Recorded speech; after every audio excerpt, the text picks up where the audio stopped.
The following program is for adult audiences only.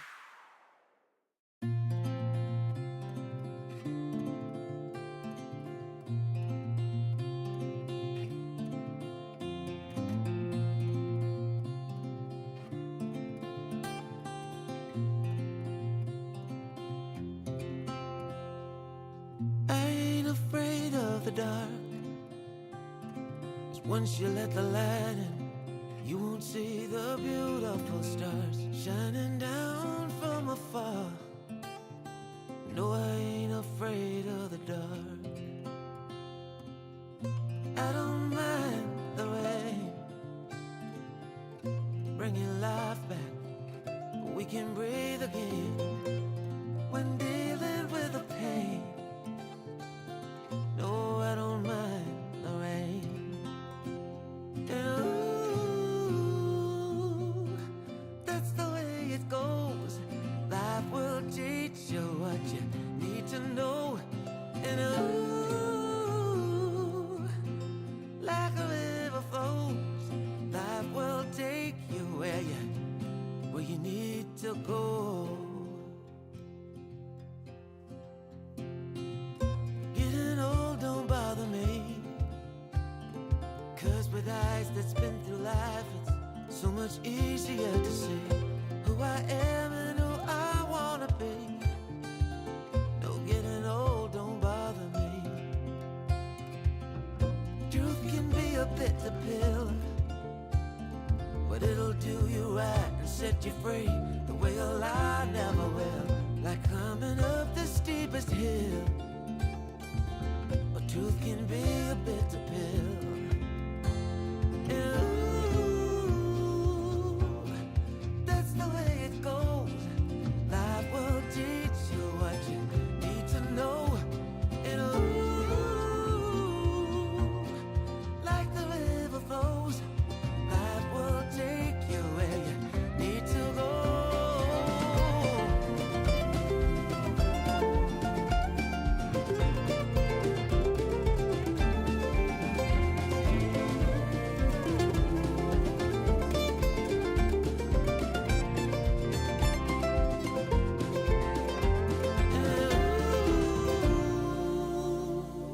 That's the way it goes. Life will teach you what you need to know. Ooh, like a river flows, life will take you where you need to go. And ooh, that's the way it goes. Life will teach you what you need to know. And ooh, like a river flows, life will take you where you need to go.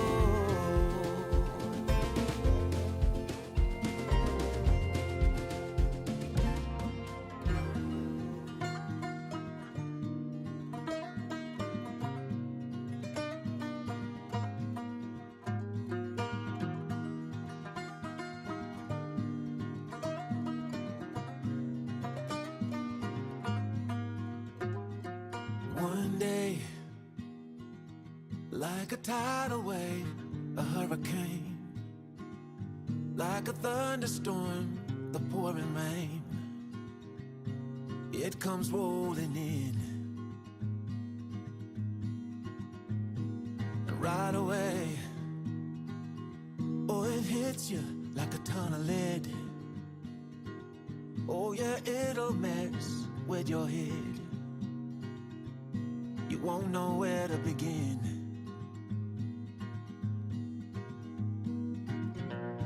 You can't keep up, you fall behind.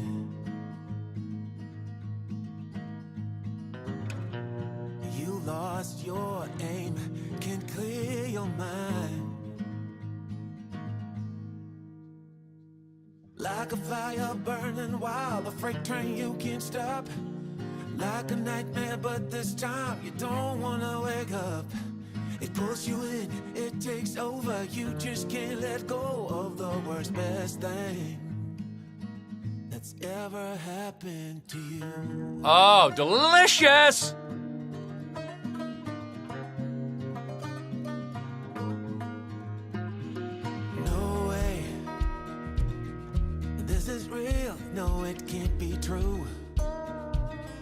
be for someone else, but not for you. Still you pray that it'll stay and hit you harder, don't go away. Vaping is better than smoking. For one more day.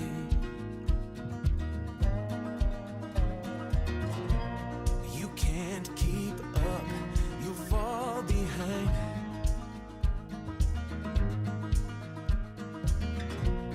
You lost your aim, can't clear your mind. Like a fire burning wild, the freight train you can't stop. Like a nightmare, but this time you don't wanna wake up. Pulls you in, it takes over. You just can't let go of the worst, best thing, well, that's ever happened to you.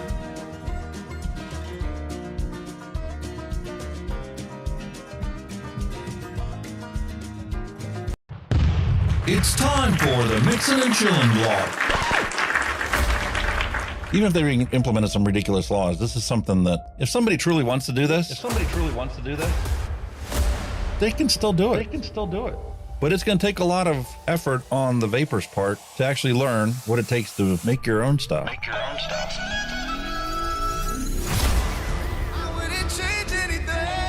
I don't know what the heck happened to the last hour of my life, but it certainly wasn't streamed on YouTube like I thought it was. Restrictive policies block progress towards smoke-free world. Many people incorrectly think that very little nicotine content cigarettes are less carcinogenic than current cigarettes. This risk misperception by people who smoke could reduce motivation to quit under a nicotine reduction policy. That's a bit of a problem. Someone who specialises in helping people kick the habit is Dr. Colin Mendelsohn. He joins me now. Look, vaping is a far less harmful alternative to smoking for adult smokers who just can't quit, and that's actually the majority of them. The road to quitting smoking is paved with candy. Double chocolate clear from TFA. Published in the Vaping Post, we have long-term study. Vaping increases odds of quitting heavy smoking. This is Kenny Thompson, the Vaping Heed. He's got a YouTube channel. He's been on here a lot longer than I have. I'm not going to stop until this is legal and available for everyone. You know, I cover things from all around the globe, but that's because science has no boundaries. I mean, you know, the FDA and everything would know that vaping is safer than smoking, but they'll have the pressure off the tobacco companies or the states that are in the MnC and all that. It's just a financial thing, and unfortunately that takes precedence against everything. And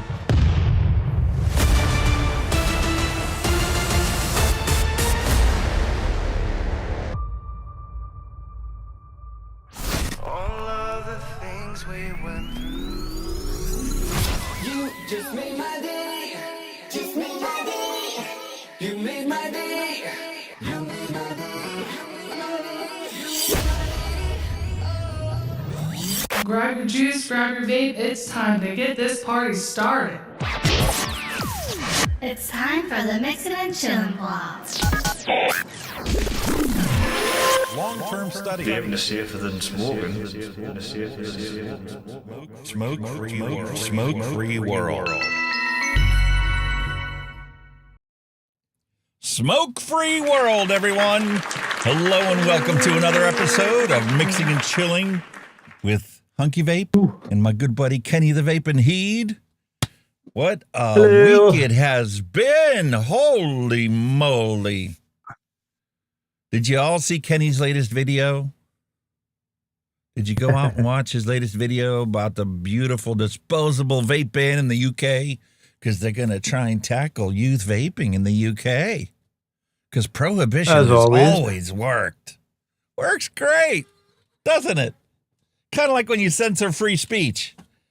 And everybody's like all under the same ideology, and Google's in the partnership with YouTube to censor misinformation, health misinformation, anything that goes against the World Health Organization's dogma is censored content. We knew about this a year ago. We were looking at the Advocate's voice, and they told us about this. It was like, I don't know, it was almost a year ago. They talked about it. I talked about it 2 months before that. And then I talked about it again when the next episode came up, because the next episode rehashed it in case of anybody missed the previous episode, to let you know that, we need to control free speech out there, because that's misinformation. Under the guise of the pandemic, we have to control misinformation out there. We need people to do the right thing based on what we say is the right thing. They're zapping you already, buddy. Oh, no.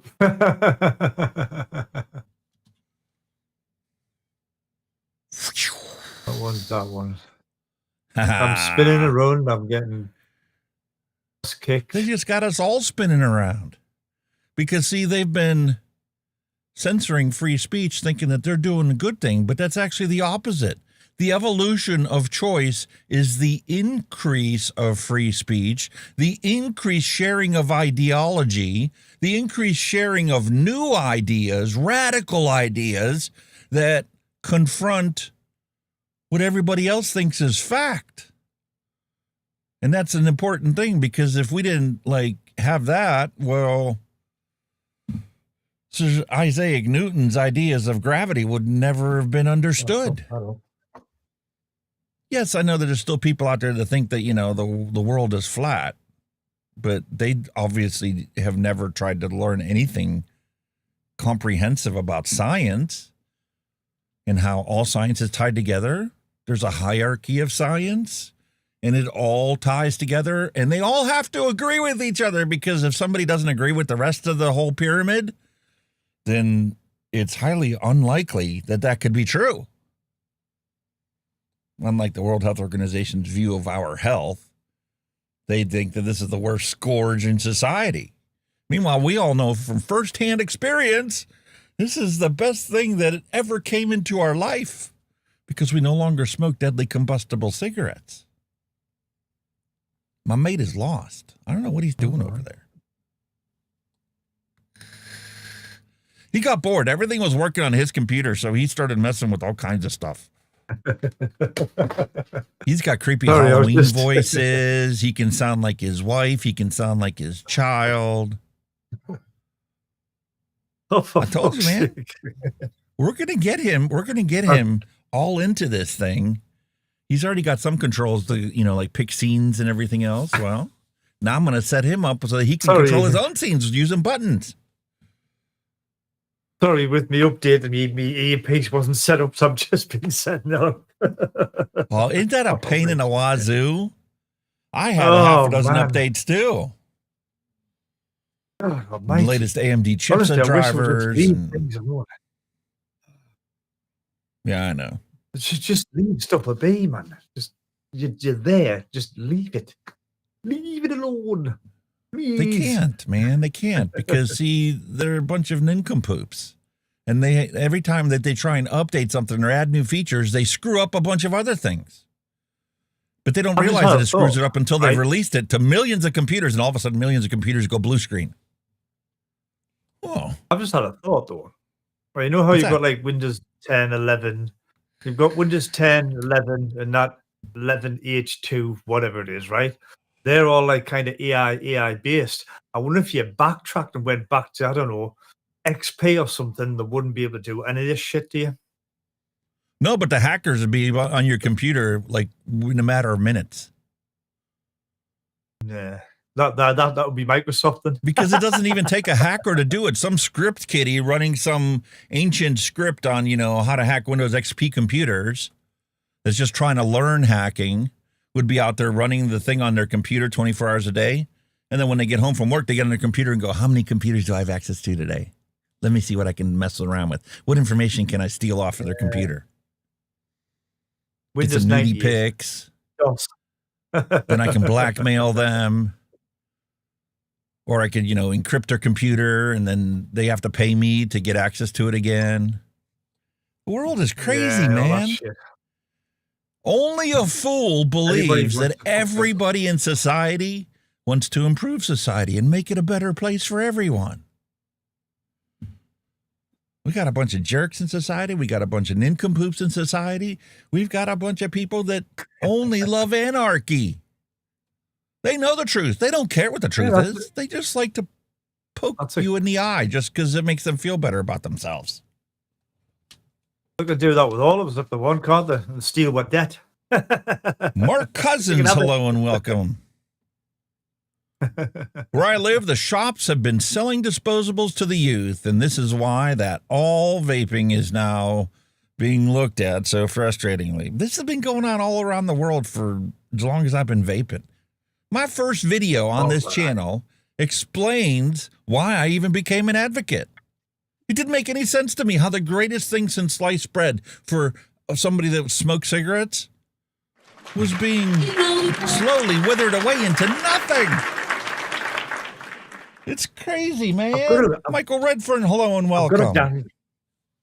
I've got a dangle clack. Just one? A real dangle clack. Just one. See that there, right? That's the remote for that light. Yeah? Yeah. Yeah. But when I switch it on, it turns on the other fucking soundbar on the telly at the same time of this remote. Oh, they use the same infrared code. That's weird. I'm sitting out the other day. I put it on the radio, like the radio was on that. The radio came and I went, "Who the fuck turned the phone on?" I just realized You did. This turns them both on. I thought, Jesus Christ, we've got a ghost. I'm getting sick of these companies sitting there trying to like bribe us into thinking that their latest, greatest release is like 10 times better than the previous version. Oh, man. You tear the things apart and you look at them and go, they're the exact same thing.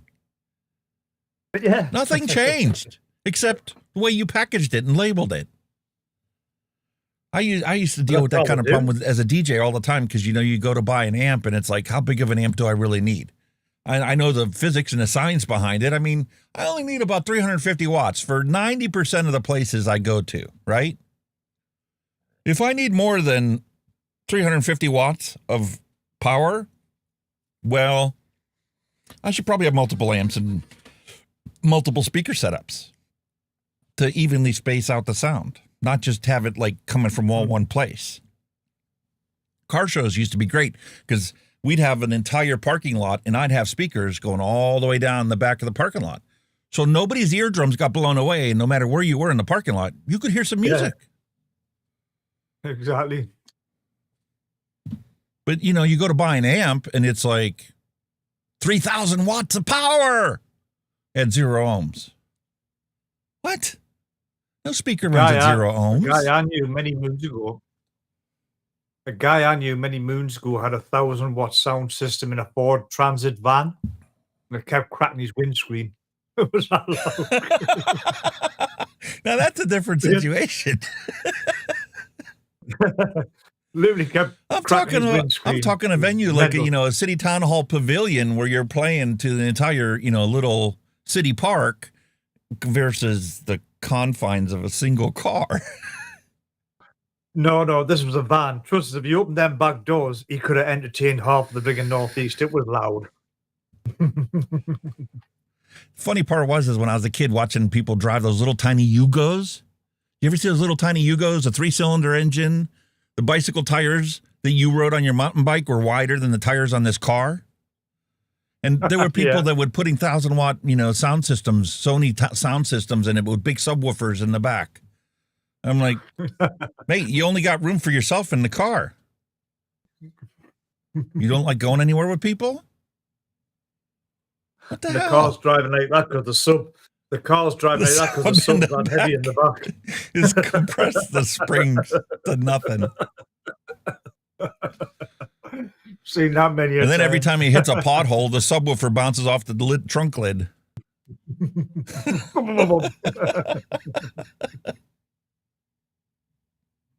Never a dull moment, man. We've all done it, mate. We've all done it. We've all panicked about like that. Look at how much they spent on the war against vaping, yet a small amount in regards to the war on cigarettes with youths. Well, yeah, because think of all the tobacco control people to be out of work if they actually accomplish their goal. which is going to happen in the next 10 years no matter what. They've already proved to numerous times in numerous countries bans don't work. They actually increase appeal to the at-risk youth that are going to use it. It's not rocket science. You don't need to be a child psychologist to understand this. The thing that annoyed me, when you were a kid. The thing that annoyed me, I think I mentioned it in the video, was like when the government announced that they were banning disposables from June next year, right? In the meantime, they're already contemplating banning outside smoking, i.e. in pubs, restaurants, blah, blah, blah, right? So after they announced the ban on disposable, the next day they turned around and said they might do a U-turn on the smoking outside because they've listened to the hospitality industry, but yet they can't listen to the vape industry. Isn't that weird?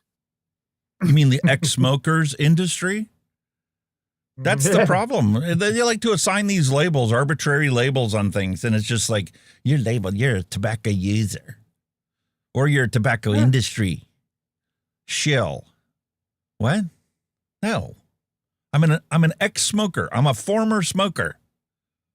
I'm a former person who smokes. Treat me like a person, as a human being, and maybe your actions will actually reflect what you might consider having done to you at some point in time in your life. Would you want to put up with this kind of harassment? It's ridiculous. Sean Lynch, hello and welcome. Alex, hello and welcome. I still see us sticking to the same old argument about the underage vaping and the environment. But, you know, we know the solutions are out there, but they just don't listen to you. So I have retro vapes. I just didn't pull one out. I ran out of time. What a fiasco this week has been trying to get this studio done, and the shelf hasn't even shipped yet. If you guys remember from last week, I ordered a brand new shelf, right? My second payout. And, well, that got blown, and the shelf hasn't even been shipped yet. Because the battery backup that I bought when I started this channel, the batteries died in it. So I had to order new batteries for the battery backup, which it only runs with like 5 minutes with all the stuff that's on it. But in case of a power flicker, I don't want to, have to restart the computer and like try and reconnect to the stream before it cuts us off. So that was done. Plus other projects that are finally finished. I spent the whole week trying to do that, moving my speakers, adding a couple more cameras in different places, and it's still not done, but I'm making progress. But it's been an expensive week, man. I bet. That broke, and then like stupid incidentals like, USB extension cables, because, the 6-foot cable that comes on like on a webcam isn't actually long enough to reach the computer when you put it where it's actually useful, like on top of a monitor. So you got to get an extension cable. Then when, heaven forbid, you actually want to put one mounted on a wall far away so you can get a view of the whole room, now you're talking about a 15-foot extension cable. Anyway. A wireless. That'd be posh. Yep. There's so many ways to do things, and fortunately, everything's working, and it's working fantastic. And I did some research. I spent all day yesterday doing the research for the news. It doesn't look good, but it's nothing unexpected. And, we talk about things before anybody else does in the industry, from what I've seen and the comments I hear and the comments I read on Twitter all the time. Like, we were the first ones to tell everybody out there that Oregon reversed its laws. They determined that the laws against the descriptions of youth-appealing flavors was unconstitutional because it impeded on the owner's free speech. How can a vape shop, or any shop for that matter, have a successful business when you prohibit them from accurately labeling the products that they sell? Like some schmuck all of a sudden says USB is a bad term because a bunch of kids are using it to describe their sexual habits. So now the word USB is banned. So any products that have, USB written on them, you now must put labels over top of it to cover up the USB, because that's against, it might attract kids to, gratuitous sexual activity. What? Well, the USB. Interesting. Well, because we don't know what the USB actually stands for. And I can't say it on this stream, or the whole channel will be gone. But just because a bunch of teenagers are breaking the law, doing something that, you don't approve of, is not a reason to remove the rights of every other human being on the planet that's trying to follow the laws. We've got all kinds of things in chat. You're giving us examples of what it could possibly stand for that they would ban.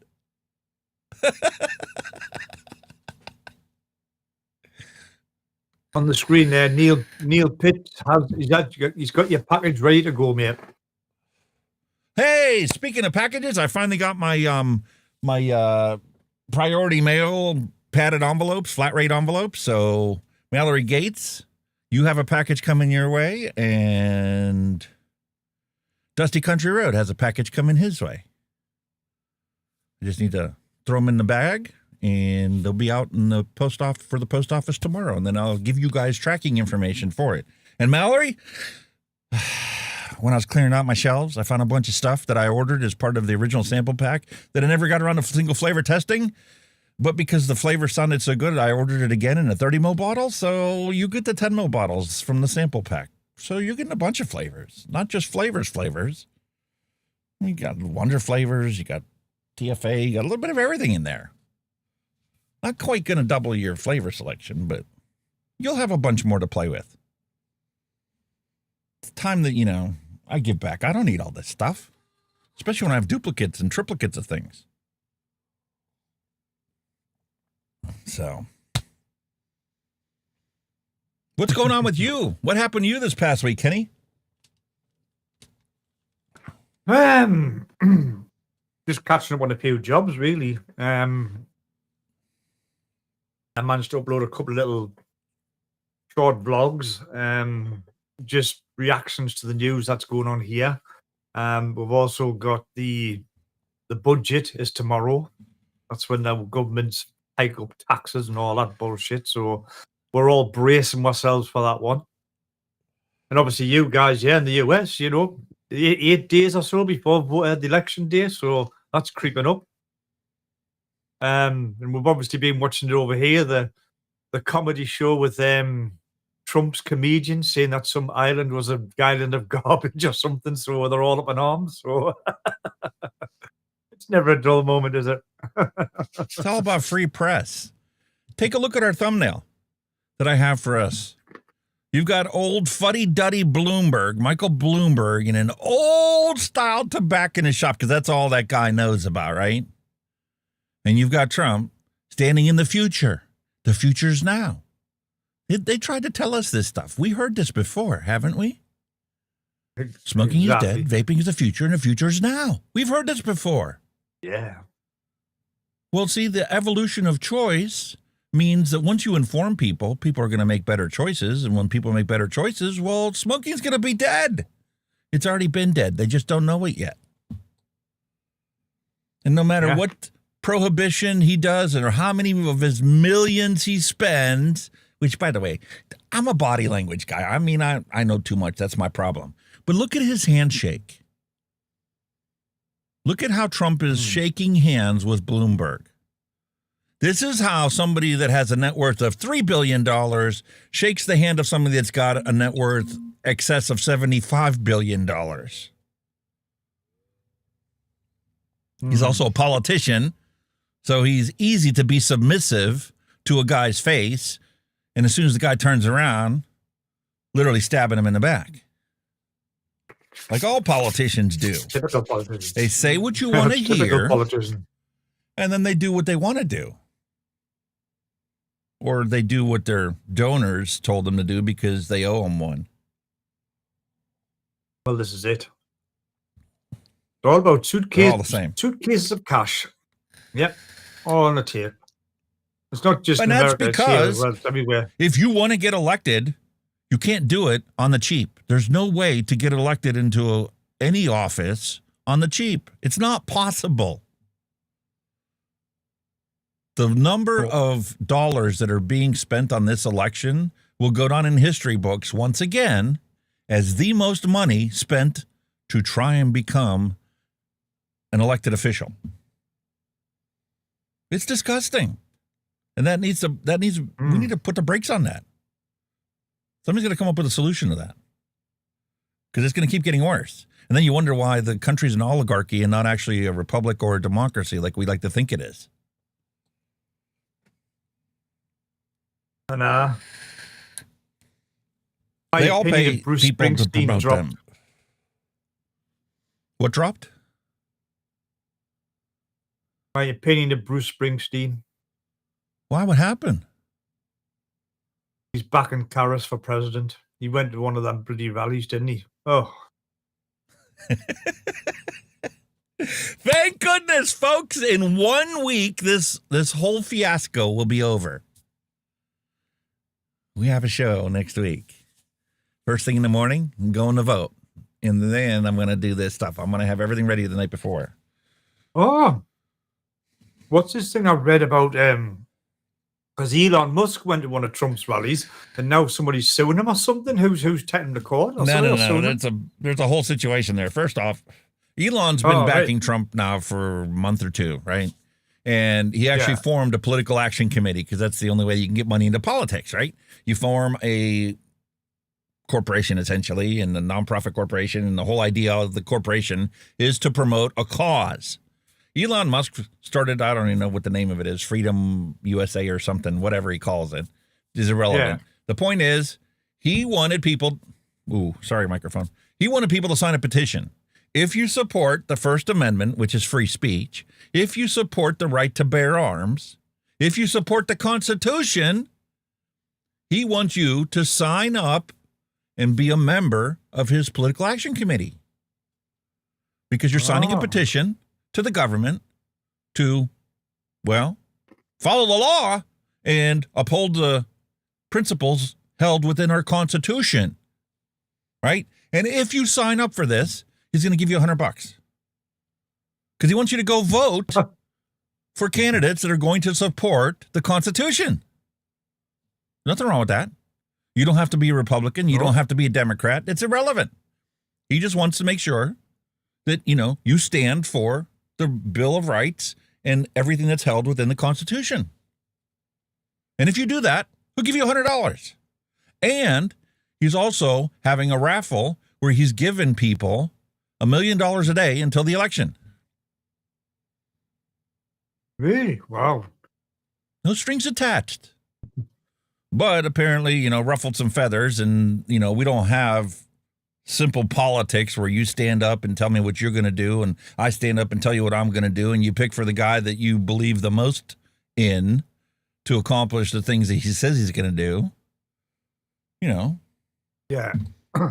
We have lawfare now. We've got, lawyers that are suing you in court to take you off the ballot or to put you on the ballot in places where you weren't supposed to be, and vice versa. And just nothing but making the lawyers a bunch of money and ruining politics. That's what we resorted to. We can't scare the population into voting a certain way, so now we're going to have to resort to doing things, in the back room through legal channels. And it doesn't matter. See, that's the wonderful thing in American, justice system is like Kamala did. You could charge somebody with something, and if you charge them, they're going to go to jail until they have their arraignment hearing. And if you did it on a Thursday or a Friday, that means they're going to be locked up until at least Monday because there isn't a judge in on the weekends. So you lock them up. And they're in the slammer for 24 hours. And the whole time they're in the slammer, everybody on social media is talking about how Jimmy went to the jail. Jimmy's a crook. Yeah. None of this thing that we were taught as children that you're innocent until proven guilty. And then, if you got a crooked DA, well, then Monday morning they just release you and they remove the charges. But the damage is already done to your reputation. And if you really want to screw somebody, well, then you make them go through the court process, which can take months, if not years. And if they can't afford bail, they're going to be in jail the whole time. You really want to ruin somebody? It's like a news story here in the UK. There's a Labour MP, a politician, who's on camera. He's been talking to this guy. The politician punched this guy, knocked him on the floor, and then when he was on the floor, you hear him another 3 or 4 times on the floor. And all the Labour Party have done is suspended him pending the investigation, which is fucking blatantly because the bloke didn't even had his hands up. His hands were by his side, and he clocked him. And then it showed you at the end of it, he was down pointing him, saying, "Yeah, you'll never threaten a politician again or an MP again," something like that shit, right? Then it cut off. But on the other side of the coin, if that bloke had hit him first and put him down, that bloke would be sitting in a cell now. But because an MP, he gets suspended pending an investigation. It's horseshit. Meanwhile, if it was you, you'd be locked in the pokey. Yeah. Waiting to go before a judge to determine whether the charges are legitimate or not and whether you deserve bail or not until they can actually process your court hearing. The whole system's rigged. Crazy, man. And they say nobody's above the law. MPs are, apparently. Don't look into the criminal justice system, man, because you'll be just as upset as you are if you're, a fierce vape advocate. And it's gotten just as bad in all the countries. It's not just here in the States. There's been plenty of documentaries done in the UK, horror stories. And in Canada right now, there's a big to-do going on with a bunch of MPs and senators and Congress people, members of parliament, and Senate members that have committed crimes, and nobody's holding them accountable for it. Just like you told a story in the UK. Exactly. There's like 4 of 11 people on a certain thing or whatever. I'm not even going to get into it. This is what society's devolved into, and we need to reverse course, and we need to go back to the normal evolution where we are expanding freedoms for people, expanding access, to opportunities, and work our way up from there. But we can't have it when we have, over-regulation going on and we have our freedoms being squandered a little by here, a little bit by there. We don't have the choice to choose harm reduction. You could go like it is in Australia, and then you wonder why they have such a bad black market situation there and why there's tobacconist firebombings going on, which is our segue into the news. It's time for us to get to the news. We've been yapping our way for 40 minutes already. Really? Oh, God, it's got to be one of them, is it? Bye-bye. It's one of them days. And then you wonder why I didn't have a retro vape specified in the show description or on the podium. I know we got a lot to talk about. Anyway, time for the news.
All righty, folks, time for us to get into the news. And first I want to tell you guys, Bull City Flavors. I told you guys last week, the Hunky V will get you 7% off. Well, guess what? If you're going to place an order before Halloween, that's not the code to use.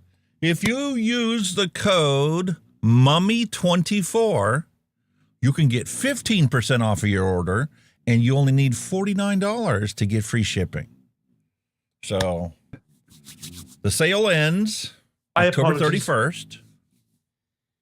Sale ends October 31st. And if you want to place a flavor order, which I'm going to try and do, I got a couple things that I'm starting to run low on. I don't need it right away. But, yeah, 15% off your order. Bull City Flavors. So let's start off with our thumbnail. The door came, so I had to run out to the door. Who was at the door, mate? Amazon. I thought it was for me, but it's not. Mine's. Would you order the wife's? It's the it is my order. I ordered a new charging cable for the daughter's laptop because she's lost hers, so it's arrived.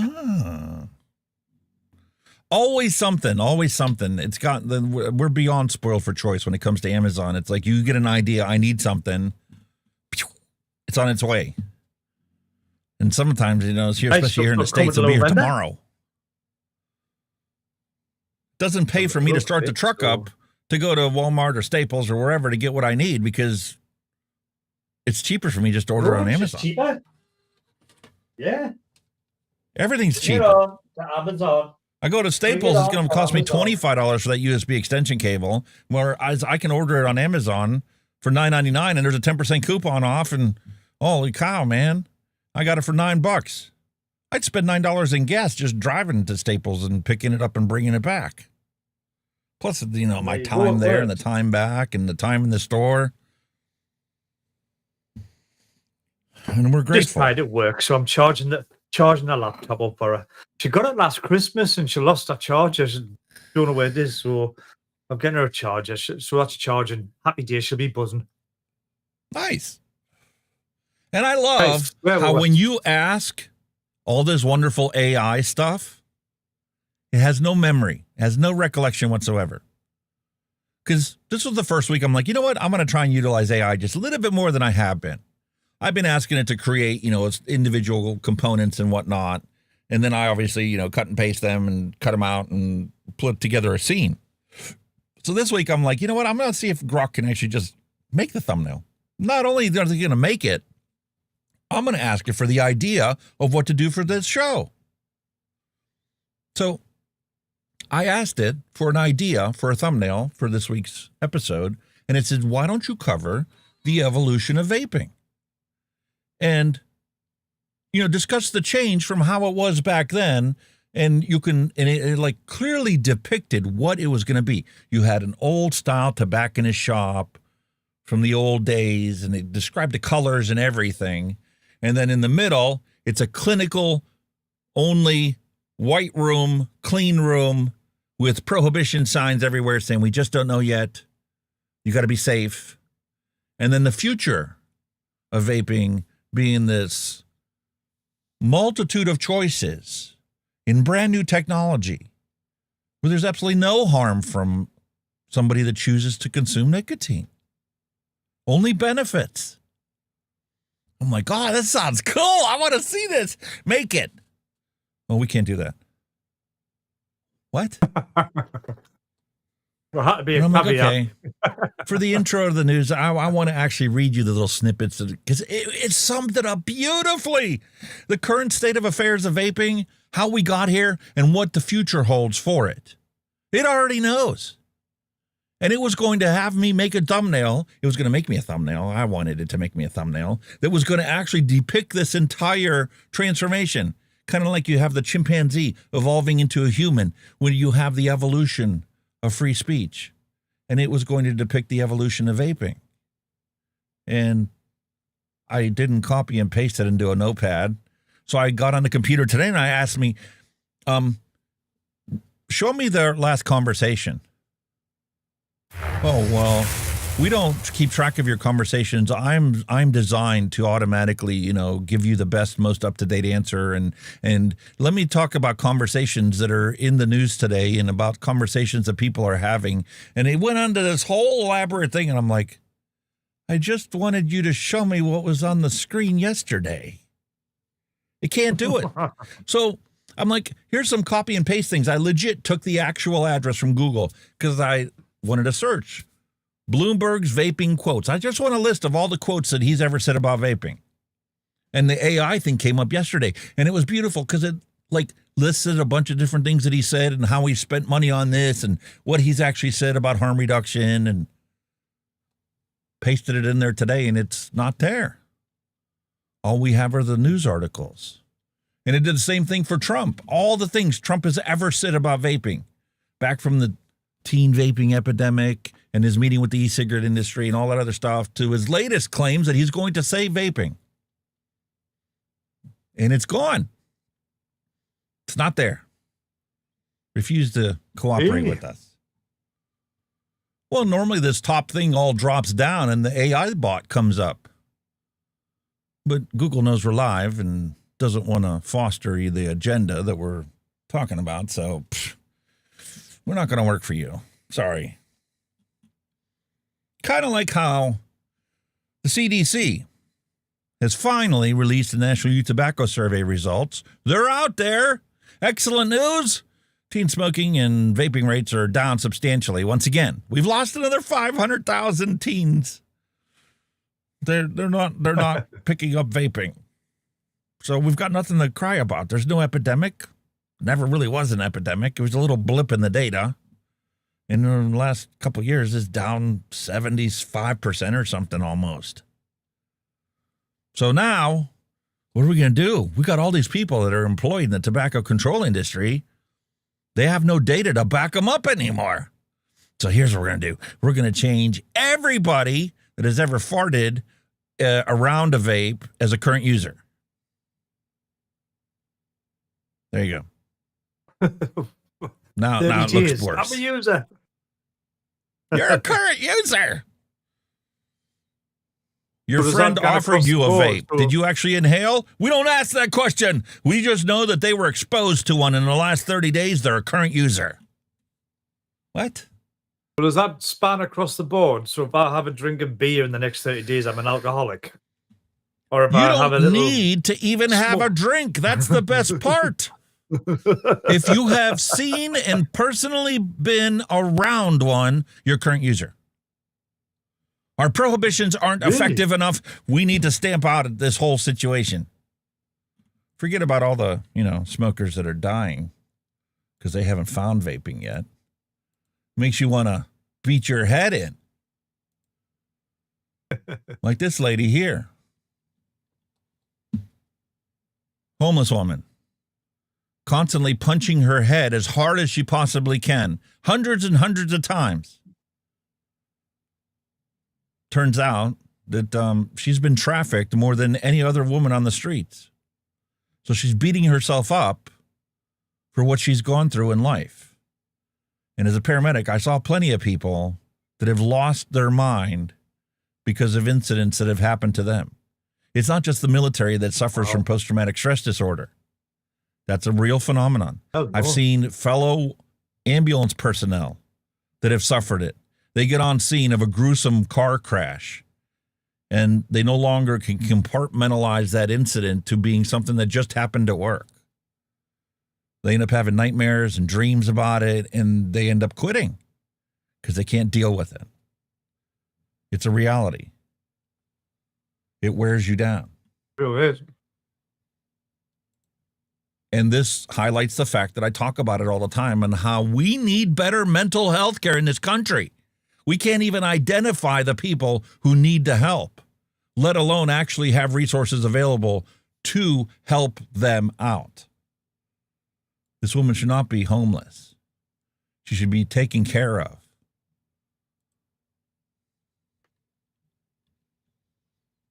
Eat it, Australian tobacco control. Guess what, folks? New Zealand is on the cusp of becoming smoke-free. I say it's already happened. Based on the data that I saw at the e-cig conference, that our lovely representative from New Zealand, who's a member of ASH, reported the data and looked at the data and the graph and how quick it was falling and the fact that nothing seriously has changed there yet. They're smoke-free already. but they haven't gotten to the point where they're going to collect the data to verify it is fact. They embraced harm reduction. They embraced vaping. They made sure that everybody had access to it. Then they got a little crazy and restricted it to, just vape shops, which, sounds like a good idea, except there's a lot more places you can buy cigarettes than there are vape shops in the country. And there was a lot of people fighting that tooth and nail too. But they achieved what no other country has. Sweden has, but not because of vaping. Sweden achieved it because of snuff. Snus. Snus. But here we have a success story about vaping. And you want population level proof that it works? Just look at New Zealand.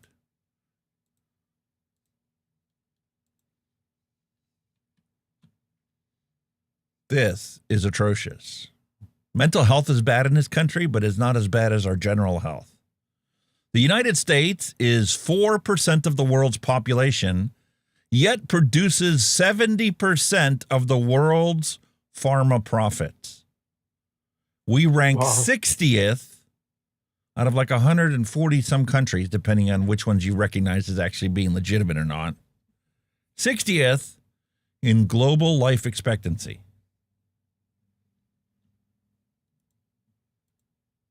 Way ahead of you, like.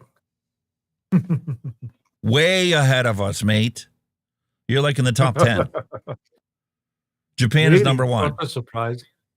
If I'm not mistaken. Oh, yeah. And then we have Australia. Black Market Butler is absolutely clueless about anything to do with health of the nation. Already an estimated 30,000 vapors have returned to deadly combustible cigarettes. Back on the durries because they can't access the vaping products they need to stay away from combustion. This pharmacy-only model, no prescription necessary, is a total sham. Latest scientific study where they asked all the pharmacies how many of them actually even carry vaping products. It's a paltry 1%. So not only is the number of pharmacies in the country a fraction of where you can get cigarettes, but of the pharmacies that are in the country, only 1% of them actually carry the vaping products. It's ridiculous. How could they be so different than New Zealand? They're right next door to each other. They're neighbors. They're literally doing the opposite. Oh, and I was wrong last week. I told you guys, all Trump needs to do to win the election is to say that he's going to fix the ice cream machines. Biden took care of it already. You know the reason why the ice cream machines are always busted in the McDonald's?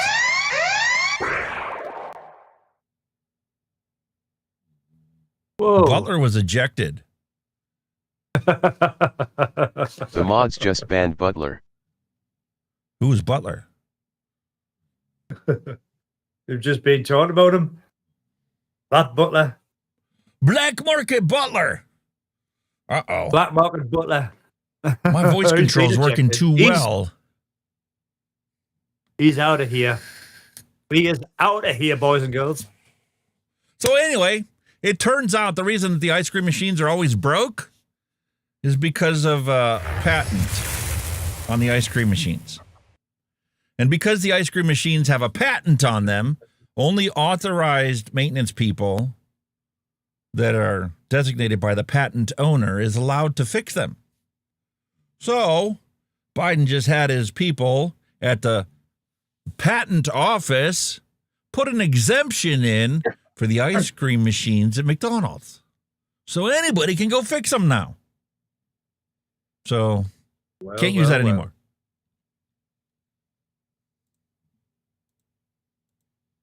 Can't fix it. It's already fixed. Staying back in Australia, don't you think politicians opposed to vaping are gutsy? Because, they're supporting a growing black market, which is obvious. It's everywhere. It's on the evening news all the time now in Australia. And it's turned violent. And people have lost their homes. People that have apartments above tobacconist shops are now homeless because the tobacco shop burned, and so did their apartment. Vaping might be harmless as, for the people that use it, but it's become deadly because of the ridiculous laws that are imposed in Australia.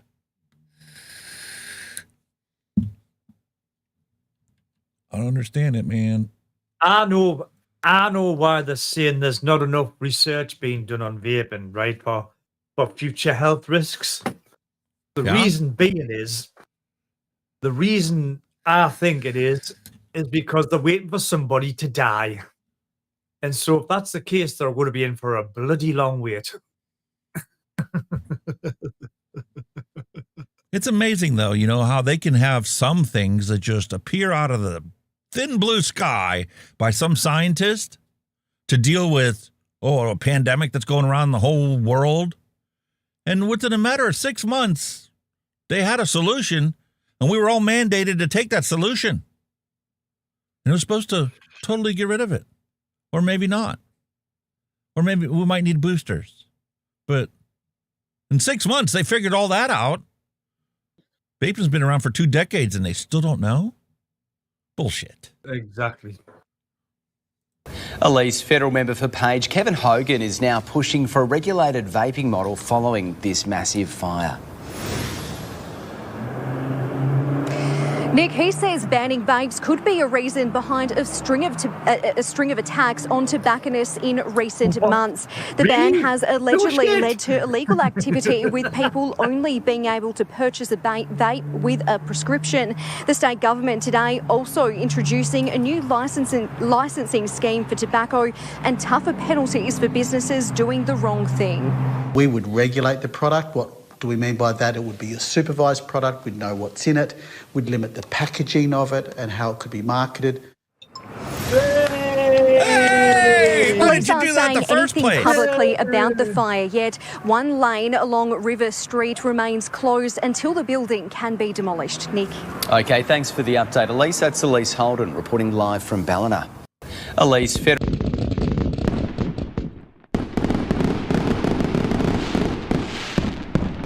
Amazing. Well, hang on. How many fires has it took them to realise they should have regulated vaping? 135, 36, whatever. 138 we're up to. Yeah, we scroll down past this whole shambles situation. The UN is supposed to be sent to places where they need help, right?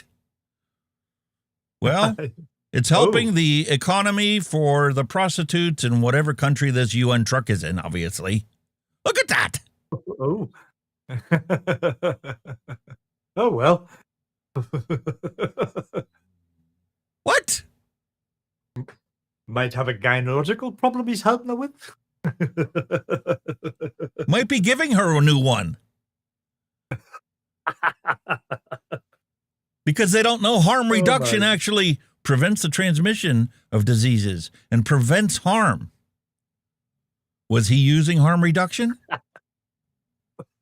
Let's send a letter to the UN and find out with a copy of this video. Did you get his reg Have you all seen this one? After our latest news from last week about, Oregon reversing their ban on packaging, the labels that are on the contents and stuff. Yeah. And with this impending Supreme Court battle that's coming before us, this is a path that has been unexplored up until recently. The free speech being unconstitutional for them to prohibit things so that, legal sellers of these products can be able to tell their customers what the hell they're buying. Anyway, go check out this video. Regular Watts, Brent Stafford did a fantastic job. Those constraints are being applied to vaping products? Well, the regulations here largely fall under the Family Smoking Prevention and Tobacco Control Act, which was enacted in 2009. FDA deemed subsequently that vaping products are tobacco products. And so as a result, vaping falls under all of the same restrictions about commercial speech that the tobacco industry has been under also. But it's important to understand that the federal government restricts commercial speech and health claims about all sorts of products, pharmaceutical products and food products and dietary supplements, for example. So there's a laundry list of ways in which FDA and other agencies too restrict what companies can say and commercial speech. So although the tobacco companies, yes, deceived the public and said wrongful things that were adjudicated, Yeah, but we're not the tobacco company. The vape industry is not the tobacco company. And the health risks and the health consequences of use are completely different. No doubt. Anyway, you want to check that out. You can go regularwatch.com and watch the latest episode, or go follow him on his YouTube channel.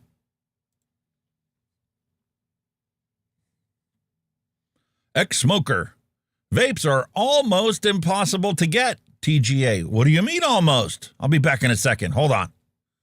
Now they're impossible to get. Oh, that's much better, according to the TGA. Black Market goes, ka-ching, thanks. Ka-ching. Big Tobacco says, ka-ching, thanks. Teens, what a bunch of schmucks. Ex-smokers. Sick as a pun. No Surge or Lube for you, sorry.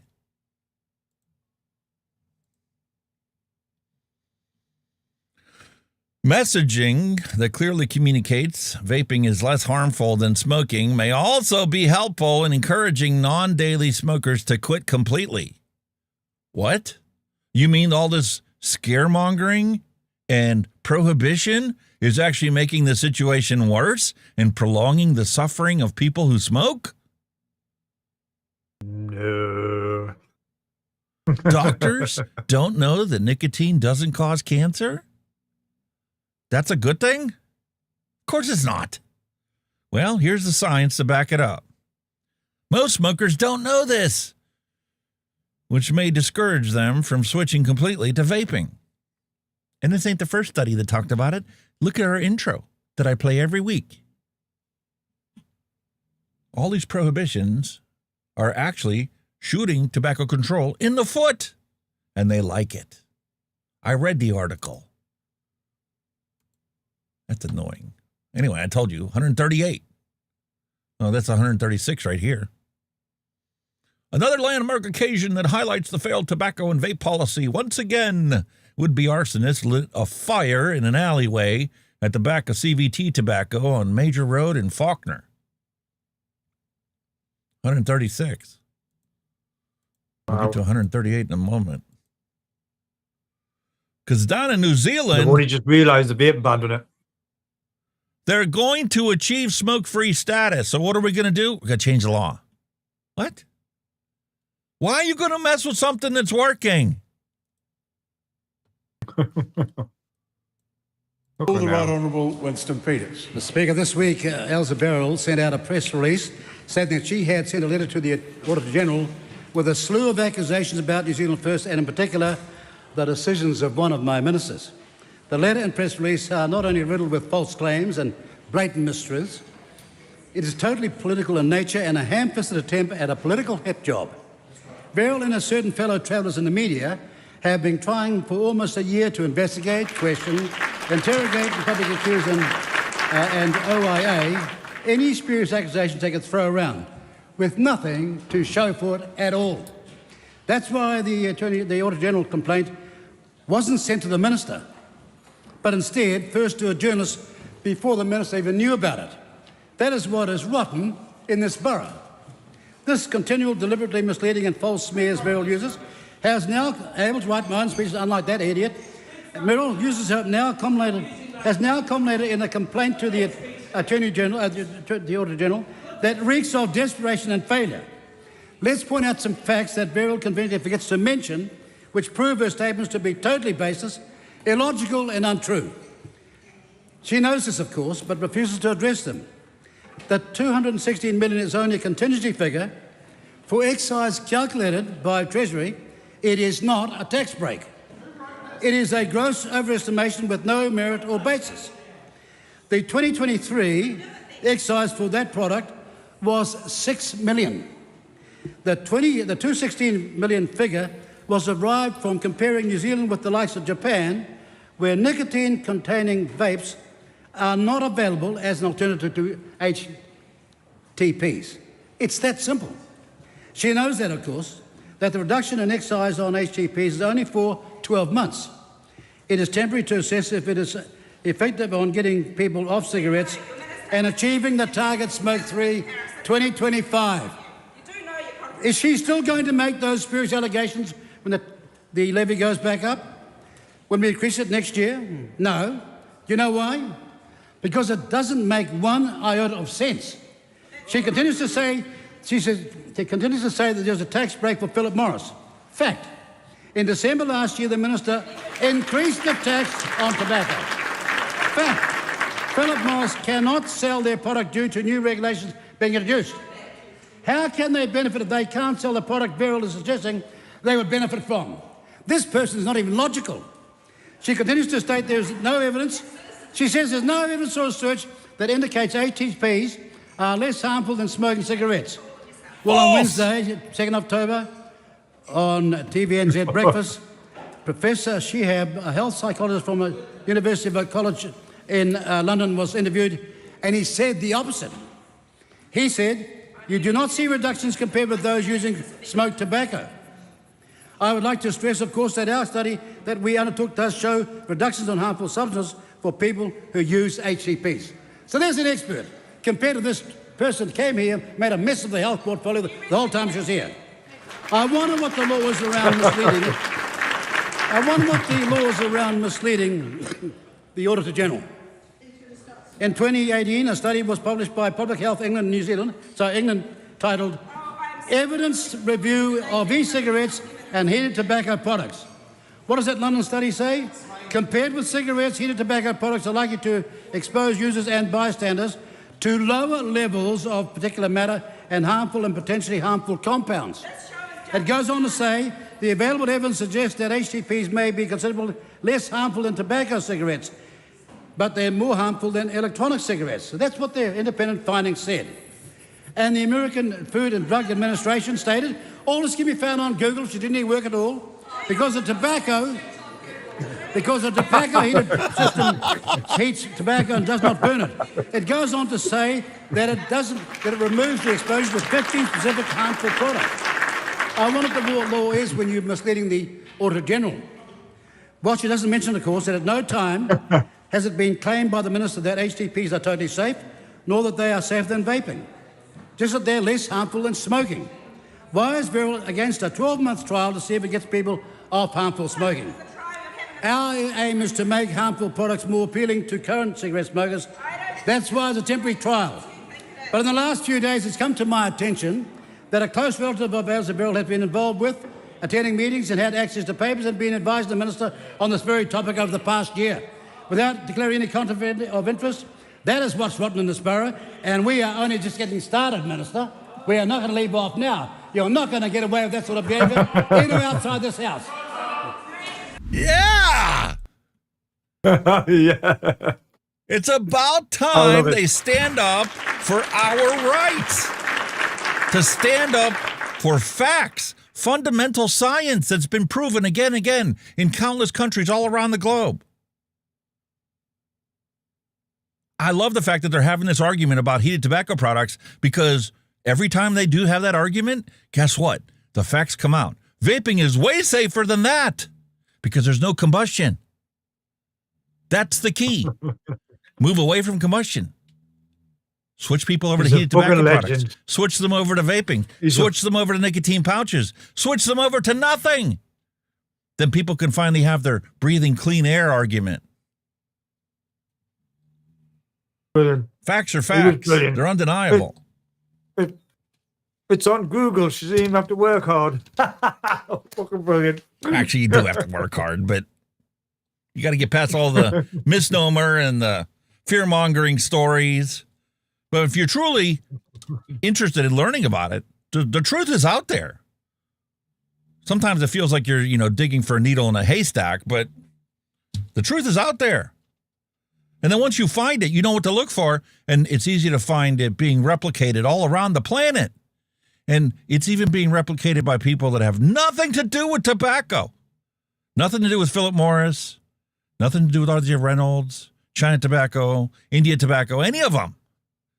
Scientists at independent universities are verifying what we've been told and have been known to us firsthand for decades.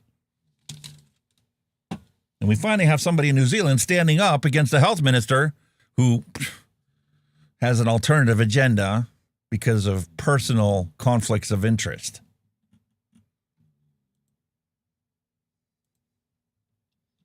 There we go, Clive Bates.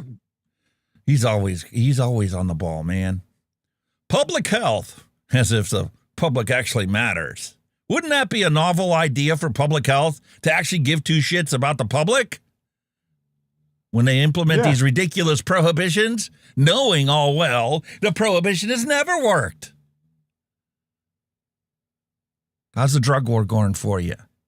Have we won that drug war that Nixon started before we were all born? No. Still fighting. It's only gotten worse. Fighting the fight. 108,000 people in this country died from narcotics last year. Misuse of black market supply. How many of those people would be alive if there was a safe supply that they could access on a regular basis? Because prohibition doesn't work. I would be willing to bet that if all of them went to a safe supply house, they'd all still be alive. This isn't rocket science. Vaping is now the most common way to quit smoking. But also pack in. My message would be, do it for yourself, but also pack in for your family. In my case, I was in a coma for 2 weeks nearly, and my family had to sit through that.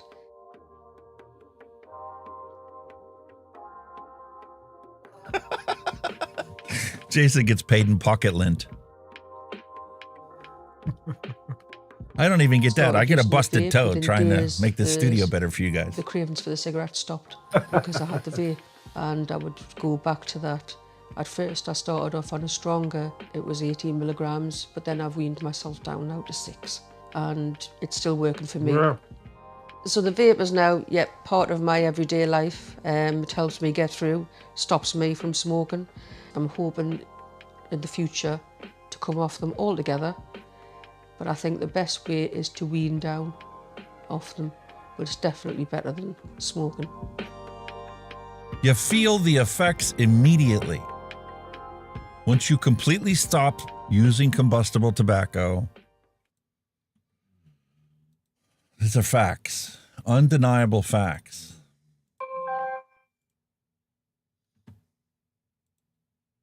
That looked like she was from up here, from where I live. She from is. Here where I live. She sounded like she had a Geordie accent, didn't she? Looked like Sunderland. And it's a sad, sad reality to look at the suppression of this information on YouTube. And it's because of their partnership that Google has with the World Health Organization. Bloomberg needs to go by the wayside. Take his $82 billion, and go spend it on something else. Go pave roads in Africa or something. Thing is, that beauty about that video, she was using a disposable. What's she going to do next year when they ban them? They're not going to be disposable anymore. It's going to look exactly the same. It's going to function exactly the same, but they're now going to be separate pieces. The battery in the mod is going to be reusable. The tank is going to be refillable. It's not a disposable in any way, shape, or form. My review video on a product just like that is coming out next week. You'll see. You'll understand. Yeah, I mean, them devices are available in your part of the world, but they're not here yet. They will be. They will be before the ban. Hopefully. I guarantee it. I guarantee it. The sad reality is, though, because people don't want to accept the fact that bans don't work, The black market is going to be supplying people with the old trusty classic disposable. And they're going to argue that because it's got a USB-C port to charge it, it's not a disposable. And then trading standards are going to get into a fight because it's going to be a matter of legal mumbo jumbo. How did they actually write the laws? What classifies as disposable? What classifies as non-disposable? This one here is obviously a disposable because there's no way to charge it. There's no way to fill it. There's no way to even take it apart. Those will be gone, except on the black market. Because the black market doesn't care what your laws are. Yeah, the list is a single-use device. I think that's the official listing. Mate, you got a disposable that is technically not a single-use device because it's got 4 separate tanks in it to get past your bullshit 2 milliliter restriction. That's not a single-use device. That's a 4-use device. Is it not? If it wasn't, then it would be against the law because it's got more than 2 mils of liquid inside of the plastic container. Well, that one. But guess what? It's got a USB on. Yeah, but it all depends on how they actually wrote the law. That might not be enough to classify it as a non-disposable. And hence the reason why the thing that I'm going to be putting the video out on next week is going to show you the industry's already adapted. The law hasn't even come into effect. People are jumping up and down, not over nothing, but over something that's not actually going to impact the end users because the industry's already found a way to deal with it. And we're not going to be going back to the simple pod mod systems, which are still available for sale, because for some people, that's what they got hooked on, and that's what they're using. It's going to be a combination of the two. Excellent. Yeah, it's going to be a combination of the two, isn't it? It's going to be something that's combined. You know, like with the pods, you might have a closed pod, which you just chuck the pod away, but you might have a pod where you've got to change the coil. But if they do it, combine the disposable with the pod, all you got to do is, like you said, put it together and away you go, rather than change coils and fuck about, you know what I mean? And we talked about it last week, and we're going to talk about it again this week. At the end of the news, there's another city adopting a recycling program. You were crying the blues about not having a recycling container next to the bins on your public streets. Well, there's a town in England that's already doing that. Yeah. Oh, I know there's plenty of places doing it, but not here. Not in Gateshead.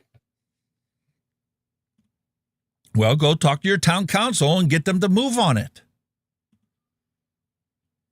You'd be lucky. Our council is probably the worst council in the Northeast, man. Any pension. They're nothing. Listen, my representatives are sick of hearing from me. They're like, oh, it's that fucker again. Listen, even when there's nothing coming up in Pennsylvania that I know of, I call them every once in a while and go, you got anything coming? Because these things are still keeping me alive. And I expect you to do as you've done in the past and support my right to choose these products over the combustible ones. You got to stand up for your rights. If you don't stand up for your rights, what's the point in having free speech? It needs to be exercised. Or you're going to end up like Canada, where you've got one lady who's standing up with a handful of other ladies, and that's it. Where's the advocates in Canada? They're far and few in between.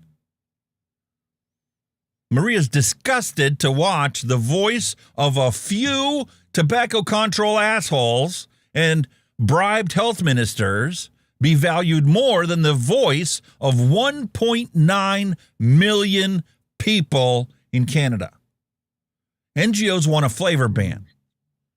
Or do they want to keep people smoking so that, they can keep getting their share of the tobacco settlement and the tobacco taxes and the tobacco prevention control measures? Here's something in Canada that these people have done such a great job at.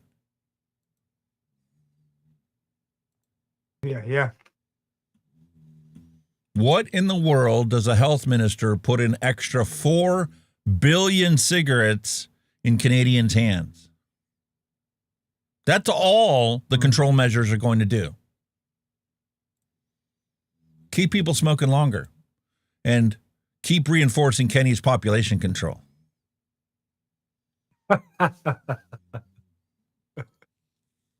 New paper estimates the number of 18 to 25-year-olds in the UK taking up smoking each year at a national, regional, and local level.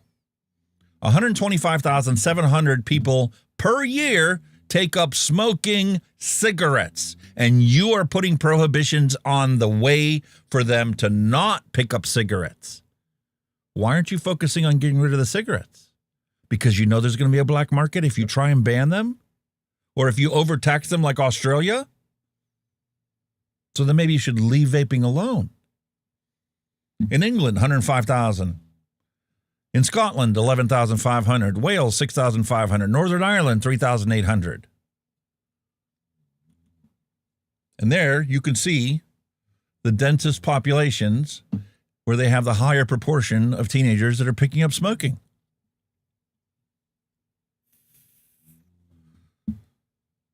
And there's charts like this for every single country all around the world.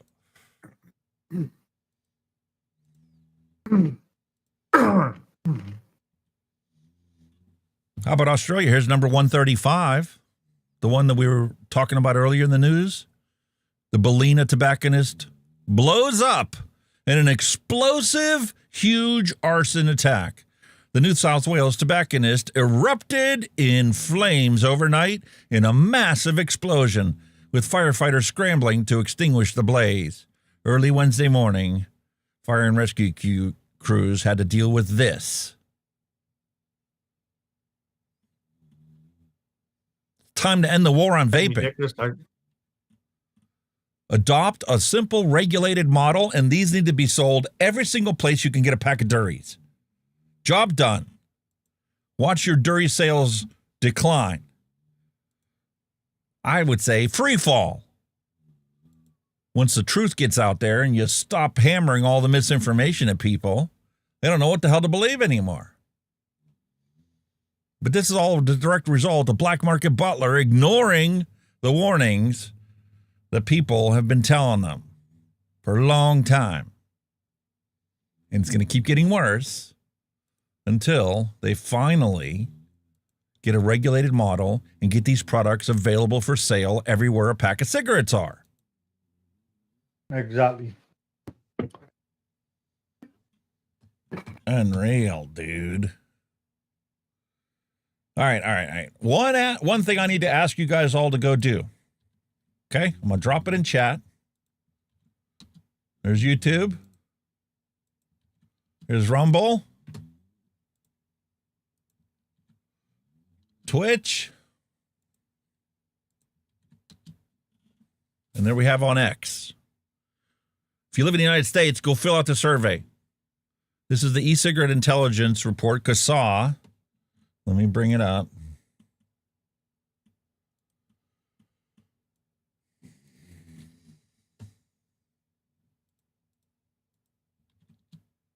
I used to have all these tabs open, but it got to the point where I was like, I don't know what's going to refresh and what's not going to refresh.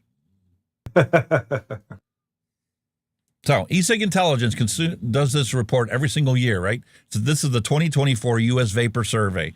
CASA assists e-cigarette intelligence with their U.S. annual survey of adults who vape by helping develop survey questions that aid vaping advocacy efforts. As we do every year, CASA is asking all of our members to participate. And I'm asking all of you out there in the audience to go and answer the questions in this survey. How much do you vape? How long have you been vaping? How many different devices do you use? What kind of devices do you use? Do you use pod mods? Do you use full-size mods? Do you use disposables? Or all the above? Because the more knowledge we have, the better we can focus our advocacy efforts on the things that really matter. It's irrelevant what you think of disposables, whether you love them or hate them, whether you use them yourself or not. There are people that only use them. And without them, because of their bad eyesight or because for whatever reason, might just be that's what they choose to use. Everybody has an entitled right to choose what they want to put inside their body and how they want to do it. Because if a ban comes here and that's the next thing gone, it's not going to get any better. It's only going to get worse. Yeah. So go fill out the survey.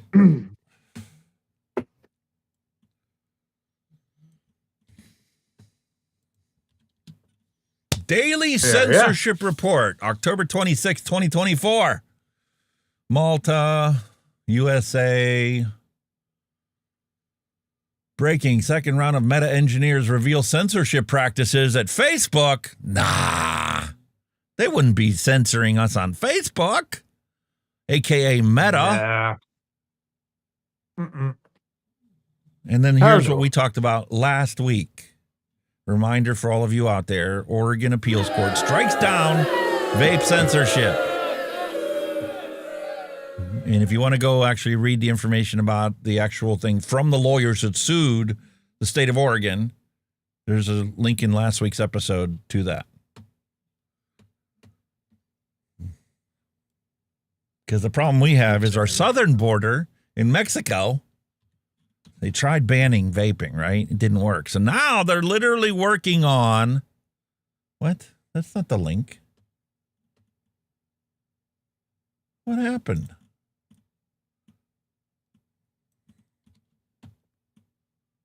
Come on now. Want you to subscribe? Yeah. No, thank you. Goodbye. Will Mexico's plan to constitutionally ban vaping play into the hands of the cartels? Oh, of course it will. Yeah. Of course it will. What's a dumb question? Holy shit, what? Move prompts fears it will boost black market and prevent regulation. It's deregulation. Just hand it over to the cartels. If you ban it, banning something doesn't make it safe. Actually, it makes it less safe because the safe supply disappears. It doesn't stop Mexico's president from wanting to confirm that her government will seek to enshrine a ban on e-cigarettes and vapes in the country's constitution by the end of this year. And they claim it's driven by public health concerns when public health advocates don't actually care about the public.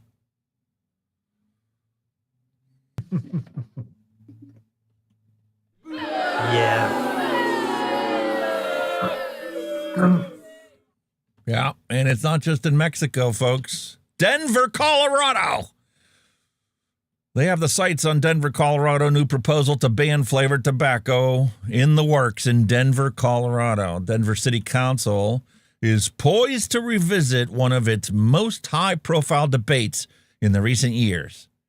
They lost last year. They've regrouped, and now they're trying to push their prohibitionist agenda once again.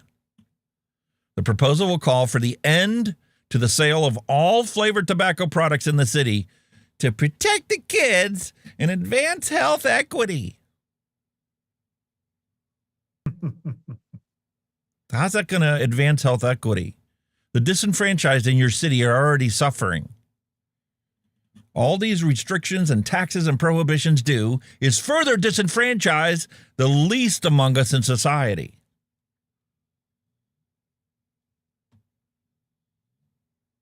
Unreal. I think Casal has a call to action up for that. So they already know about it. I'd love to put links to all this in the description of this video, but YouTube limits our character count to 5,000. And I way exceeded it this week by the news that we've got to talk about. But there are people standing up for their rights. Hands off my vape. Flavored tobacco fans, smoke shop owners, till Denver lawmakers, hands off my vape. Supporters of flavored tobacco make sure elected officials knew they're opposed to the proposed ban coming to the Denver City Council on Monday night. You already had this battle last year. Why are we discussing it again? A ban is just lazy, said Abe Jadadan, who owns multiple smoke shops in the metro area. A lot of great issues were raised, but I think they can all be addressed individually without a ban. Council will begin revisiting the concept of a ban on selling flavored tobacco products, which would end the sale of menthol cigarettes, flavored e-cigarettes, vape juices, hookah flavors, anything that resembles a tobacco product being flavored.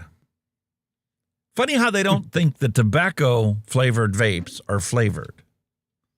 The idiots don't even get that right. Exactly. But still, An unflavored vape has no flavor. Actually, you're going to get a little sweetness from the VG, but that's it.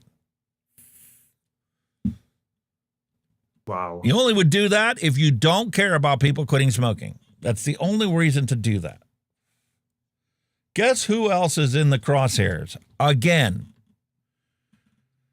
Ron DeSantis last year in Florida, the governor of Florida, vetoed the vape bill in Florida. Do you think the idiots gave up? Or are they back at it again?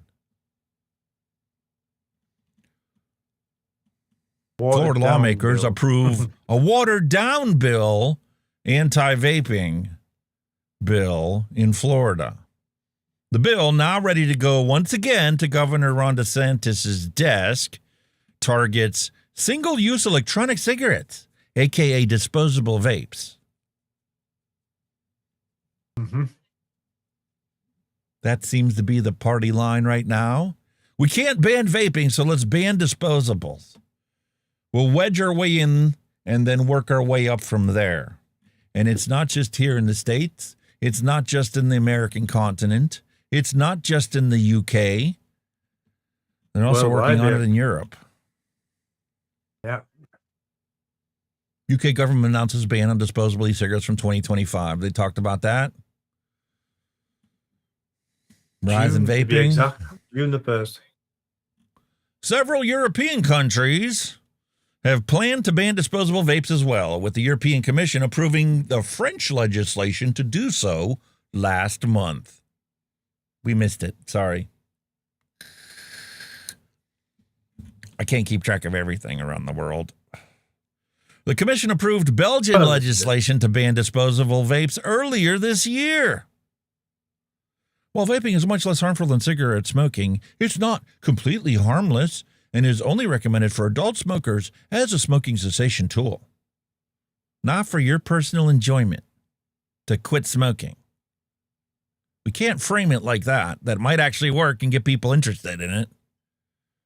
It's a smoking cessation tool. What's that put into a person that smokes brain? Oh, another pharmaceutical product I'm just going to fail on. No, this one actually works because it's not pharmaceutical. Oh, anyway. The nanny state is at it again.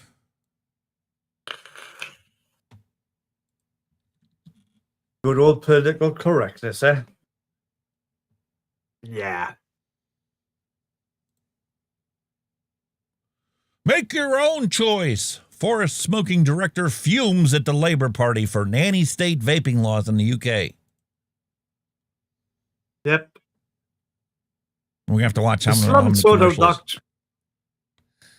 They still haven't actually sorted out the actual tobacco bill yet. You know, they still haven't touched that yet. It still hasn't been touched. You won't hear about that in the news, though, because then people might actually stand up for their rights. And they're banning this, banning that, but the actual vaping and tobacco bill has not been addressed yet. And yet they're starting to ban everything before they even do it. Can you tell what they want me to go out and buy? They say I don't have enough of them. A microphone by any chance?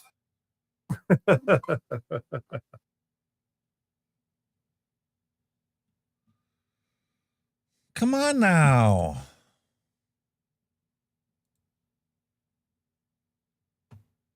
Young people who would never have smoked. Do you think that perhaps the government vaping, not smoking, and it's young people who would never have smoked? Do you think that perhaps the government are kind of a bit old-fashioned in their approach to this? Well, there is an issue with children vaping that needs to be addressed, but the way you do that is not by banning disposable vapes, for example, because disposable vapes have been very successful in helping a lot of adults quit smoking.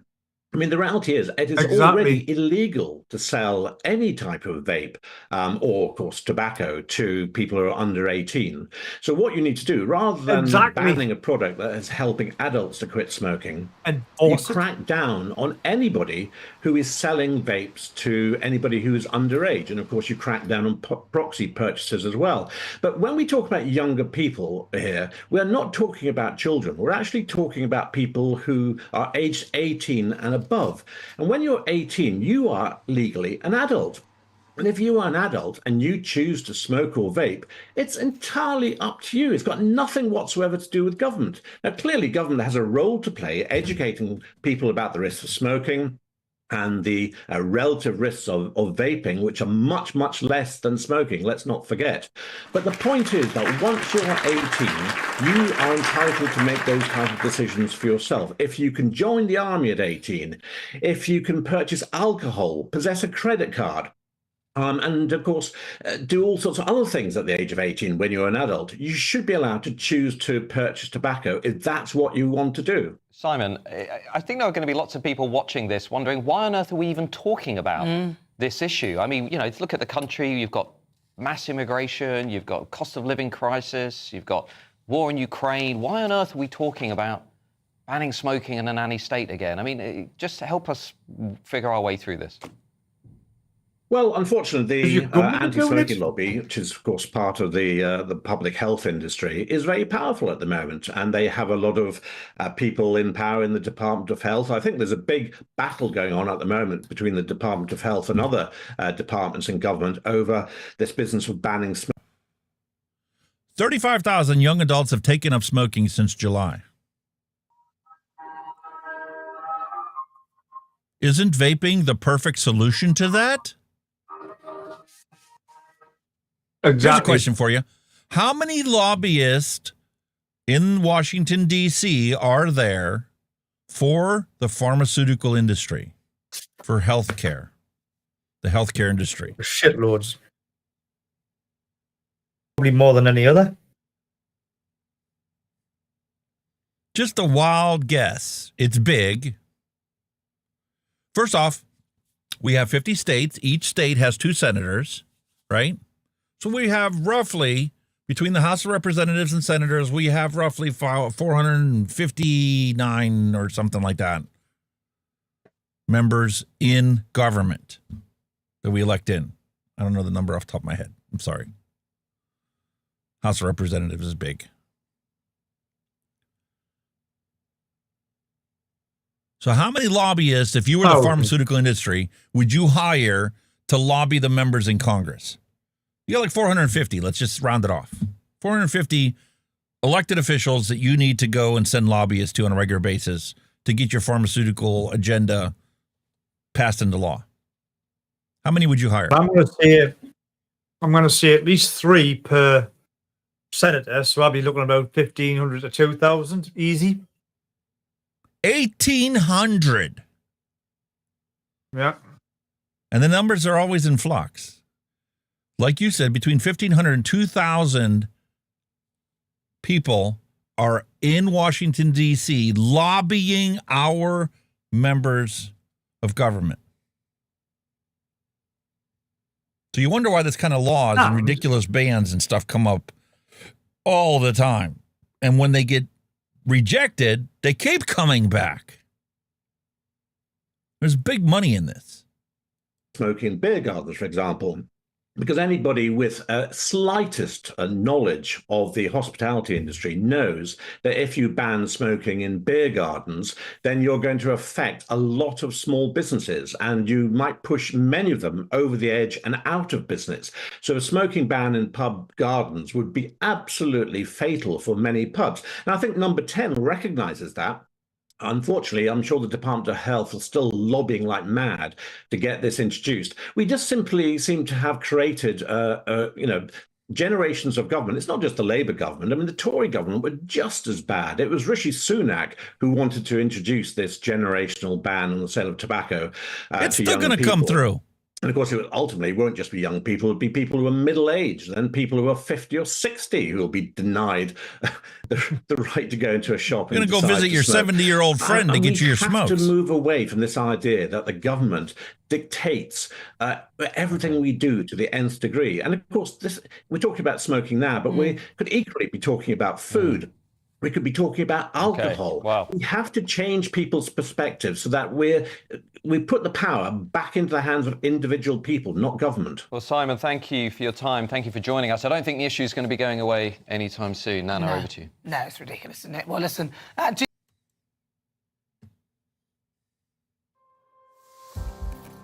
Absolutely class. You want some data? We love to back everything we do and say on here with data. Deeply worrying reason why disposable vapes are being banned in the UK as a date is now set. There's a deeply worrying reason behind the UK government's decision to ban all disposable vapes in the country. It's the latest in a creeping crackdown on vaping and smoking from politicians running the country, with former Prime Minister Rishi Sunak getting the ball rolling. His successor, Sir Keir Starmer, has continued the hardline approach to improve the health of the people in the country and relieve pressure on the NHS, as he said previously, because the fart knocker doesn't understand you attract more people with honey than you do vinegar. Man says vaping ruined his life. We have poster children to put in front of you to get you to agree to giving up other human beings' rights to access less harmful products. Meanwhile, nothing is being done about the combustible cigarettes. Nothing. Oh, shit, man. It's deeply worrying that a quarter of 11 to 15-year-olds have tried a vape. How many of them continue doing it on a regular basis? Oh, what, none of them? Maybe a small fraction of them? How many of them would have smoked a cigarette if vaping never existed? Well, you don't want to talk about that, do you? Of course not.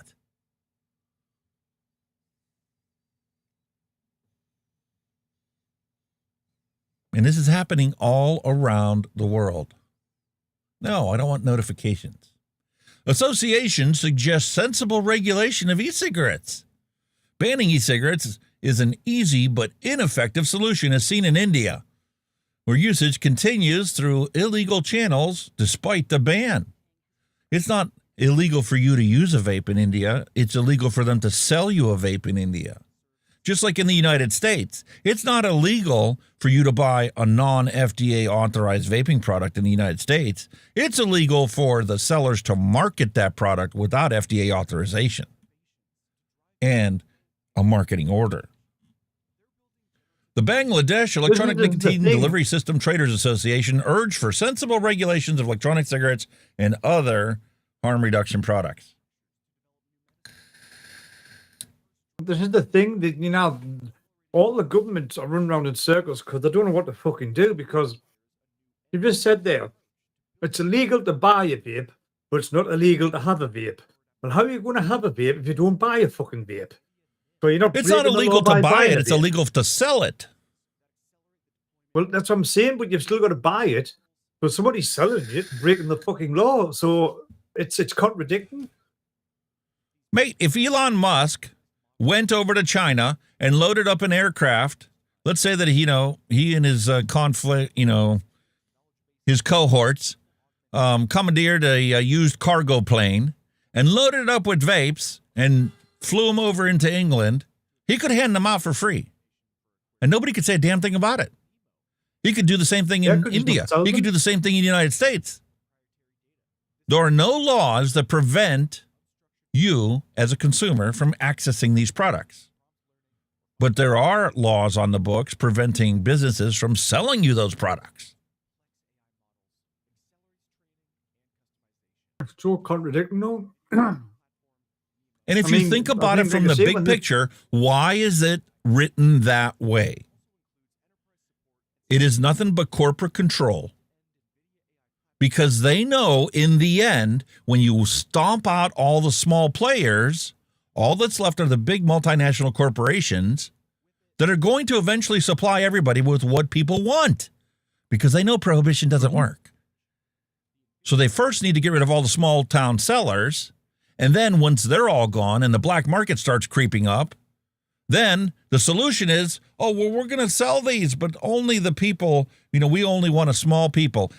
Greg Troutman, I only met the guy once, but he has the worst idea ever. He says there should only be a handful of people that deal with the FDA and sell these products. That's the problem with the vaping industry. There was too many players out there. Bullshit. No.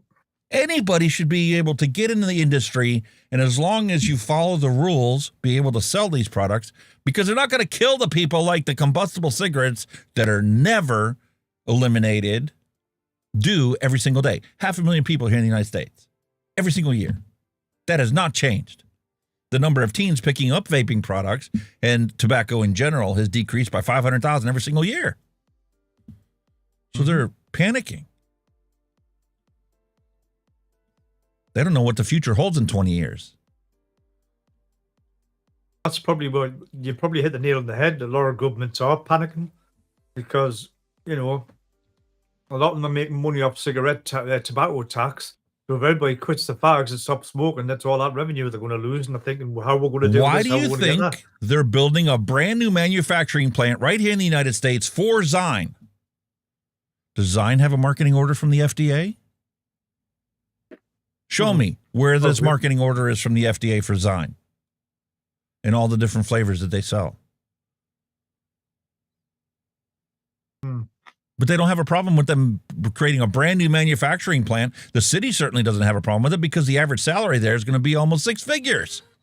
$95,000 to be a janitor at a Zyme plant manufacturing these pouches.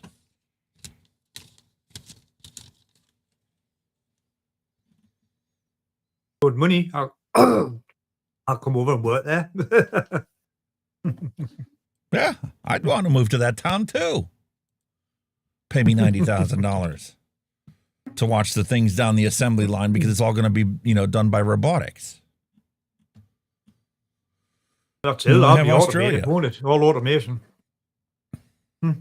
This is their solution. This is the solution here in the States. The FDA just talked about how, the Justice Department confiscated another thing of vapes.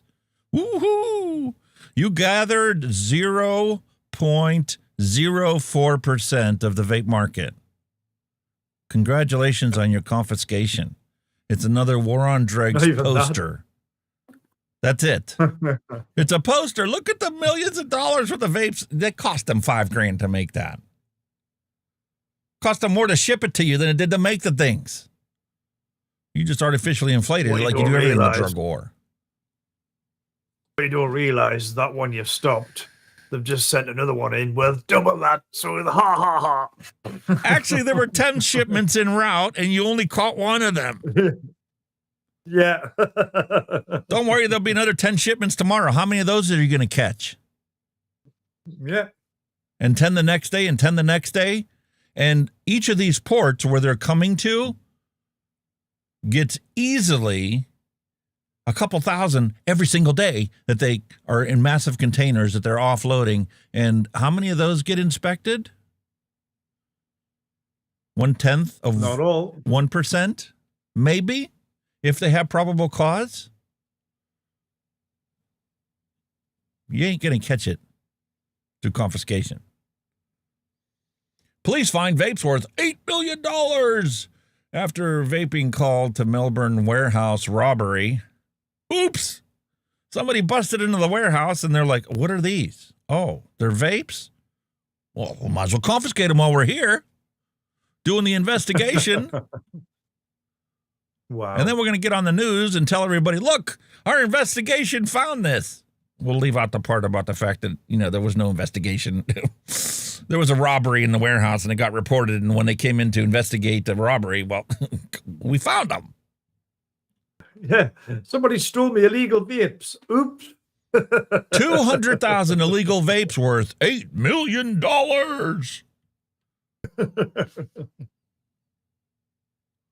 Wow. Probably spent, what, $500,000 making those vapes? I'm sorry, like, but you know, it's like I said, you've got a warehouse full of illegal vapes. It gets burgled. You're going to call the cops. A bastard, me, hello and welcome. You know what I mean? Wow. How come it didn't zap you? Do I have I've been that getting at the zapped all beginning? night Does it off have to Pretty be at the William. beginning? Should recognize it anywhere in the string. I've been getting zapped all night.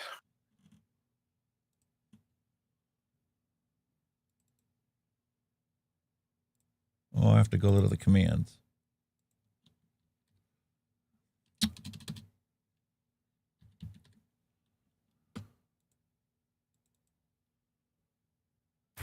It's not case sensitive. Nope. Huh. Oh, I don't know. It should have worked. I don't know. It works. Oh, it did fire. I've been getting zapped all night. It did fire. It did fire. It just took a while. I don't understand that. There you go. William's been zapping us all night. He's got you at long last. Arson Squad seeks public health over attack on vape shop. A deal tobacconist.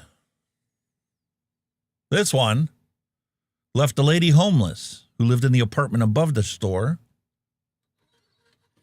Police have released images of a ute blaze in what the arson squad believe was an attack on the Midland vape shop.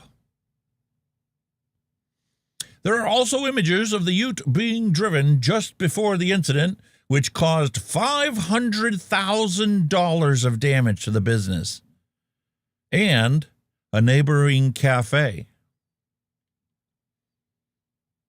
You know, you might be able to say it's not worth arguing about if it's like an independent little corner store.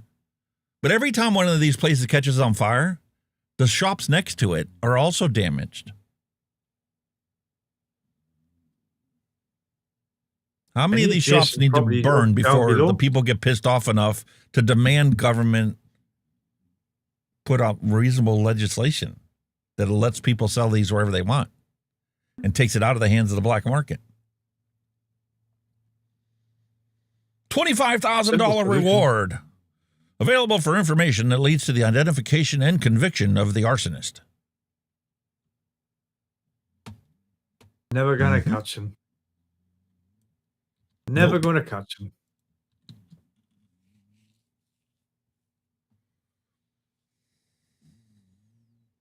Wow.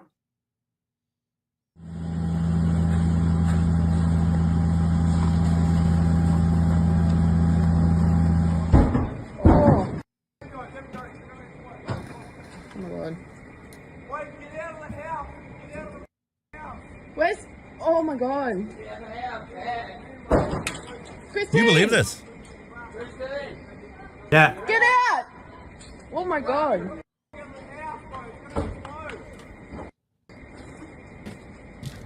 Free Ride Vapor, hello and welcome. Andrew Kaiser, hello and welcome. What the? I don't know. Yeah. I don't know if my auntie's in there. Oh, Kevy, is Helen still in there? Okay, good. Christine's out too.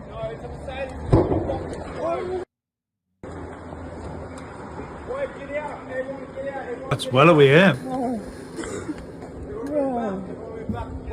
The cops is coming now. Apparently. Is there anyone else up there? No. There's not? Are you sure? Yeah. Yeah, all the batteries blowing up. Or her hairspray, or who knows what. Yeah.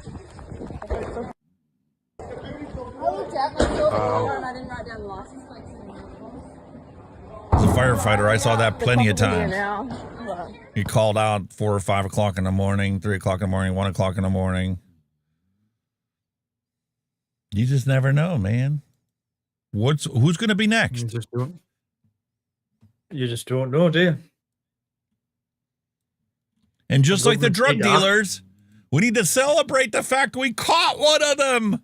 5 arrested as South Australia police crack down on illegal tobacco trade. Don't worry. 15 people took their place. Go catch them now. Exactly. How'd that work out for you? Doesn't school realize it, do they? What's that? Come on. Oh. It identified me as being out of the country. Sorry, we can't play this video in your country.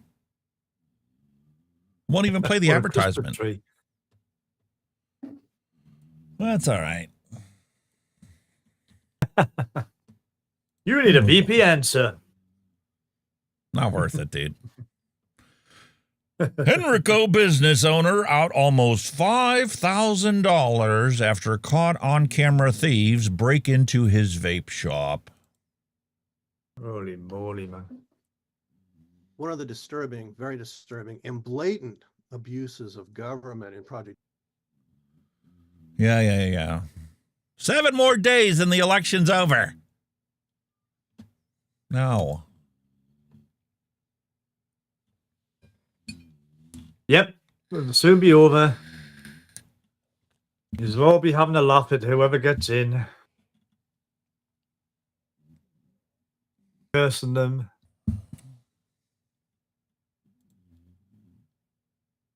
Break-ins, Crime Insider source. Well, Janine, as you said, business break-ins, car break-ins. Crime Insider sources say about 24 of those this past weekend in Sandston. One business owner we spoke with wondering if they're all connected. Busting the window. Using a broken piece of cinder block to smash in the door at this vape shop on Williamsburg Road. Smash, grab to exit. Only takes 42 seconds. Stole a bunch of vapes and adult use products. And those adult use products now had the DEA involved. And the hemp Darren D. enforcement Hello and division, welcome. all of them involved because they were THC containing products. Bobby Haller says his shop was broken into a couple of weeks ago. He's still trying to repair and replace the CBD gummies and vapes that were stolen. What worries him, And the alarm blinked. this past weekend, more break-ins in the area to include more than 24 cars in the vicinity of his small business. I know times are tight for everybody, but yeah, just if you didn't do it yourself, you didn't build it yourself, don't touch it. I mean, I've got 10 years invested here in this town. And from the looks of it, just kids being kids. It's a small community. People know who these kids were. Concerning for Haller, his shop was broken into around 9 p.m. Plenty of traffic ripping east and west in Sandston. Andy says to add insult to the heist, as brazen as could be, the thieves ran out and sat on these picnic tables for a bit, waiting for traffic to ease before making a run for it. Day's work off. No sales that day. You know, equipment to clean up, fix the floor, fix the door, then reorder an inventory. You know, it's almost $5,000. Wow. And that's money he says it'll take him about a month to make up. Haller asking you to take a good look at the perps' shoes, the clothes, and the way they were walking, urging you to call police and turn them in. Reporting live in Henrico County's East End tonight, John Burkett, CBS 6 News. What do you think, mate? Crazy. I like the way that it just goes to show the response time, though, there. That time to actually sit on the bench and wait for the traffic to die down before they decide to fuck off. I mean, really. Yeah, and if somebody happened to pull up, they'd be like, I don't know, man. We saw some kids running down the alley that way. Wasn't us. Oh, my God. And since that isn't a place where they've legalized cannabis, and since it's becoming more and more commonplace, here we have an exclusive report. What it takes to thrive in the cannabis vape space. Lessons learned from industry trailblazers. Here's the key point you guys all need to learn about, okay?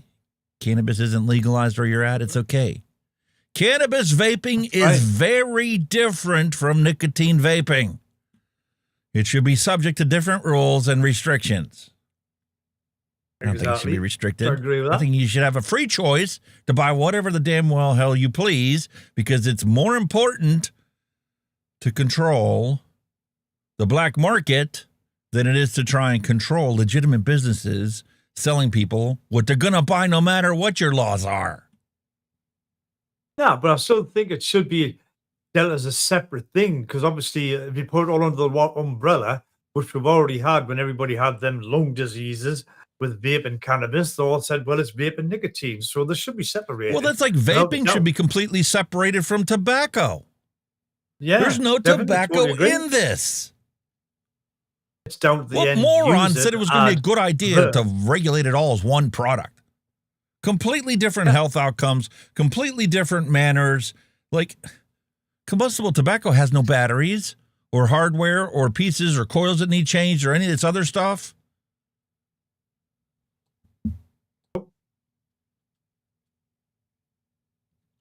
Totally agree.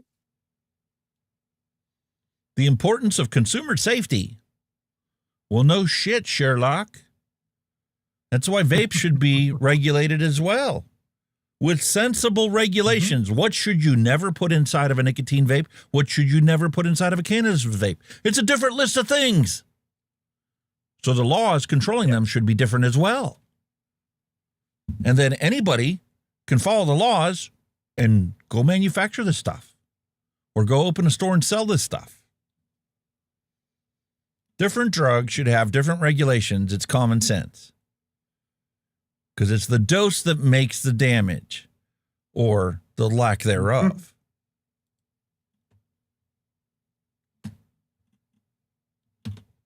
Anyway, I told you about, in the UK, about recycling, right? It's not just something that the industry is putting forward right now. This is something that's been discussed and in the works for quite some time. So we have a story from BBC. Council installs vape recycling bins at its tips. Council has introduced vape recycling at all of its rubbish tips. North Yorkshire Council said that the bins would be available at 20 recycling centres across the county. You start here and you work your way out from there. That already exists, though. We can not take everywhere. Our vapes and batteries. We can't. We have got a recycling station where we can take our stuff. Most recycling stations will take batteries. Anything with a lithium battery, they'll take. Whether it be a vape, a drill, whatever. Most of them will take it. We've already got that. My problem is they haven't got them on the streets outside the shops that's selling the vapes where they should be. Out, like they've got litter bins on the pavement. There should be a big disposable bin next to it. That's what you need. That's up to your city council. Out of the road. Exactly. Go to your city council and tell them there's a simple solution. It's cost, mate. It's cost. They're making cuts. Our councils and governments are cutting public services to the bone. There's no way they're going to put bins out for vapes. It's cost, man. You've got to get somebody out to go and empty it, then take, obviously, in a van or a vehicle, which will cost money to get a driver, diesel, fuel, insurance, then take it all the way back. It's cost. All it's playing down to.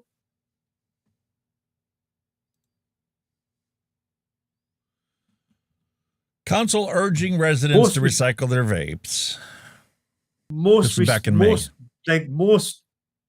recycling centres will take batteries of whatever, whether it be a vape, because they've got them advertised on what recycling bins now. Do not put batteries in bins because obviously they cause fire in the wagons. So they're taking it at recycling centres. They've done it for ages. They used to do alkaline batteries, but now in some shops you get baskets where you can put your alkali batteries in because obviously they'll not catch fire like lithium batteries. And that all started ages ago, but they've got nothing but lithium batteries or lithium-based products. Yeah. I think this should be adopted universally. Think of the cell phone batteries and the laptop batteries. Batteries are in everything. The power tools that we have. Fortunately, Home Depot and Lowe's around here, recycles those kind of things. But why does it take... It's not that. Well, they're trying to be responsible because of all the power tools that they sell. So they want to be able to recycle the batteries that they sell. Just like auto parts stores recycle automotive batteries. And like your sealed lead acid batteries from like a battery backup. Yeah. I can drop them off in an auto parts store. Yep, some shops do that. Or whatever battery products they do, you know what I mean?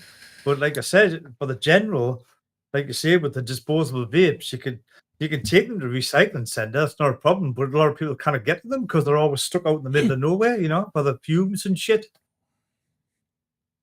So why don't the shops that sell these things collect them? That's what should happen, but they don't because they're not enforced to do it. So they don't see why they should do it. It's cost. It's down to cost at the end of the day. Well, if they want to stay in business, I suggest that they start doing that. Don't give these people an inch because they will take a mile when they act. You know yourself with the vape and with the disposable vapes, a lot of them in are just to make a quick buck anyway and then get out of it. So they don't give them monkeys. It's always been that way with the vaping they'll be industry. Thriving now. Yeah, they'll be making a fortune now. As soon as the ban comes in, they'll be, oh, well, that's it. We'll made more money. We'll bow out gently, or they'll continue selling them in the black market, like they do with the snidey cigarettes. Well, it's like, you know, there's plenty of companies here in the United States that bailed as soon as the PMTA requirements came into play. They're like, we'll never get by that. No point in doing that. We're bailing. Yeah, but like you say, you know yourself, disposable vapes, they're easy to hide, they're easy to conceal, you know, the stealth vaping really, so they can still sell them no problem on the black market if they wanted to. Easy. Yeah. Well, there's another reality that we don't ever talk about is the fact that most people don't even know what's going on around them. You and I are informed because we do this week after week after week and talk about all the latest stuff that's going on out there. Go watch some of the other vape shows that are out there and listen to some of these people talk. They have no clue what's been going on for years. Yeah. I've been on YouTube now 4 years, something like that. I don't even know when my anniversary date is or whatever. But I've been covering the news from day one. You know, My Freedom Smoke's closed. I put out a video about it. You know, some of the big companies, when they folded up, I talked about it. But there are people out there that are active vape reviewers that have no clue what the hell's going on in their local area, let alone around the world. And nobody gives a shit. It's crazy. Crazy, man. Absolutely crazy.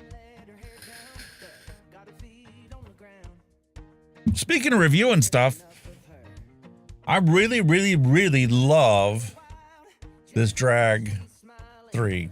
Is that what it is? Drag 4. I love the look of it. I love the features of it. I love the hand feel. And here's the reason why it takes me 3 weeks to do vape reviews. Because it isn't about how many puffs I take out of it. This has been my exclusive all-day vape, with the exception of the ones that I'm product testing that I force myself to use throughout the day. Look at those batteries.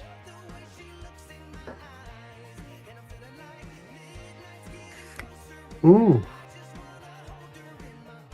It's literally ripping the wraps off of all the Molly cell batteries I have. Yeah, not so much on the Samsung batteries, but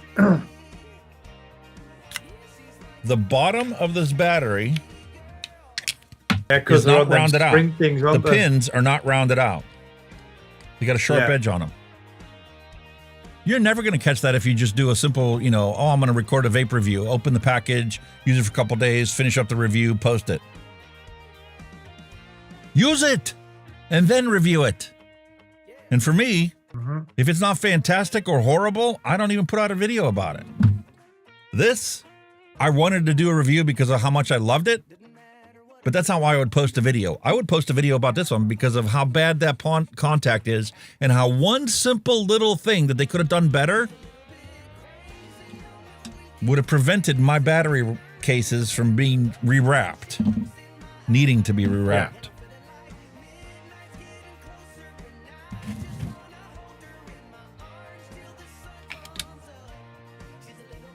Take your Dremel out again, mate, and round the edges off.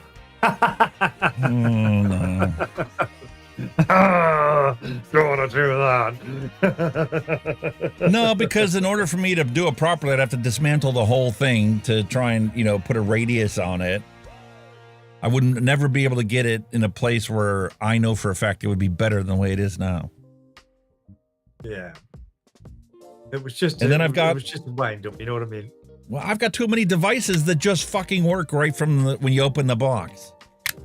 That's the best idea ever. How come nobody ever did a sliding tray for your batteries? Yeah. The wear point is an entirely long slot along the whole length of the mod. And the little catch for your release. That's it. Those are your wear points on this. Hmm. I don't know. Nah, man. Not everybody can get it right, you know what I mean? But, that's why they send the reviewers, so reviewers can pick up on the shit so they can improve it on the next model. How about I had a company finally reach out to me? I've done a couple of their stuff. I put up reviews about it. They finally reached out to me about their new stuff, wanting to, have me review their stuff. And they sent me a bunch of questions. How much do you charge? Nothing. Never charge anybody for anything. Never will. I want to keep my objectivity about it. If you want to buy me a coffee or something, buy me a coffee and I'll put your name up on the thing like I ever do for anybody else that buys me a coffee. I think it's because some reviewers offer a fast track or a fee. That's why I'd probably ask you that shit. Well, that was the other question. How long does it take you to review it? I can't give you an honest answer that's going to be consistent. It takes about 2 weeks, as long as I don't run into any problems. But if I do run into problems, it's going to probably take me another week to get it, edited and published. At the very longest, it'll take me a month to do a review. But I want to be thorough and comprehensive about it. It's that simple. Can we see it first? No. No. If you were going to send me something and you want me to product test your stuff and then supply feedback to you, I'll be happy to do that. And then when you finalize it, send me a final product, then I'll publish my final product review. But I'm not going to send you something you've been selling already for months and expect to see the review before I publish it. That defeats the purpose of me doing my job. Yeah. Nope. Problem is there are plenty of people in this industry, even in the vape reviewing portion of it, that get stuff, puts out a 5-minute video and calls it a day. And they count their blessings because of how many free things they got and how many views they got because their video is less than 5 minutes long. So everybody wants to click on a short video. And then we get our videos that are, 10 to 20 minutes long. But you're going to find stuff in mine that you're never going to find anybody else's because they don't bother to teach you. I have to go into making a video into thinking, I might have somebody watching this video that has been vaping for 20 years. I might have somebody watching this video that just bought a disposable last week and said, fuck, I don't need a cigarette anymore. Let me buy something that's going to be cheaper so I don't have to keep buying disposables. Yeah. Why? I mean, everybody's attention span now seems to be about 30 seconds, doesn't it? And someone else needs something else. You know what I mean? Crazy, man. Absolutely crazy. For something like this zero nick, and that's the reason I'm doing this, is a disposable with zero nick in it. It's going to be a very short video because there's really nothing to talk about. Does it work? How's it taste? And how long do I get to use it before I have to charge it? That's going to be a quick 3 to 5 minute video. There's nothing to talk about. Mm-hmm. It depends on your product and how complex your product is. I mean, I remember when the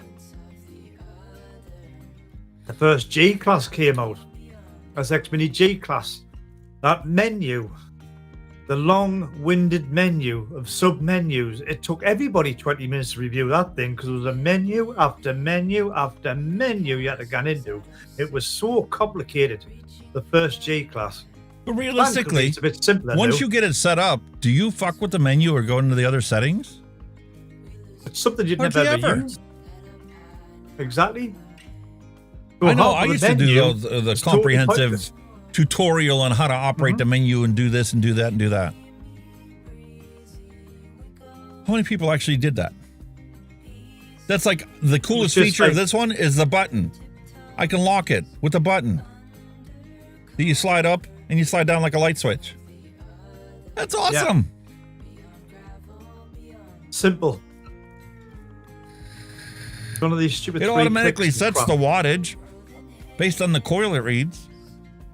And that coil, I've used it exclusively with this Water Malone, and it's still not bad. I've used it an entire week. Those Vupu PMP coils are amazing. Oh, tried and tested, sir. But they got to do something with these stupid battery pins. That is ridiculous. Shame, like. It's a shame. It is what it is. Oh, and the one thing I did want to cover that I forgot.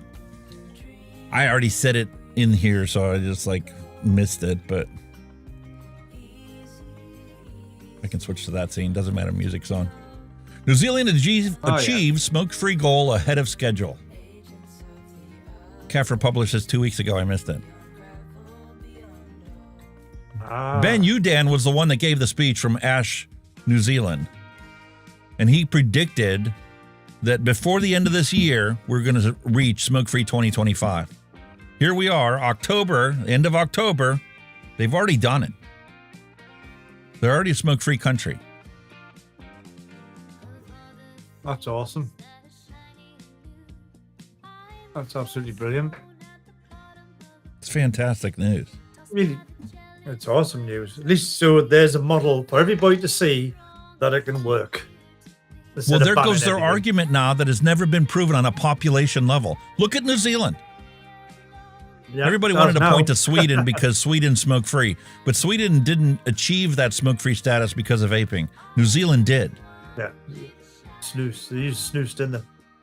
Especially when you look at the Maori, the indigenous population in New Zealand. Even they have transitioned over to vaping. It's going to take probably another decade before they're all fully transitioned over, but even so, they're heading in the right direction, aren't they? As a population whole, they already reached their 5%. Yeah.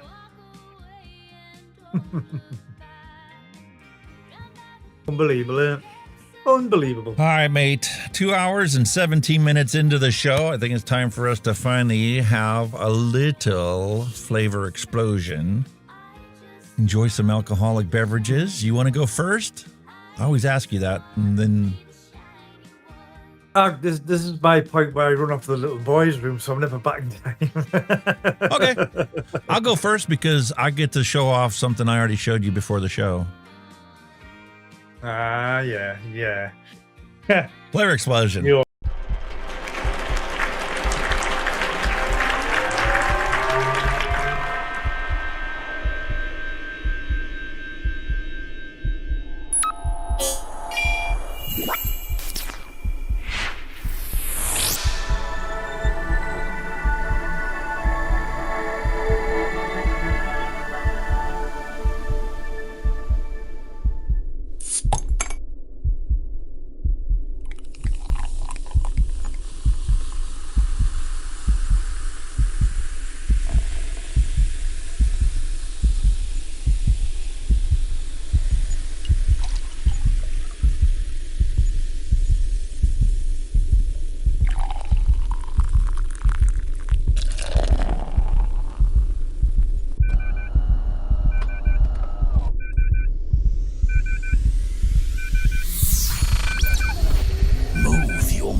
For your entertainment today, I have a beautiful Angry Orchard hard cider, natural baked apple pie flavor, and just 5% alcohol by volume.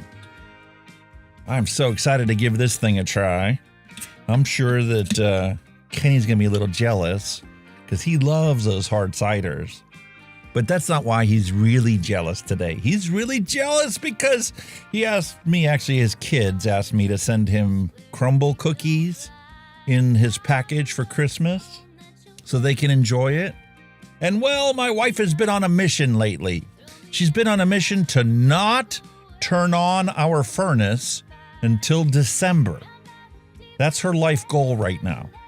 So the easiest way to deal with, the house being a little colder than normal lately is to get into the kick of baking. And let me show you what she made. Oh, I've timed it nicely. Look at that, folks. Look at that. Look at this delicious Look at that cookie. Look at that. Look at that. Oh dear, you know what I mean? Oh.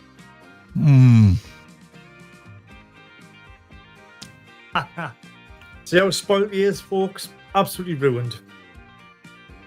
Wow. He's absolutely ruined. Absolutely spoiled rotten. Walnuts on top. We have a cream cheese icing, caramel drizzled on top, and an almond cookie. And because it's October and this is Halloween, we have ourselves a pumpkin cookie with a pumpkin cream cheese icing.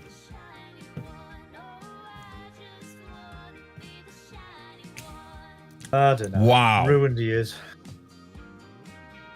I am ruined. Because she sprinkled cinnamon on the top.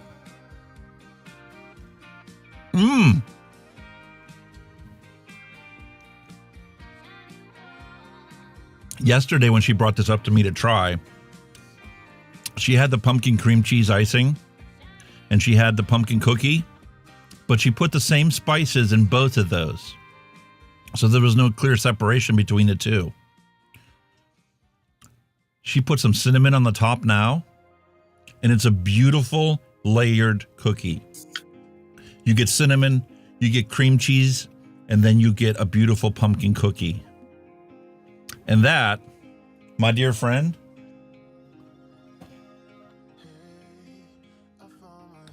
is paired up with a natural baked apple pie hard cider.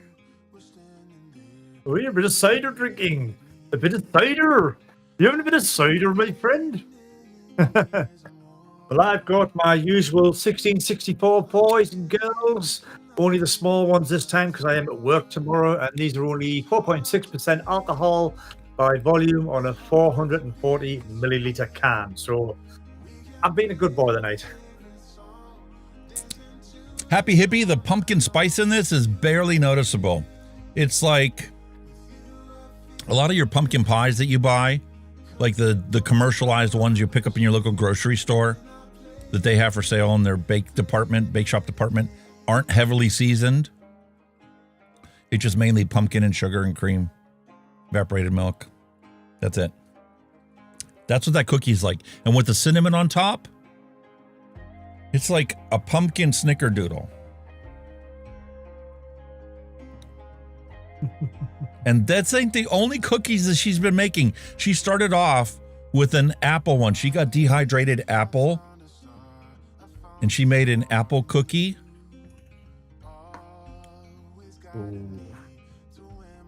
Wow. You need I'm never getting this white off. That, man. I'm never getting this white off. Custard to go with it. I gave her a recipe the other day for a pecan pie that was like pecan and whipped cream and like powdered sugar and stuff, and she made it up. It didn't want to set right, and she thinks it's because she didn't make the whipped cream right. She made everything from scratch. And none of it, is like box stuff. So she knows exactly what's going in it. Just flour, simple ingredients.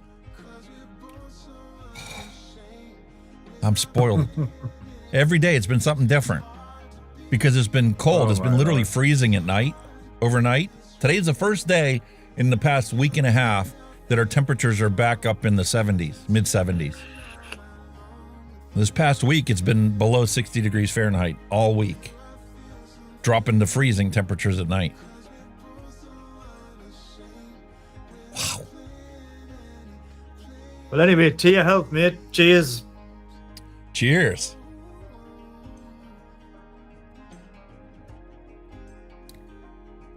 Ah. Wow, is that so good? I understand why you love hard ciders. Oh, I like ciders now and then. It's nice. So refreshing. Especially when it tastes like a baked apple pie. Oh, yes. Holy moly, is that delicious? Mm-hmm. Pairs well with this cookie. Man. Awesome. Yeah, look at him.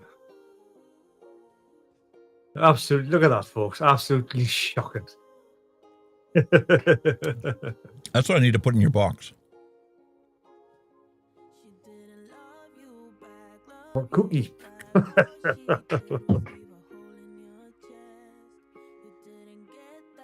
That tastes every bit as good as a crumble cookie. Really? Wow. Now the difference is her cookies are this big, crumble cookies are this big. Sizes and everything, so to say. No, it's about the flavor and the texture and the fact that the inside of this cookie, a lot of people say it's like underbaked. No, that's exactly perfect, because if you have a pumpkin cookie and the very inside of it is just a hair firmer than a pumpkin pie would be, and the outer crust is a nice cooked, baked, not crunchy cookie, it just plays to the whole idea of it being pumpkin. Mm-hmm. Wow. Wow.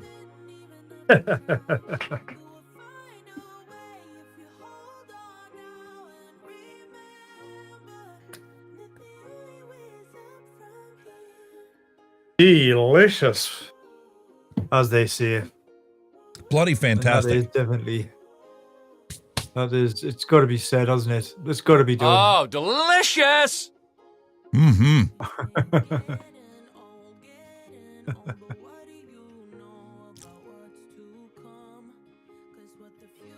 Now that's refreshing.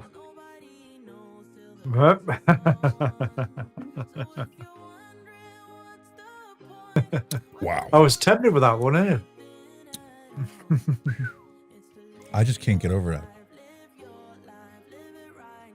I'm never going to be skinny again in my life. I've already come to realize that. No, you're too spoiled, mate. The other day, was it Thursday night? No, Friday, right before Patrick's show. She decided to come home and make chicken masala from scratch. And homemade naan bread. Oh. Oh, yes. Very nice. Yep, and that's one I can definitely eat 2 days in a row. No sweat about it.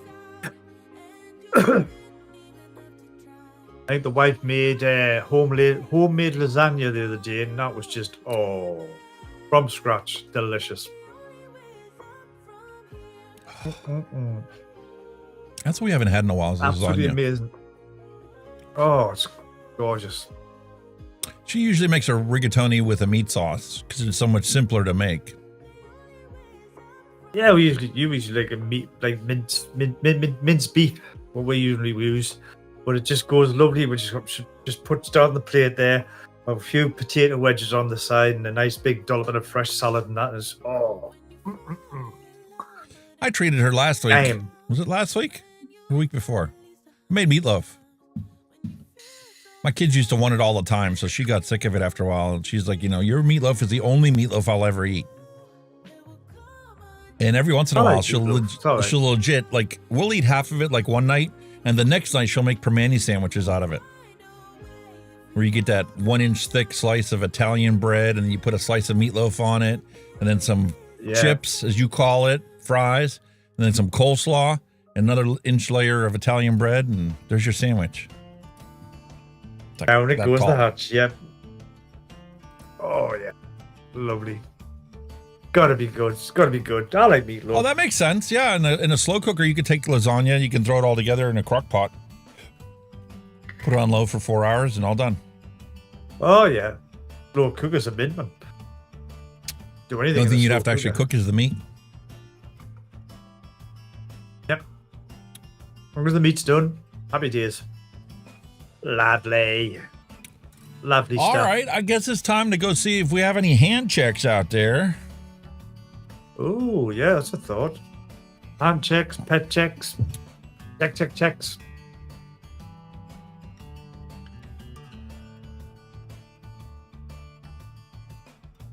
Ah, love it. Oh, William Dobson. There you go, folks. William never Dobson fails. posted on the Smoant Battlestar Squonker with the Asgard Mini on top. Also, did you know that they made a non-squonk version of this mod as well? I did not. Really? Wow.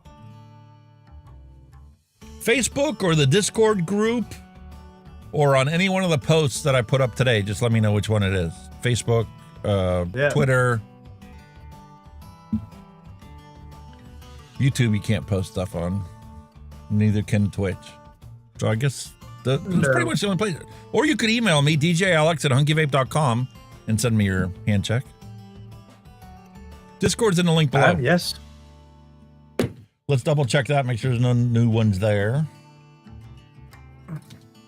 Right before the show, last one I saw was what Mallory posted last week. This latest Windows update is nothing but garbage. It is. It's honestly it fucked my stuff right up. Come on, Discord. I already opened you twice. Totally cocked my shit up. It says it's opening, and then it never opens. Yep.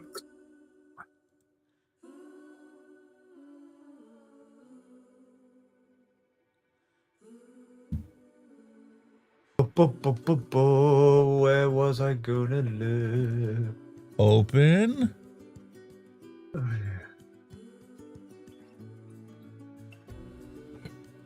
yeah. It just doesn't want to open. Clearance. And the other hand check for Kenny. What's that? That's what I want to know. What's that? What is he accusing you of? All right, William. What you up to?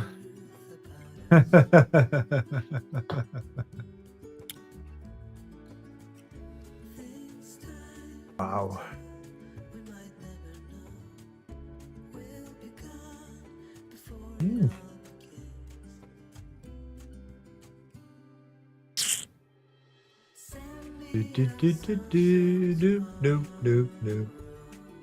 No comment there. There's our live show there.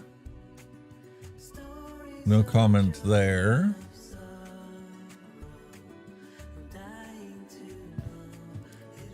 On Facebook.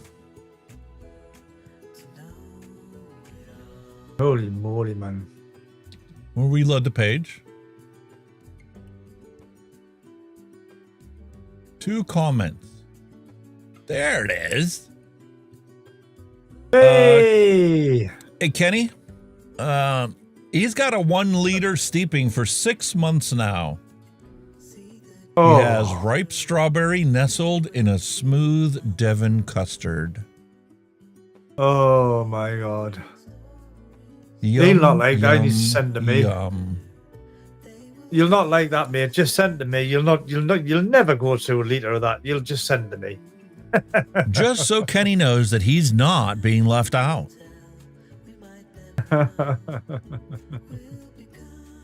Yes, thank you for that, William, you bar steward. Wow. Holy moly. It just will not load. Discord. There. Is it there? It was already there. It was minimized. way, man. That's because I had copied and pasted the link for the Discord server right before the show. Ah. Okay, no new hand checks. No pet show-offs. So it's time for me to go to our post that I put out there on Facebook, asking everybody for their hand checks. Not the hand checks, for their pets.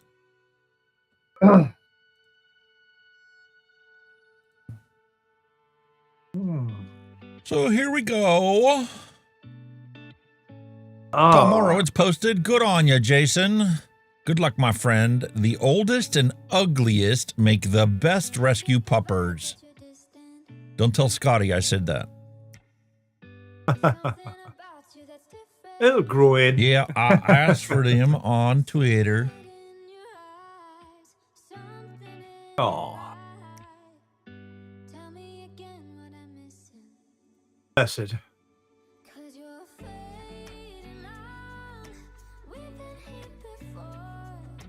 What on earth is that little thing? Oh. There we go. Here you come, Henry posted. Here's Cosmo, Asian, and Sky. Oh. They're big looking beasties, aren't they? Look at that. Oh. Balafur. Adorable.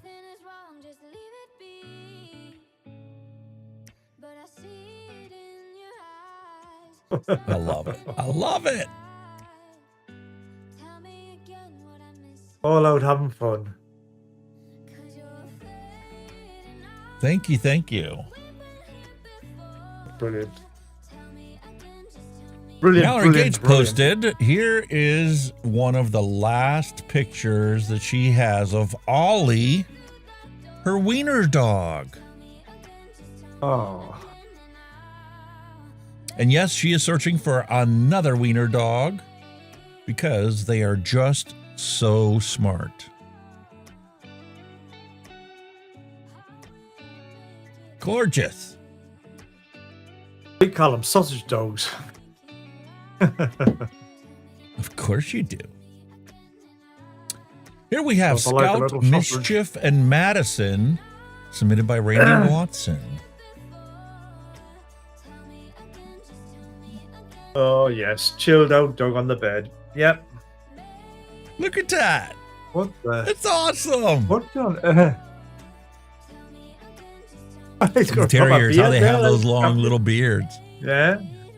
That's awesome. Just hanging out on the bed.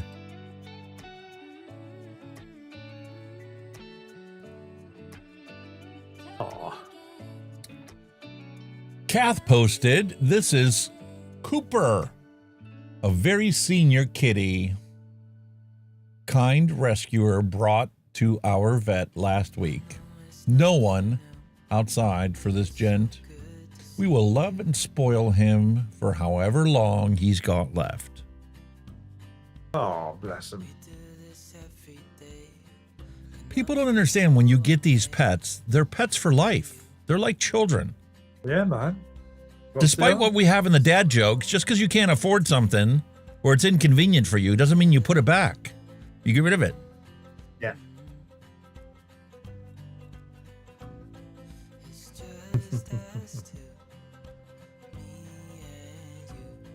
That's lush. Southern Vapor posted, Doesn't Miss he look Dixie, age is 11-ish. Another rescue pup. Looks so happy, doesn't it? Sit there. Oh, yeah. Definitely got a good life. Awesome. And Rog posted, okay. Marley and Ziggy says, howdy doody. Oh, Jesus. Look at that. What an adorable doggy. Cutie. Oh, that's like Chester. He loves Christmas time. He loves birthdays because if you hold a package out for him, He literally grabbed the wrapping paper and rip it off. Oh. Marley and Ziggy. Awesome. Thanks, Rog. And here we have Jason Vapes. Julio.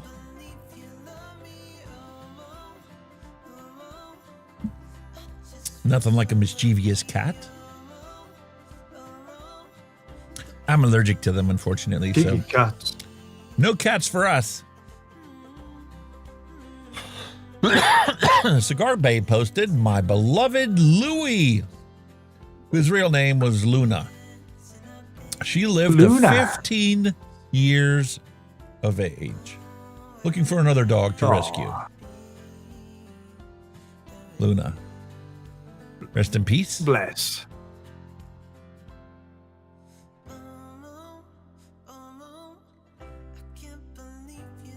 Love it, love it, love it. Vaporhawk posted. Little pooches everywhere.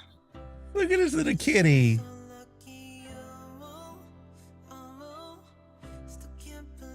It's well sprawled, isn't it?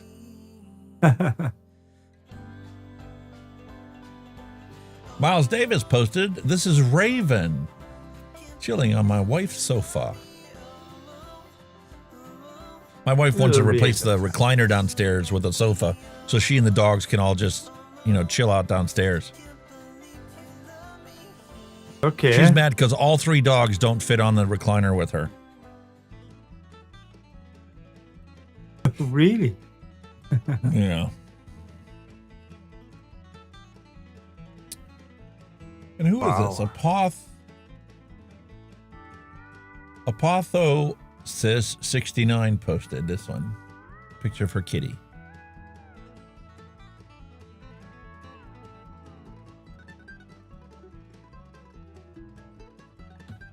And Prickles. Prickles' little kitty. 2 kitties. Aww. OBS disconnecting, reconnecting. Oh no. Don't know why. We're back online. Awesome. Thank you very, very much. I appreciate all you guys posting that stuff for us this week. Awesome. Brilliant. What other ones we got? Brilliant, brilliant, brilliant. We got another copyright claim like we did last week for the lady with the tow truck. Yeah.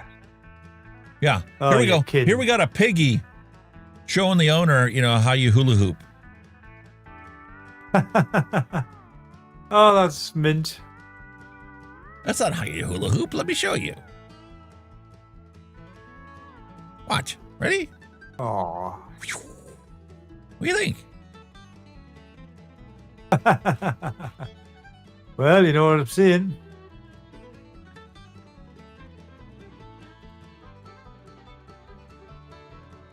Does your dog go nuts when you brush him? It's loving it. Now it is, man.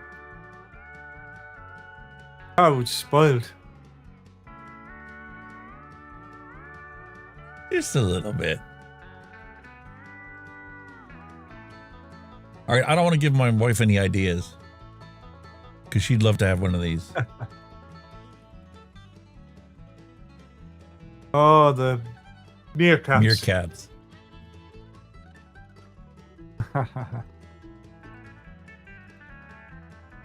Awesome.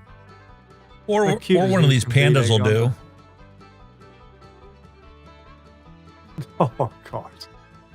No, you just hitting the cute factor now, mate. Oh, they look so happy though, didn't they? And then we had the white squirrels last time. And then we had the AI kitty. And Grim Green's Nero. Good news. Nico, not Nero, Nico. Back home from the vet.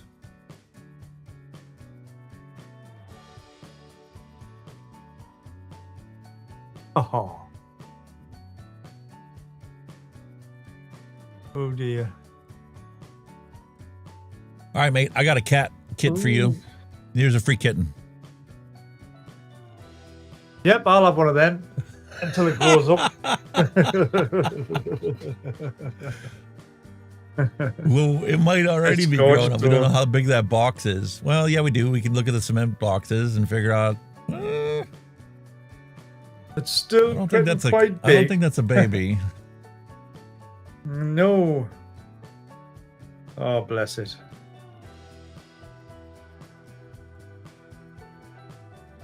Beautiful animals, though. Well, then we did the owls last week. Owls are vicious creatures. I don't know if that counts, but there's my boy lying on his bed. Nice.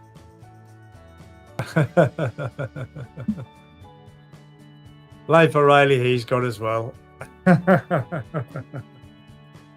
Spoiled rotten, as always. Trying to find my old boy.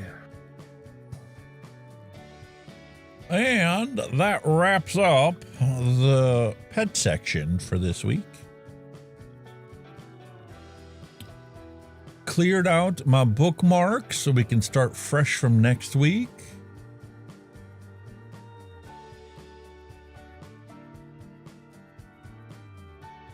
Oh, I can't see him. Oh, we've got some more.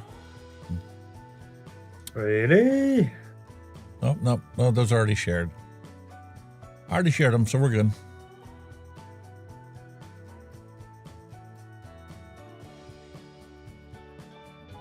No, I'm sorry, but I'll me though, fella.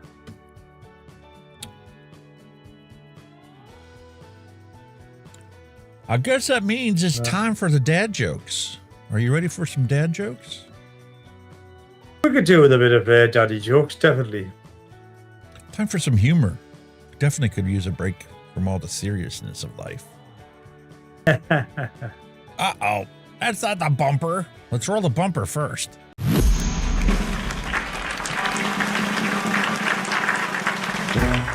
No more despair. I have paid more than I owe. Now what you see is what I give you. If a vapor's been robbed, which detectives are assigned to the case? Sherlock Holmes and Dr. Watson. Yo, what is a vapor's favorite fantasy film? Cloud Wars, Episode 1, The Phantom Line. Hey man, what do you call advice from a vapor? Drip tips. Hey, is that a mechanical mod in your pocket? Or are you just happy to see me? Hey, don't throw your mod at people, or else it's battery.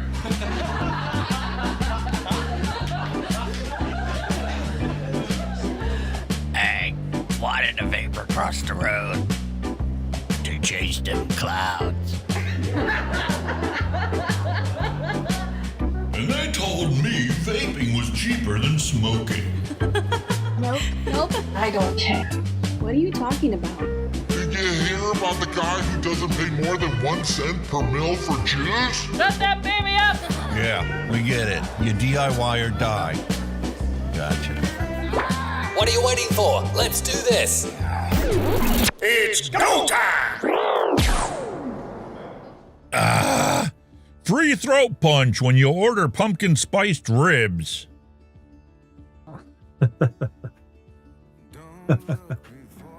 There are certain things pumpkin spice is appropriate for and certain things that it's never appropriate for. Brace yourselves, folks. Winter is right around the corner. Oh, yeah. I don't know where you got your fucking opinion, but I hope you kept the receipt. I miss the good old days of the e-cards we used to send each other. Yeah. Pile of rocks inside your car. Who needs a pickup truck? I got a station wagon. Tomorrow, I'm going to get up and work out at 6 a.m.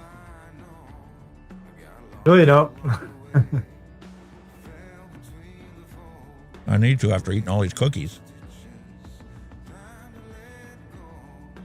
Is that you, Kenny?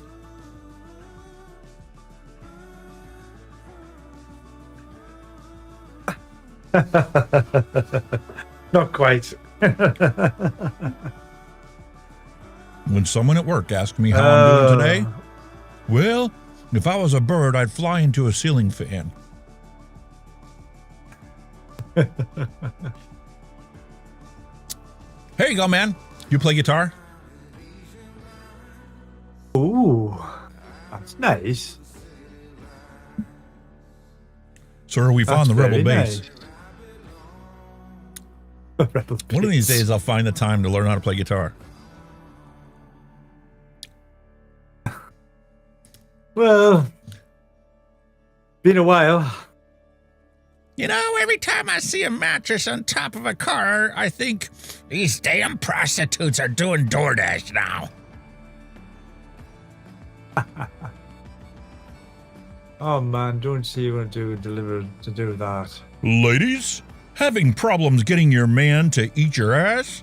Try the new BBP, the bacon butt plug. I should warn you all, my son sent me some dad jokes this week, so we're going to have some inappropriate ones. But since we're all mature adults, we can deal with it. Unlike the Disinformation News Network. We fixed their logo. Have you done the disclaimer yet? You never done the disclaimer. At the beginning. Yes, and if they haven't figured it out by now, they never will.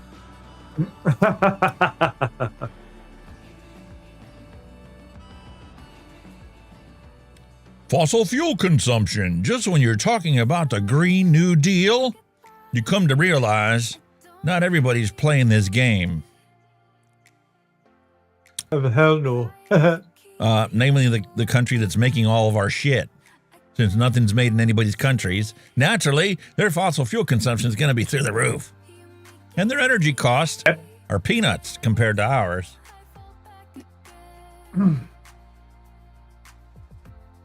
Here's an interesting comparison for you. Here's a list of ingredients for McDonald's French fries in the US and the UK. There's yours. One's a Bible, one's simple. There's ours. Fucking hell. Holy shit. Why? Damn, that was good. I can't believe I finished that off already. I was saying to put the ingredients in what the box made of now. All right, folks, I need you to name a cartoon that today's kids have never heard of that you watched all the time. I know that one. I know that one. I know that one. And I'm going to do it. It's Captain Caveman. Now's the time you can use your little voice button. Try it again. Fuck that. Oh, fuck that. I want to screw something else up. Mallory's like Jabberjaw. What's Jabberjaw? Josie and the Pussycats. Cheryl Demers has got Captain Caveman. Wacky Races. Wacky Races. Oh, that was cool. Do what that sound like now? Does that sound is it working? Oh, it's working fantastic. Oh, is that what I was doing? Hang on. I don't know what they My are. dogs are wondering what's going on too. Is that one a low All one? right, Is it? No, is that a high one? Oh, you got a helium High balloon. one. Have I got a helium balloon? Oh.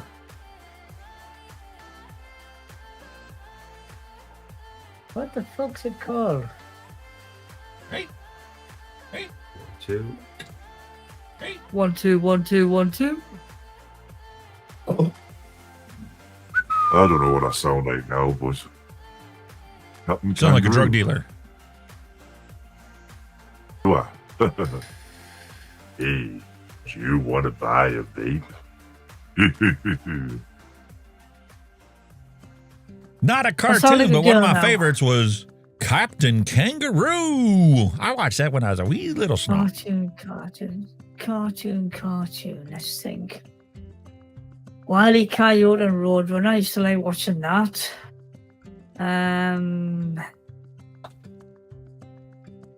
Oh God, so many. Thundercats. Anybody remember Thundercats? Yeah. And He-Man? Huckleberry He-Man? Hound. Oh, I remember that. Huckleberry Hound. Huckleberry Hounds? Wow. My not cartoon would be Banana Splits. Oh, yes, Banana Splits, so brilliant. Tra-la-la-la-la-la-la, tra-la-la-la-la-la-la. 1 banana, 2 banana, 3 banana, 4. Class. Fantastic. I don't know how that sounded in my voice. Thunder the Barbarian. How about Land of the Lost? Remember Land of the Lost? Land of the Lost. With the dinosaurs. I want Thundercats. He-Man. If that's the one I'm thinking of. Oh. The family got lost in the world of dinosaurs. Jetsons and Flintstones. Oh, the Flintstones, brilliant. Yabba dabba doo. Fred Flintstone. I always love Fred Flintstone. What other ones? Any other ones you can think of?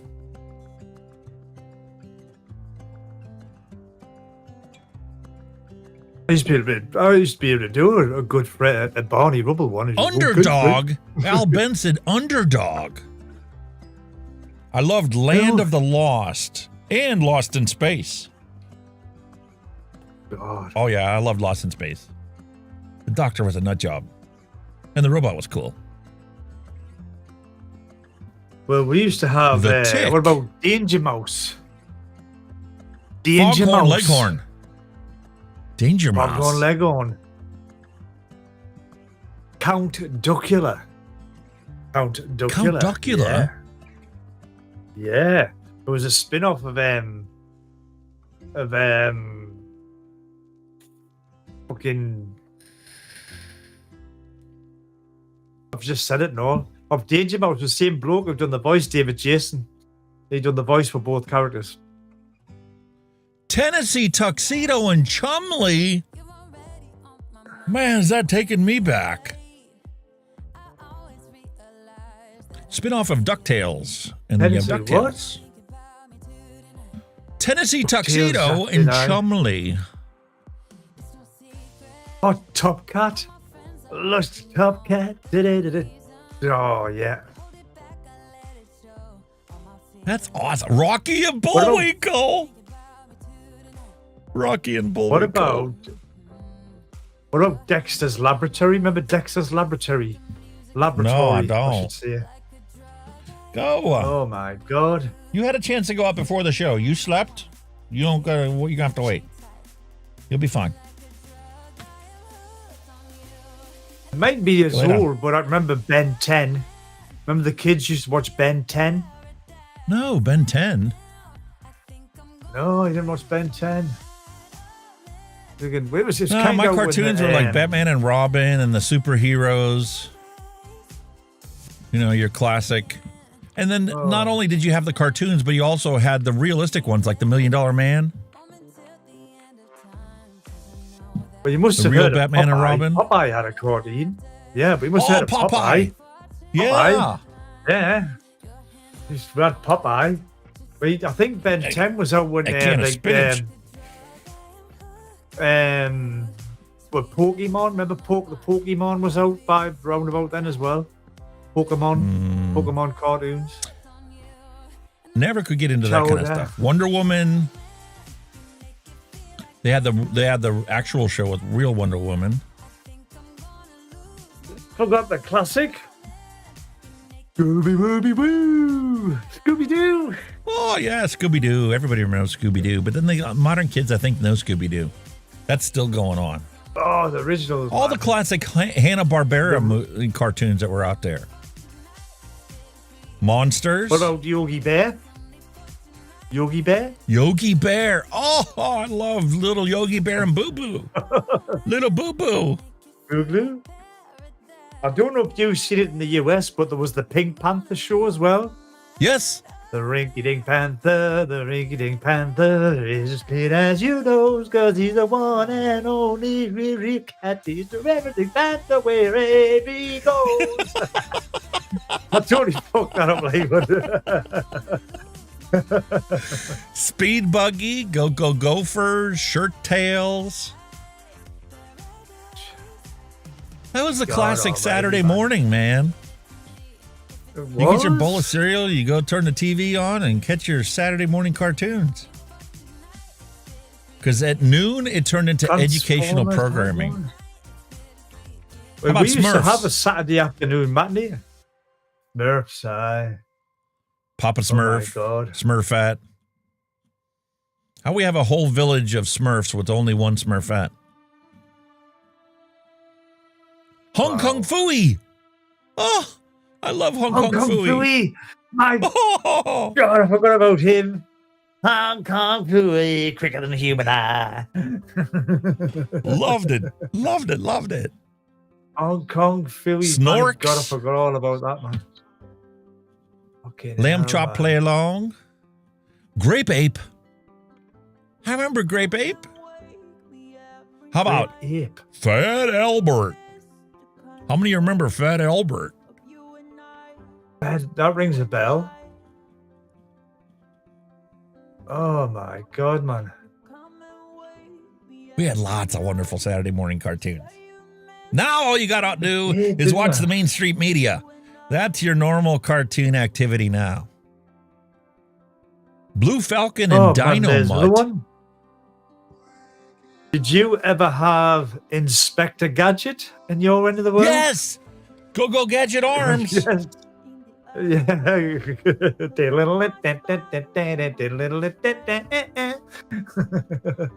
Happy Hippie says, I do not like Power Rangers.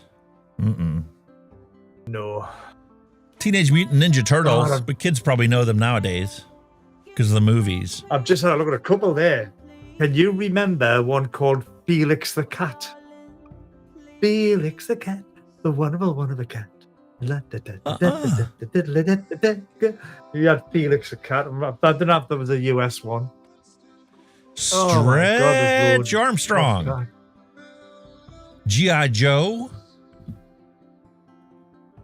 Ooh. Al Ben's like, I do.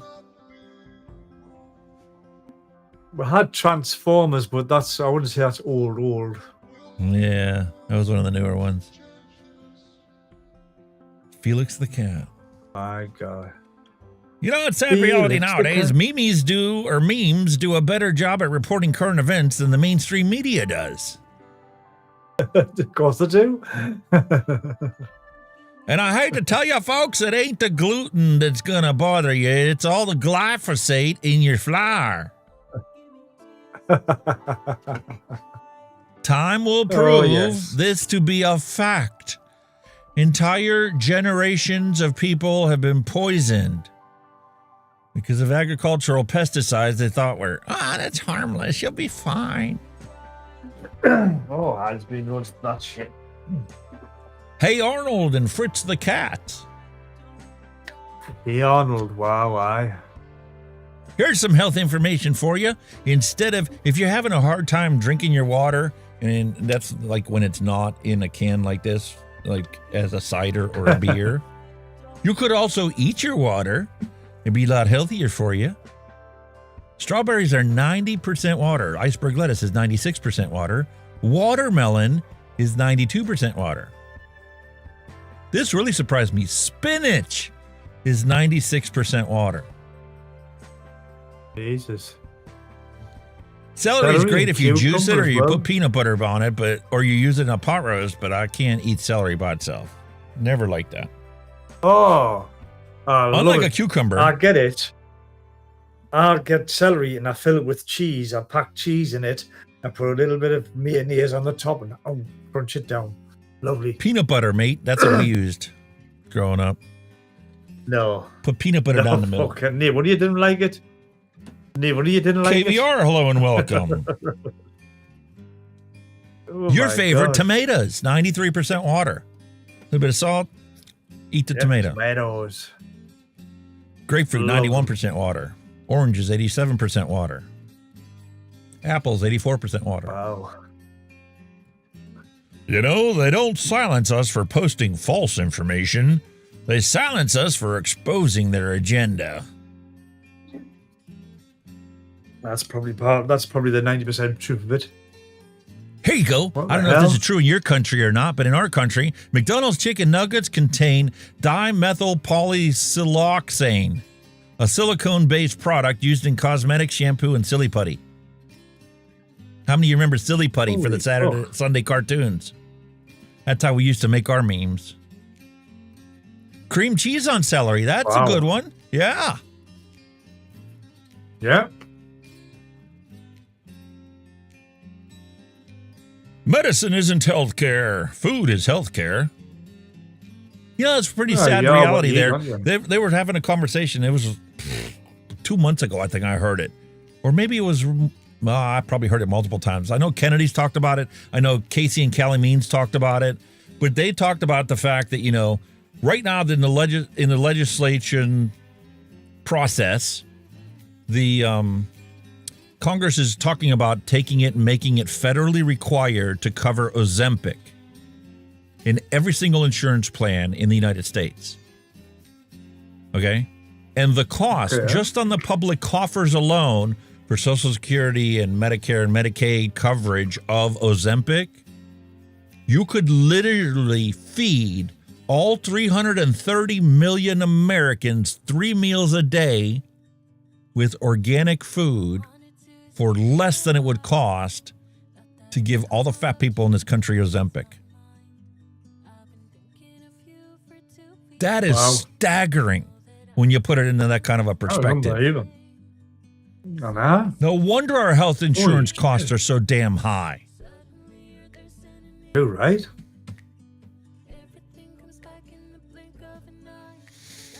Okay, if you ask me to define human stupidity in just one image, here it is. Oh my God. Makes me want to have another drink. Meanwhile, there's already a shortage of Ozempic.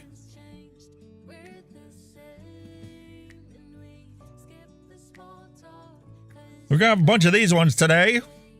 I have a green ball in one hand and a green ball in the other hand, so what do I have? Kermit the Frog begging for mercy. Please. Excuse me, but you've just violated community standards. I'll just log into my other account. You can't stop me. That's so true, isn't it? Shut that one down. I'll open another one. You wonder why you got so many accounts. You have more accounts on Facebook than any other social media platform. That's because everybody's got like 5 or 6 accounts. Exactly. Wash rag. Wash rag. Whose damn cat is this?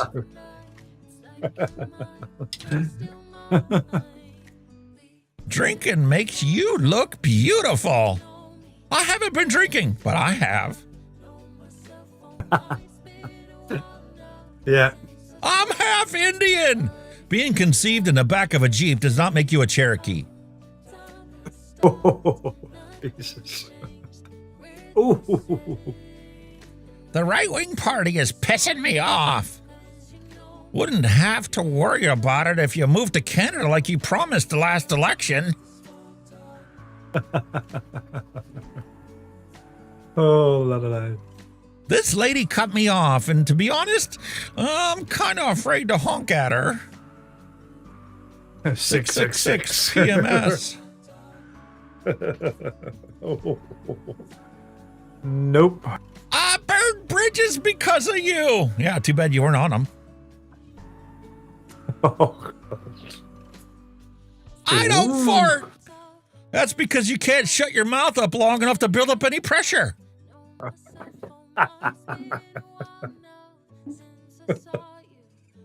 Did you know when you do this stretch daily, this area of the back causes stiffness and lower back pain from lack of stretching? I put this in there for myself, not because it was an actual dad joke. I gotta learn to do that stretch every day. I wouldn't get back. How do you sleep at night knowing some people don't like you? With the fan on. Very well, thank you. You're really overweight. Well, I've had a few children. What, for breakfast? I hate you. When a kid says, Daddy, I want mommy, that's the kid version of, I'd like to speak to your supervisor, please. Too true, that one I know. I'm over here now, bitch. How did you get on that side of the meme? Nobody wants to see your stupid photo from 2009. Oh, what a cute little photo.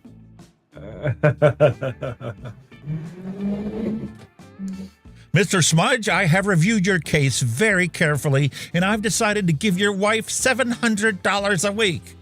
That's fair, Your Honor. And every now and then, I'll try and send her a few bucks myself.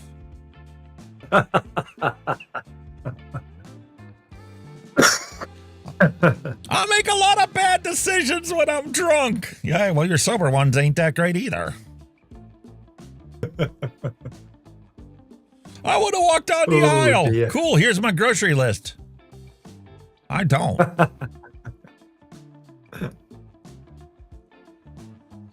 Do you have any idea what it's like to kiss a perfect 10? Yes, I do. And let me tell you, that mirror was cold.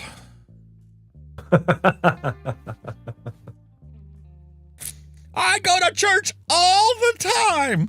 Laying in bed screaming, oh God, doesn't qualify as going to church. Oh, Jesus. I want an emotional support animal. Yeah, me too. A chicken, 4-piece with a biscuit. I called you. I know, I watched the phone ring. Ooh, 911, what's your emergency? 2 girls are fighting over me. Well, what's the problem? The ugly one is winning. Jesus. Taco Bell. Come try our naked chalupa. Come naked, try our chalupa. Come naked, try our chalupa. I like it. How to tell if your cat is plotting to kill you. Why did you tell me you wrote a book? I answer that in chapter 2. Go buy the book. Chapter 2. Imagine, if you will, a cat from a meme so popular that it was elected as the next president of the United States. The way the elections are going, it wouldn't surprise me. Could be a write-in vote. You never know. Yeah. Dad, why do we grow our own food? Well, so we can survive. And because store-bought food, especially tomatoes, tastes like disappointment, son. We just can't have that in this family. I gave you everything. I know, I'm on 7 antibiotics now. Thanks. Yeah. This is the kind of business we should support, along with its people. Local farmers markets. Yeah, man. I'm trying to follow the science, but it keeps leading me back to the money. Follow the science, find the money. Follow the science, find the money. Exactly. Like that alligators can grow up to 20 feet, but most only grow 4. Oh, God. Trust me, folks, these all taste different. Did you know that when you chop up a red onion, every time you slice through the cell membranes, it releases chemical compounds that completely change the flavor and the taste of that onion? And the more finely you chop it, the more of these compounds are released and the stronger the onion flavor gets. That makes sense. Problem solvers, do not mix these ingredients. Education for your life continues with bleach and ammonia is chloramine gas. Oh, Don't yeah, mix right. those two together. Yeah. Bleach and vinegar is Hell no. chlorine gas. Bleach and rubbing alcohol is chloroform. You know, we're probably going to get banned because we taught people how to make chloroform. They're going to watch some 50s or 60s dragnet movie where they use chloroform to knock somebody out, and somebody's going to go buy bleach and rubbing alcohol. Good thinking, Batman. Come here, Hydrogen you- peroxide and vinegar make peracetic acid. No. Do not mix shit. them. Hell no. Things are getting really outrageous over here, mate. Who the hell is going to pay $18.50 for black raspberry chocolate chip ice cream? Ooh, I don't know the No. temptations there. It's a big dope. No. You could go to Dairy Queen 3 times and get yourself into somebody else more ice cream than you could out of that. And if you read the ingredients, it's no better than the stuff they sell you at Dairy Queen. And if you disagree, you're entitled to your incorrect opinion. We won't bother you. Because this is our relationship goals. I found my perfect person. I know that's coming in my future. When Alzheimer's reaches its fruition, and I think I'm still a 7-year-old kid, I'll be riding my riding horse while my wife is driving her electric scooter. Hell yeah, man. Warning! Warning! Warning to us all. Shampoo warning. I don't know why I didn't figure this out sooner. I use shampoo in the shower. When I wash my hair, the shampoo runs down my whole body, and printed very, very clearly on the bottle, on the label of the shampoo bottle, it says, for extra body and volume. No wonder I've been gaining so weight. It has nothing to do with my wife's cooking or the cookies. Well, I got rid of the shampoo, and now I'm going to start showering with Dawn dish soap because the label reads dissolves fat that is otherwise difficult to remove. Problem solved. I will be skinny by New Year's. Oh my God. Sounds good. Nancy Too good to Pelosi be true. pays 3 times that for her ice cream. Mallory Gates says, I went to Burger King the other day. It cost me $70. Ooh. I know my wife stopped at McDonald's the other day on her way home. It was like $35. Not cheap She didn't even anymore get the now, dogs is it? anything. Cheryl's like, if it was only not that cheap anymore. easy. If it was only that Yeah. easy. Just use some Dawn dish soap. Job done. So, what you're saying is you do want to get banned. Well, I don't know. Well, that's open for discussion. Bro, can you light me up? Bro, you are my light, bro. Bro, how many of us did this stuff? Huh? Yeah. Well, I didn't do it like that. I took the fuck off them, but I didn't do it like that. Jesus Christ. But you never thought twice about it. Especially if it was a chick. You wouldn't stop. You wouldn't take it out of your mouth. Like, here, have a light. It was a man thing. Yeah, you know what? You would take the fag out of your mouth and hand it to the other person and let them light theirs with it. But times have changed, bro. You got to keep up with the times. Problem, can't have cake and eat it too. Perfect solution, according to my wife, make 2 cakes. Exactly. Right up there. And little do they know that quitting vaping is just so fucking easy. All you got to do is get it banned in your local town and you're right back to the fucking dirties, the cigarettes. Oh my God, yeah. Cigarettes and a beer. Cigarettes and, well, just about anything. Had a cigarette before my feet hit the floor. Had one with my cup of coffee in the morning. Had one every time I went to drive. Had one every time we ate anything.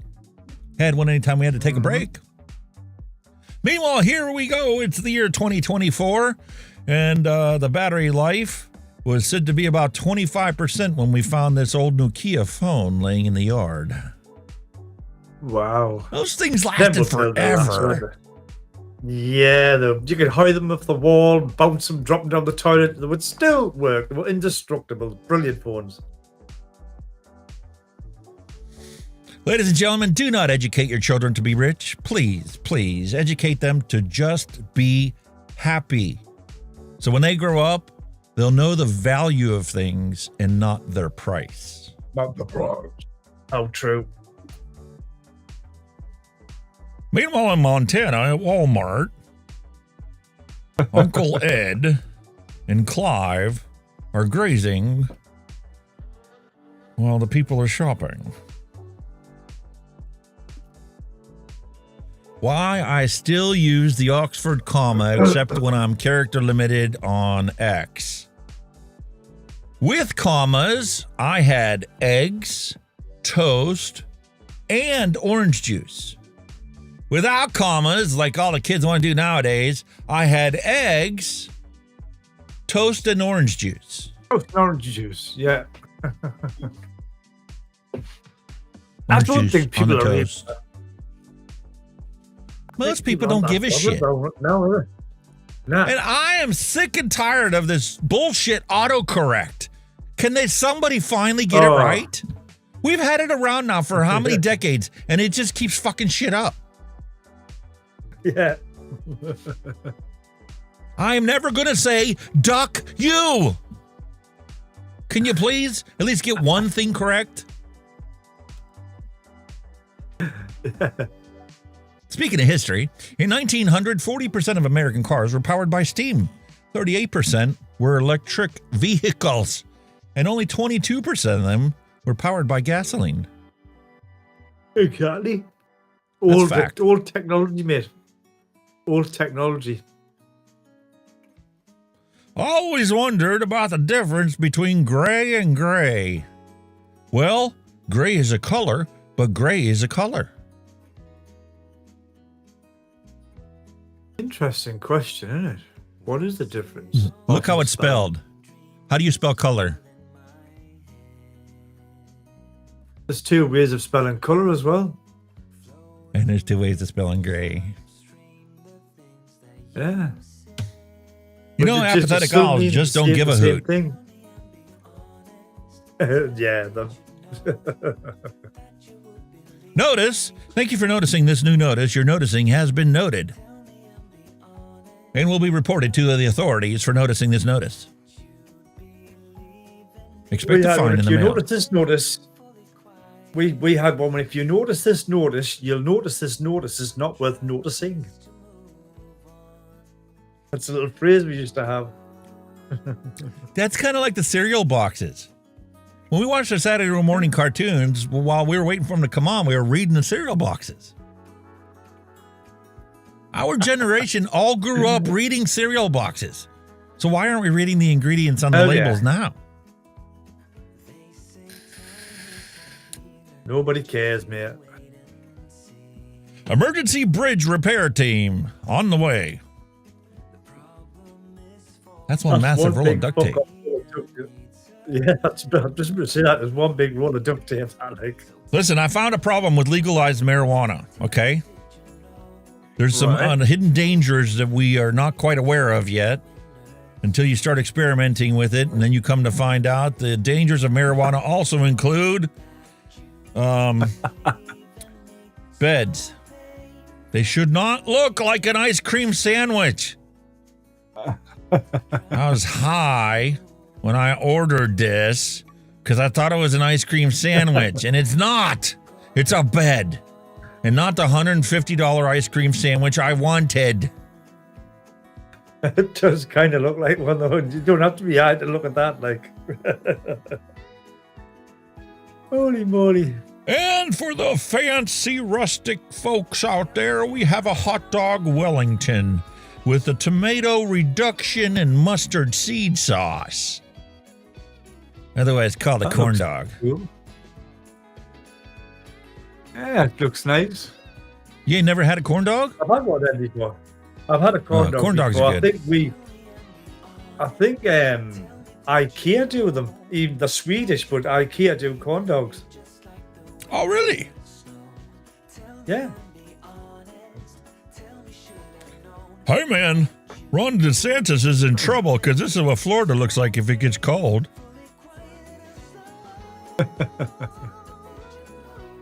Rivel up.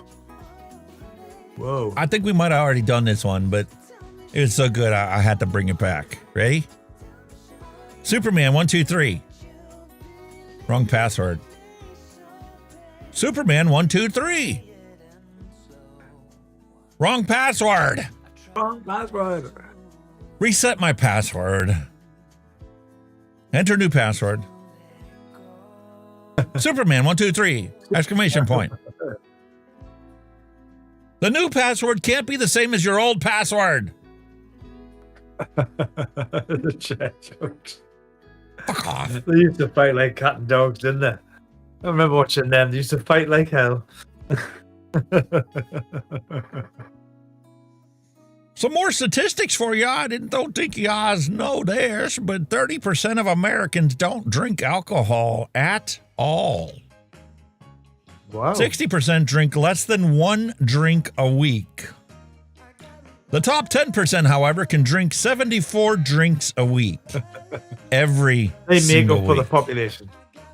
They make up for the population, basically. How many of y'all recognize that beautiful creature? Might have got it when you went to Cedar Point or SeaWorld or Niagara Falls. Wow. What is that? You know what that is?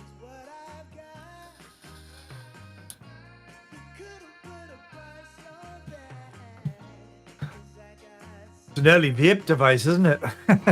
No. You look through it.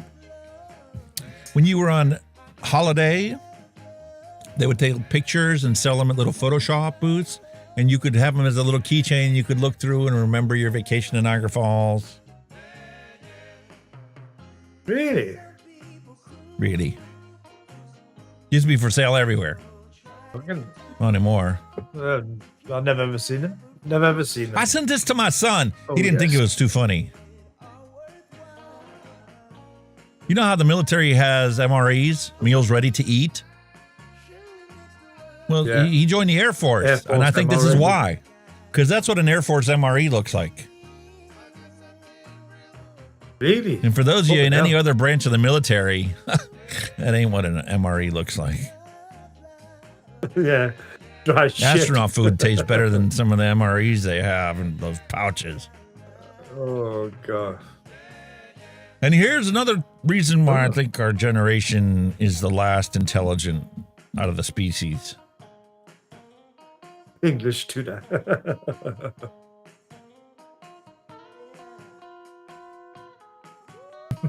I wonder how many phone calls to the police department this English tutor gets. Because when people set up an appointment, they think they're getting something different than what she was advertising. Mm-hmm.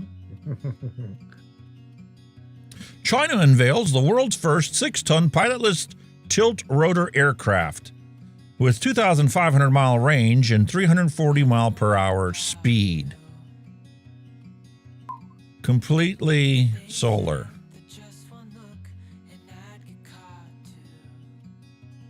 Pretty much a fucking super drone, isn't it? Yeah.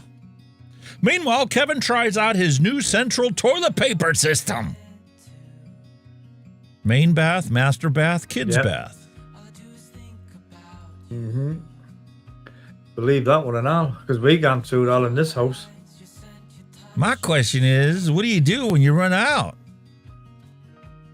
How you refeed that thing into the... Scout. Shout help. Dude, no way. No way. Dancing sandwiches, dude. Check this place out. BJ's Bar, cocktails, dancing sandwiches. Dancing sandwiches. I think you need another sign to split that one up. Listen, Yes, I remember that. I was doing a little, garage sale shopping over the weekend. Came across this sucker. I think I need to buy one of these, even though it's a rotary phone. Because look at that. How many phones can you buy nowadays that have their own volume control so you can just crank the phone up when somebody's calling you and you can't hear shit? Yeah, man. Them were the days. Me dad, you know where that little metal bit is where your finger stops? That's where you used to put your phone lock. Me dad had a phone lock on. This is just fine. Could never use the phone lock. Put a phone lock. Stop us ever using the phone. I'm telling you, humanity is screwed. Because I can never call them bananas again after seeing this sign. Yellow tree. Who the fuck? And for those of you that don't know, here is a graphical representation of the Appalachia landscape.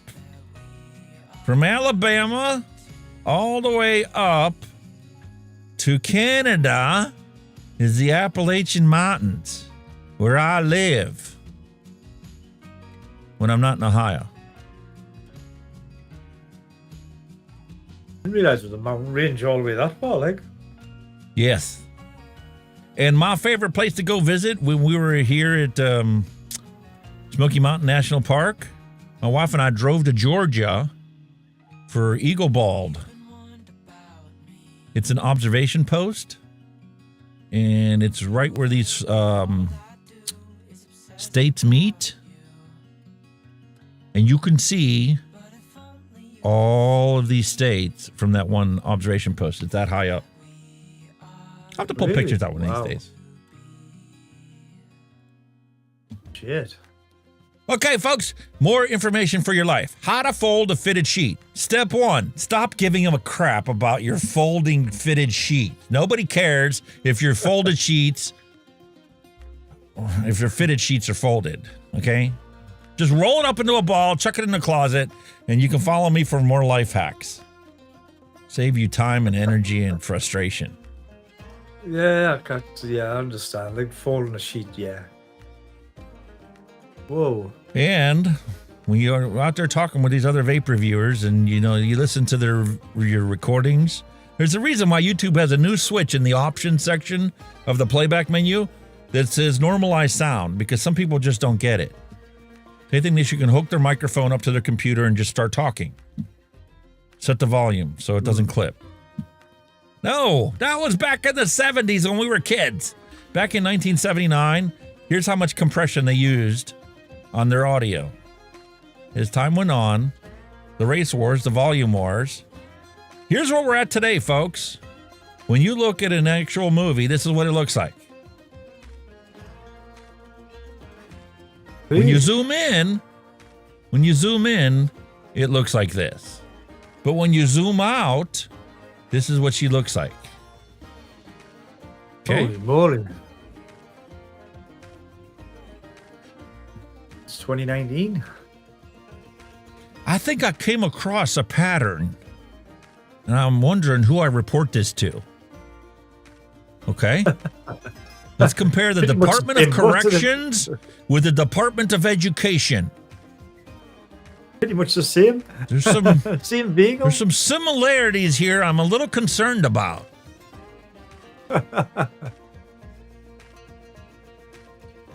Holy moly. I don't know. I think we need to spend some research dollars and look into this, because if this is true, then we need to change the Department of Corrections to the Department of Education Part 2. Definitely. We have a limited vocabulary, and we need to recycle and reuse words for other meanings. Just because we were taught something and believed it our entire lives does not make it true. Right. 9 to 10 times you're brainwashed anyway. How many times and how many years did people say it was hearsay? And for how many hundreds of years did people think that the sun revolved around Earth? You need divergent opinions in order to realize sometimes you've been fucking wrong this whole time. So therefore, it brings me to where we stand today. Somebody needs to write a book. How to pretend to be indoctrinated enough to fit in with the mainstream society that still believes mainstream media. I don't fit in with them. Nope. Don't want to either. Yeah, no wonder. No wonder pigs taste so delicious. Do you know that pigs have 30-minute orgasms? Oh, you lucky bastards. That's the average, mate. Some pigs can have an orgasm that lasts 90 minutes. Oh my God. How can they have an orgasm that lasts an hour and a half? I don't know, but I think it has something to do with why bacon is so delicious. You don't believe me? Go look it up. I swear to God, it's true. Is that why bacon's so salty?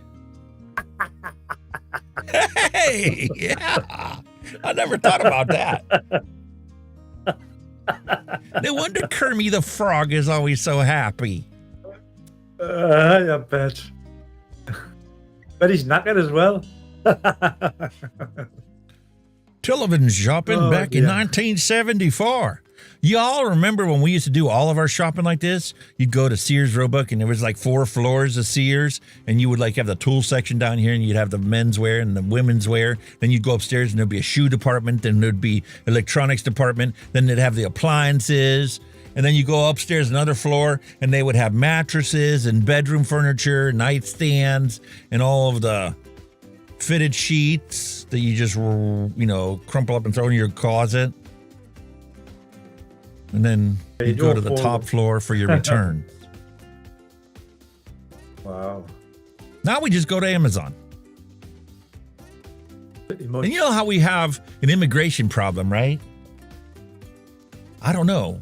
Another thing we've come across here. This might have something to do with it.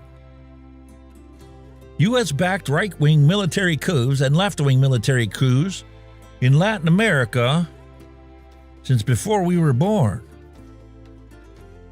Starting with Cuba in 1952, then Guatemala in 54.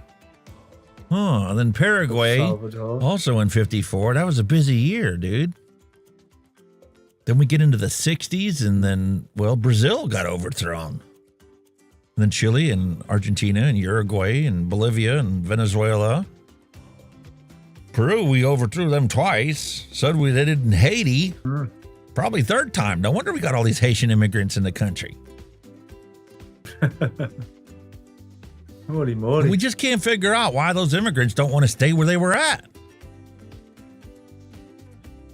Meanwhile, we have the KFC Witness Protection Program. That rooster knows something. This, I thought, was the coolest map ever.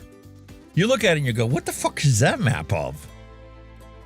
This is a map of all the national parks in the United States and the distance to them, shaded in color. So this big, huge, massive red swath here and the red swath through New York, because New York don't have any national parks, means you need to drive 400 miles to get to the closest one. Damn. If you live in the yellow, you're only talking a 200-mile drive. If you live in the green, you got a 100-mile drive to your local closest national park. And if you're less than 50 miles from a national park, then it's labeled in blue. Cool, right? Great Smoky Mountains National Park right here. This is Daniel Boone National Park right there.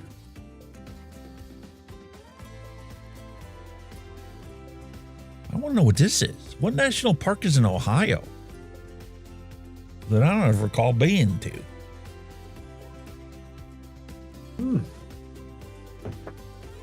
But that's all the national parks in the United States. Irony of life. Remember those days when people used to write diaries and they got mad when somebody would read them?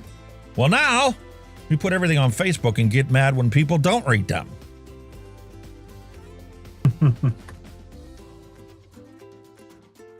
And maximum product reliability. This 80-year-old solar-powered clothes dryer still works. Good as the day it was put up. A national park in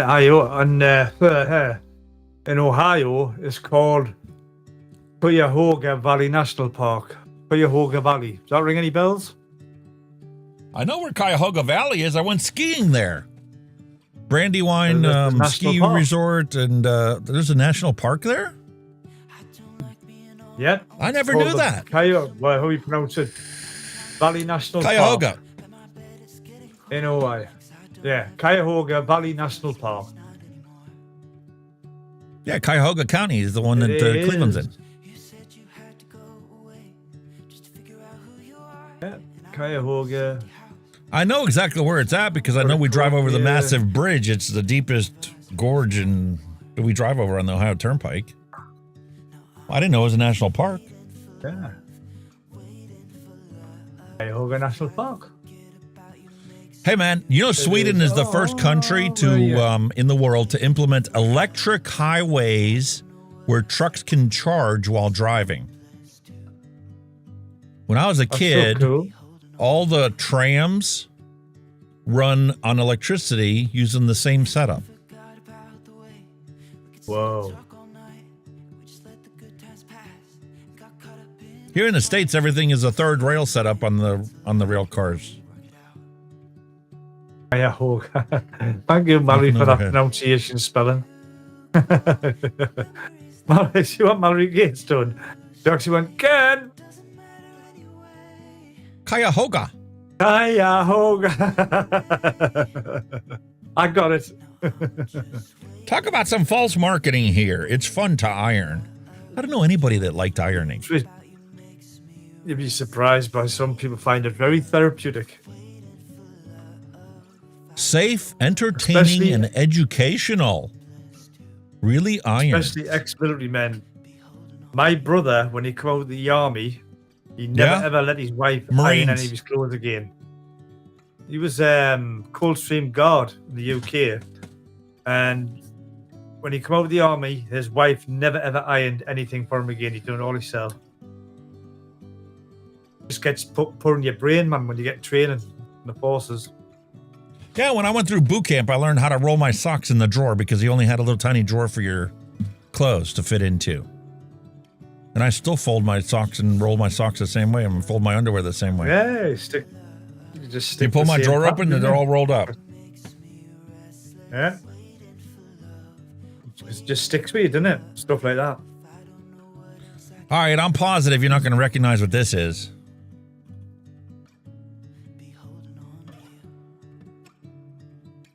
I've got an idea.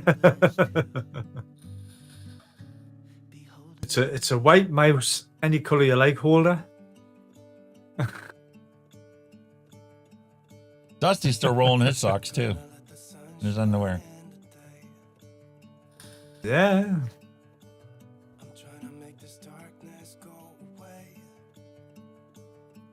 But let's put if you ain't never taken a formal music class, you may have never been exposed to this, even if you were back in the days of the chalkboard. It's chalk, but but there's the 5 lines here to match up with the musical staff. To draw the. So you draw the staff on it, and then she would put the notes on to learn music theory. Yeah. That's clever. Kids nowadays are lucky to learn the recorder. Holder. We had to learn the actual music theory behind the recorder before they would teach us the recorder. I thought it was a Tampax holder.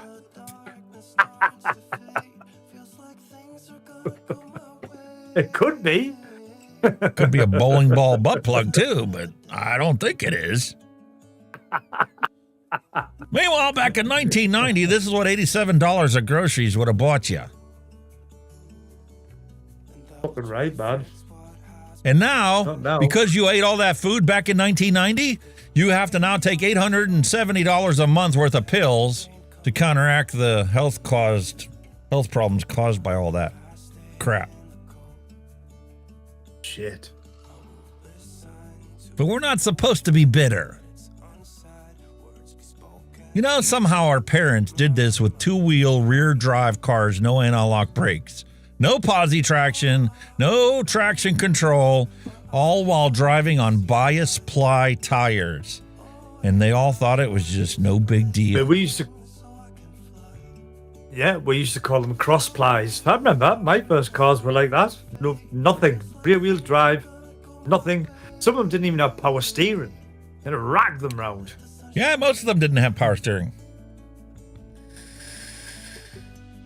They drove slowly. No, they didn't. That was the big fucking V8s then, man. Not like now. Yeah, but the cars weigh twice as much as the cars do nowadays. Let's be honest. They were made of iron, serious iron. They had arms like Popeye trying to turn them fucking around the corners. Fucking biceps up here. You've been working out. Ladies and gentlemen, please never blame others for the road you're on. It's your own ass fault. If you don't like it, pave a new path.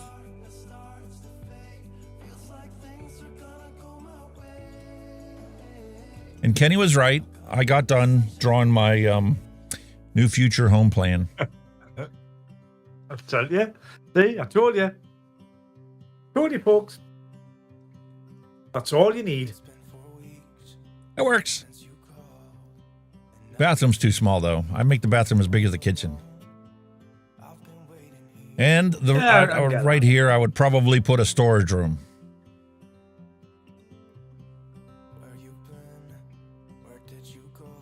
That would be for your refrigeration room for all your bringing salt, your secret sauce. That's what that would be. No, man, the one table is going to be set up with the lab. I can distill my own. Fuck that.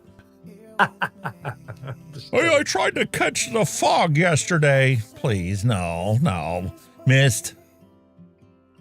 I missed. Oh, God. I missed. Oh. And that's what I was talking about. Found an old picture. Crystal Pepsi. How many of y'all remember Crystal Pepsi? Never seen it in the UK. Clear Cola. It was only out for like less than 5 years. Never ever seen it. People still didn't catch on. Imagine if this would have caught on and we wouldn't have been consuming all those dyes, artificial dyes, all these years. You didn't need it.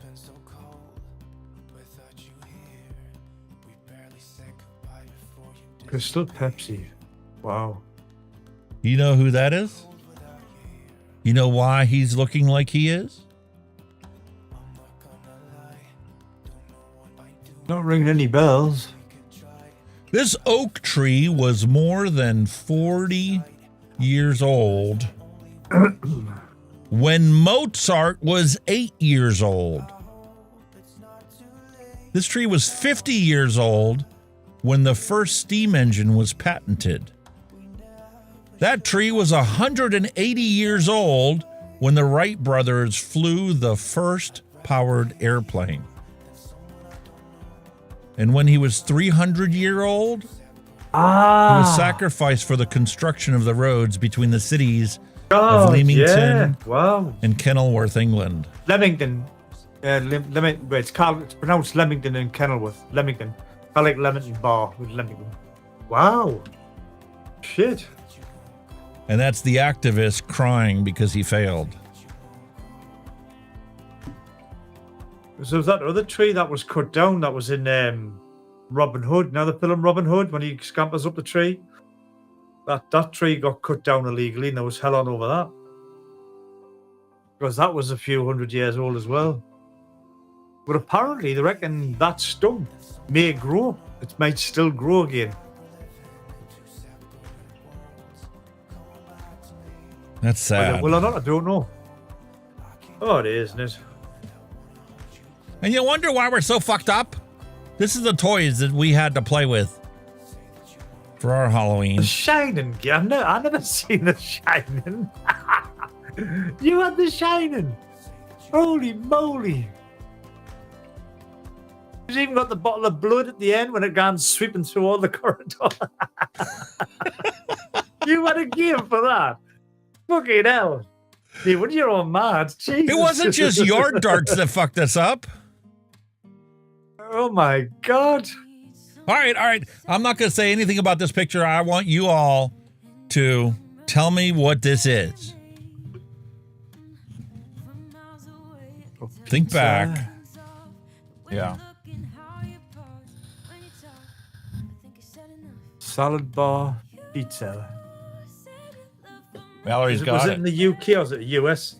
There's a US thing, Pizza Hut buffet. That was the Pizza Hut buffet. You used to be able to go to Pizza Hut and just buy the buffet. Like you go to Haas's here in Pittsburgh. I don't know if we ever had it in the UK. An actual buffet. We've got Pizza Hut, obviously, but I don't know what the buffet is. Doesn't ring any bells. This is when Pizza Hut was worth going to as a family. Everybody can get whatever they want. They always had fresh pizzas up there. They always had pasta up there, garlic bread, and a salad bar. Yeah, nice and salad you could bar. afford to take your family to Pizza Hut.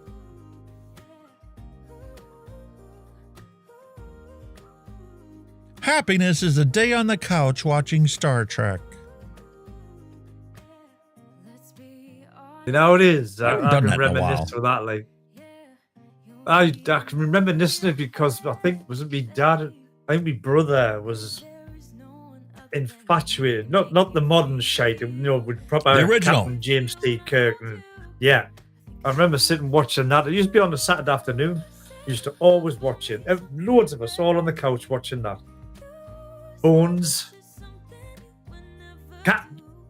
Mr. Scott. Captain, you cannot change the laws of physics. They cannot take any more, Captain. Brilliant. Neil Pitt said that you guys had one better. Pizza Inn. Ooh, I can't remember. Mallory's like, those red glasses, you knew you were going to be in for something special. I mean, I've never really been a fan of Pizza Hut anyway. I've only went 2 or 3 times in my lifetime. You know, I was never a fan of it. Oh, we love Pizza Hut, but we never cared for the pan pizza. I think it was the affordability.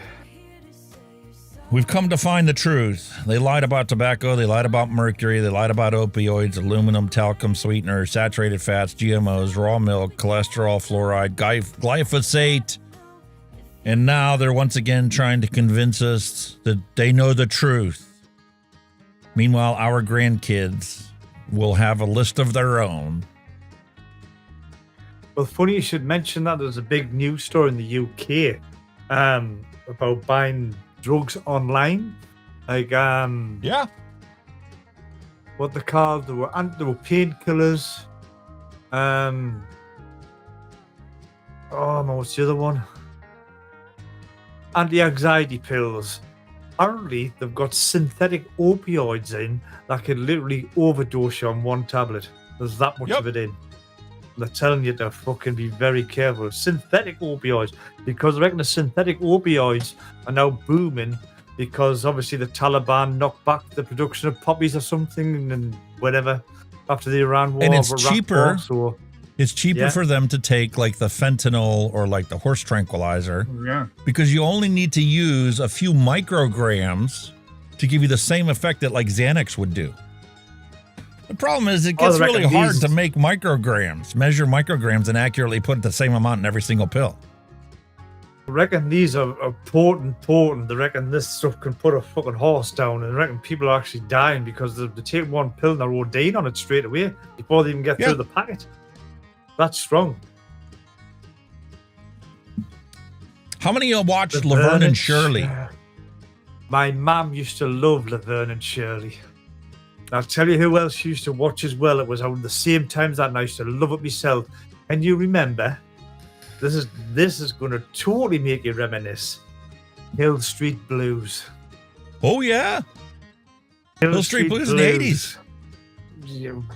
Big fans. And right along the line of Laverne and Shirley, you had Happy Days. Yeah. Happy Days. Yes. And the one and only Telly Savalas, Kojak. Oh, I used to love watching Kojak? that. How about Gomer Pyle? Oh, hell. Even Columbo was popular around about that time as well, wasn't he? Columbo. Here's one for you. Do you remember the McHale's Navy with Ernest Borgnine? That was an American show based on World War II. That's right. I don't think we ever got it regular, but I remember, I've watched it recently, obviously with the streaming service, but I don't think we got it at the time. But I used to love watching Ernest Borgnine, and he was an awesome actor. I liked him in the Poseidon Adventure. He was brilliant in that. And an Airwolf. He was an Airwolf with Stringfellow Hawk. Yeah. Santini Air. Oh. MASH. Matlock. Brilliant actor. My favorite from back in the day was Black Sheep Squadron with Robert Conrad. Flying the old Corsairs. Andy Griffith. My kids, all of them grew up with Andy Griffith as the show that was on TV all night while they slept. The Streets of San Francisco as well. Him with the fucking nose. Remember, who was he again? What'd they call him? He had a fucking huge nose, man. What'd they call him again, man? His fucking nose was a peach. It was a look it up. Honker. Father Downing. Oh, man, who? That Lassie. Was, Father Downing was what do you call him out of Happy Days? When he was thingy's dad. What they call him? Tom Bosley? Yeah. Is that Father Downing? Tom Bosley. Yeah, Tom Bosley. He was from Happy Days. Get Smart. Yeah, he was in Happy Days. With the shoe phone. How about here's one for you. God. How many of you remember Flipper, the dolphin? Oh, Flipper, way I love Flipper. Who started? Carl Malden. That was him. Carl Malden. Fucking hooter. The only one I knew with a hooter was Klinger on MASH. Oh, Carl Malden.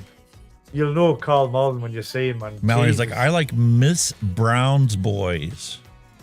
Star Trek was the best. Boys. Fucking Carl Malden. There you go, man. This ought to drive my son nuts.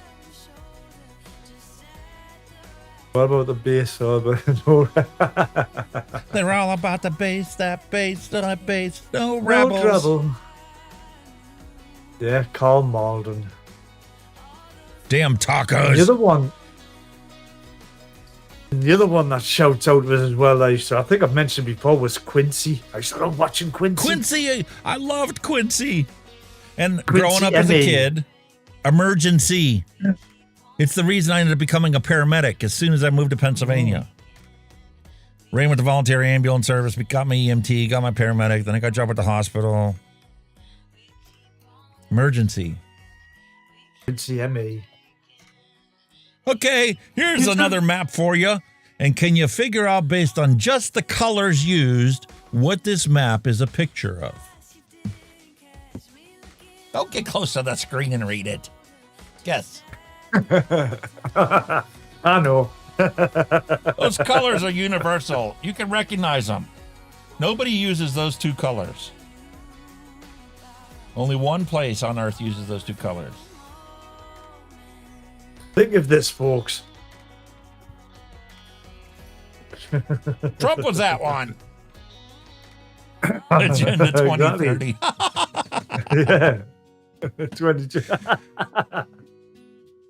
No, folks, Agenda this is a 2030. map of the United States, and every single one of the yellow counties has a McDonald's. Every single one of the red counties does not have a McDonald's in that county. Yet. Listen, with the way they're charging prices wise and the quality of the food and the portion of the food, I don't think they're going to grow any more than they already are. They're done. But they don't fucking need to. Look at the size of them. That must be worth a fortune. This is a map of all the counties in the United States that do and do not have McDonald's. The state of Ohio has a McDonald's in every single county. Jesus. So does New Jersey, Maine. This is a pretty rural areas up in here. I got to change the color of my mouse. Blends in. Vermont, Massachusetts, Connecticut. You've got to bear in mind, you know, they're huge land masses as well. You know what I mean? So, Jesus. Damn. Those are the only states that have a McDonald's in every single county. And what I was talking about with your pets, this is the equivalent of you dropping your pet off at the pound. When you can't afford something, so you put it back. Exactly. Straight in the fridge for you, young'un. See you later, kid. Can't afford you. Sorry. Bye. And you wonder why Elon Musk is panicking about the population collapse. Here's a little bit of trivia for you. Okay? How many more years do we have left on this planet, according to Einstein and a few others? Something I've never really thought about, mate. I wouldn't have any idea. Due to the current bullshit that's going on in the world, I'd say maybe it's 100 years. Has nothing to do with the bullshit. If we can sort our bullshit out, how many more years do we have before we have to populate another planet or another solar system or something?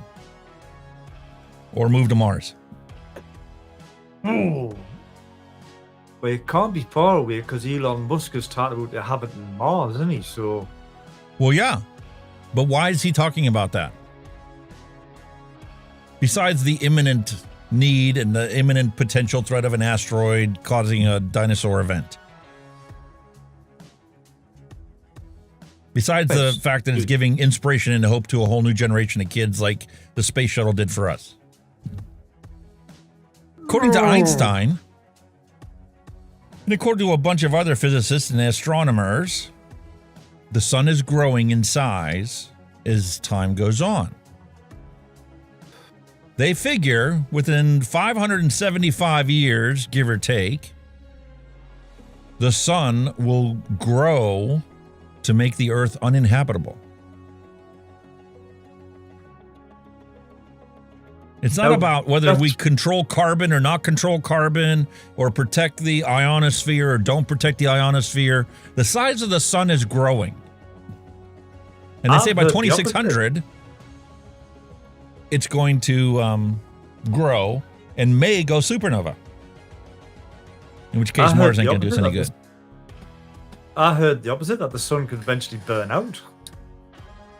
Yeah, but before suns burn out, they expand. Because the density changes and it grows big and then it goes supernova and then you get a black hole. Because they implode. Got you. So now that I filled your head with doom and gloom, let me show you about the contractor that I hired who advertised that he doesn't cut corners. And I didn't know this is what he meant. Obviously, not he bends them. Well, I feel like I got ripped off. He did tell me he doesn't cut corners, so I said, okay. But even so, he could have bent them equally, you know what I mean? He's too cheap to buy the corner piece and then cut them and fit them in there. The J channels. And because we love Star Trek so much, here we have Kentucky Fried Cock. The Klingon. Mr. Worf. Remember him? I think that was the last time I must have seen that series when Mr. Worf, the Klingon. What other TV show did Worf star in? The actor who played Worf? Oh, fuck. I've heard, but it's not coming. It's not registering. Chips? Really? Nah, he must be the boy. You know the guy who played Reading Rainbow was also in Chips? Mm-hmm. Meanwhile, this is the crap that we have to deal with. This is turned off due to leakage. Wow, thanks. And a few episodes of Knight Rider. Yep, that's cool. Knight Rider and all, yeah. Excuse me, when will it be turned on due to fixage? The other sign would be fuck knows. You know, once I became a parent, I finally understood the scene where Yoda gets so tired of answering Luke's questions, he just dies. Oh, yes. Definitely agree with that. Do you remember when your kids were toddlers? Yeah. What's this? Why is that? What's that? Which this? Why is this? Was that? Why is this? Why is that? Oh, and then you get some schmucks like me that never stop asking questions. Except I just don't do it out loud. I go find out the answer for myself.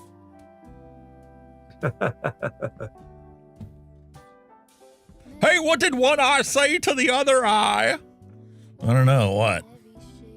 Between you and me, something smells. Oh, God. Oh, you can see his face by that now. I concur. Boys and girls, first they create the problem by selling us this crap and calling it food, and then they sell us the solution. Tablets, tablets, and tablets. Jean-Luc took me to a restaurant called Karma. Oh yeah, Beverly? What did they serve there? Just desserts. God. Oh, Lord of it. Yes, I agree. Yeah, I'm doing it. Yeah. 1980s? Let's go back to the future. 2024? Let's go back to the 80s. We had it so much better then. It was more fun. How many of y'all remember this? Oh, the switcher for the game. Yeah. Y'all had to be a little privileged to have one of these and have some experience with one of these. We used to get it with the actual game console. Yes. The switcher was in with it. Yes. Connect to TV VHF. The aerial. Came with the Commodore 64 as well. And the Commodore 128. Right, yeah. And with the Atari. Yeah. And with the Sega Genesis system. That's right.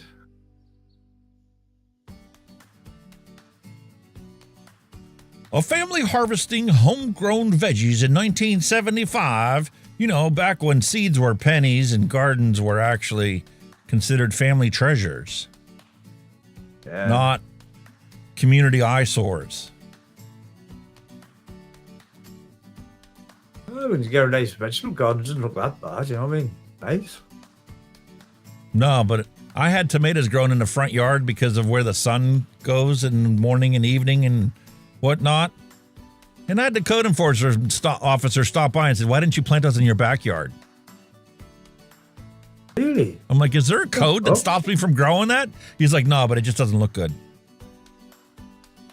Fuck you, it's my yard. It looks like you're not cutting your grass. Fuck you. My yard. I pulled a muscle digging for gold. You know, it's just a minor injury. Oh, God. God damn. I mean, I really tried my best to see things from your point of view, but your point of view is stupid. You know, you used to be able to send these people these e-cards, and they wouldn't get offended by it. Matter of fact, if they actually had half a bit of character in them, they would send you something even more, like, repulsive.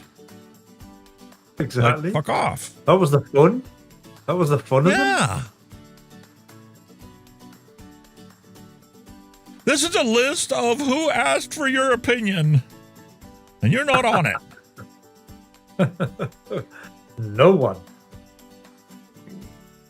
My favorite coffee mug. I need to have my wife make me one of these. Yep. Fuck the FDA.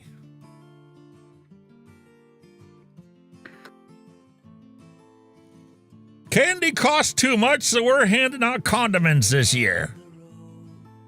That we scarfed from the local Subway, Burger King, McDonald's, yeah, and Arby's. Just put a handful in your bag on the way out. And if you look at the ingredients list, you'll find out they're getting the same amount of sugar they would have got if I gave them candy bars. Probably, if not more. My favorite dog. Oh. Sorry, folks. I know you showed me all your dogs, and I love them. They're all beautiful, but this is my favorite hero dog. A dog exercising his free speech rights. No dogs? Yes, dogs. Yes, dogs. I'm in protest. I'm protesting. Yeah. Up yours. There is dogs. Bollocks with you. You know, in 1985, we were 12-year-old boys sitting at home sick, and we're staying home from school. Mom made us a bowl of chicken soup, gave us a ginger ale, and we're there laying on a sofa watching The Price is Right. And then that happens.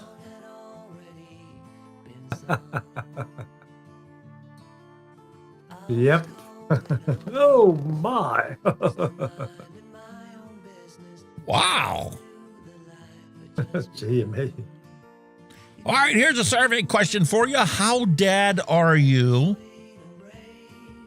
Guess it's free then. You know, when a cashier has trouble scanning an item. Found it. After pointing a stud finder at your chest. Looks like we have to amputate. You know, when a kid has a minor boo-boo. Let's rock and roll. You know, when it's time to leave the house and go somewhere. Did you fall in? When your kid takes too long in the bathroom. No, the other night. The other right. You know, when somebody mistakes right for left, left for right. What's the damage before looking at the bill? How many you call it? What's the damage? Yeah. Can you do mine next when seeing a neighbor washing their car? Huh? Cheryl Demers, she's a dad. This is 2024. Sex has nothing to do with being a dad or not being a dad. There's so many single parents out there that have to do both. I was one of them. More than once. You got to be both. I was just resting my eyes. My favorite one is, no, I'm not tired. Yeah. I was just saying, it's just a na-na-na. Guess they'll let anybody in this place. You know, when you see a friend out in public. Still use some of Well, that's not going anywhere. After you tie something down to your car. Back already? How was it? You know, when somebody comes back inside because they forgot something. Yeah. Gotta fuck with people. Bust some stones. Bust their balls. Yeah. Even if they got two on their chest. It's the same deal. That's how they get you after declining additional warranty protection. No, don't waste your money on that. We needed this rain every time it rains. Yeah. I don't say that anymore. Mm-mm. People don't know how to drive in this town. In every town that you drive through. Town you're in. It's not heavy, it's just awkward. You know, you say that when you're carrying something heavy and you look like a fool staggering around. Yeah. I'm not paying to heat the whole neighborhood. Anytime the kids leave the door open. Lock horses when driving past horses. Can't get very far without these after you come back in the house because you forgot your keys. Glad we're not going that way when seeing traffic on the other side of the road. Just notice there's a lot of that stuff that still gets used today, mate. And there's a lot more that ain't even on this list, but I know how long the dad joke section already is. That's why there's nothing in the retro vape section. Not that I couldn't grab something off the shelf. So cheers to all the people who can change their minds when presented with information that contradicts your beliefs. Hell yeah. You're intelligent.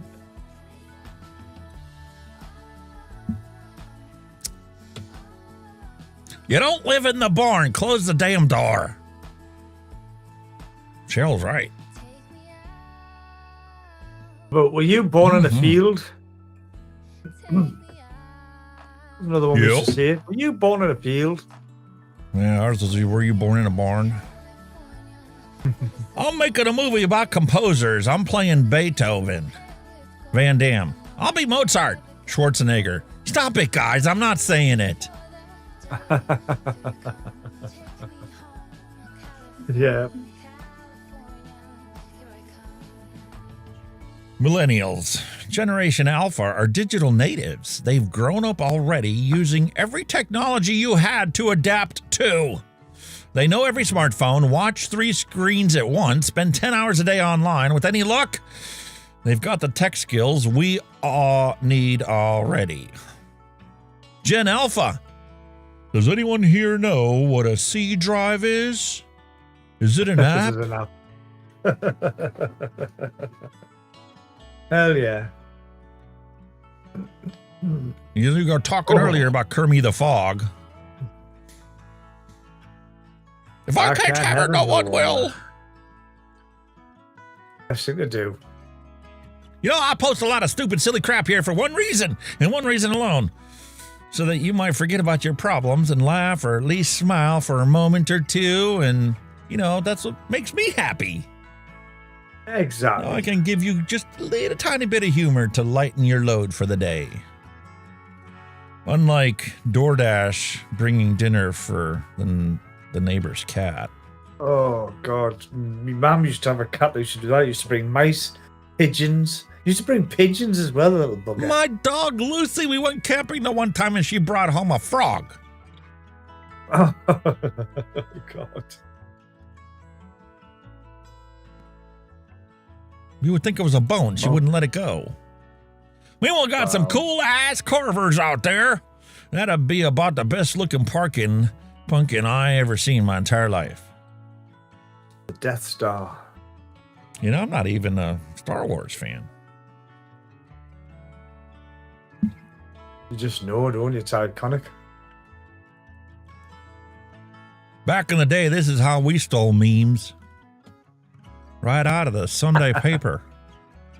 Plasticine, God, I remember doing that. Jesus. And this is the moment I realized I still know how to speak 14 languages. The stub on the toe. Yep. Oh, that hurts. Side effects include death, nausea, heartburn, skin irritation. People in commercials. Yay! Awesome! Woo! Might cause anal leakage. Woohoo! And then he pulled out my anal beads like a lumberjack, starting a chainsaw in winter. Oh, Jesus. That's just so wrong. Why would you have Greta Thunberg there? I gotta pay more attention to these jokes that my son sends us. Oh, God. I'll stop the world and melt with you. Oh, dear. No? Nah. 90% of the food sold in grocery stores nowadays did not exist 100 years ago, and neither did the 90% of the chronic diseases that we take pills for every day.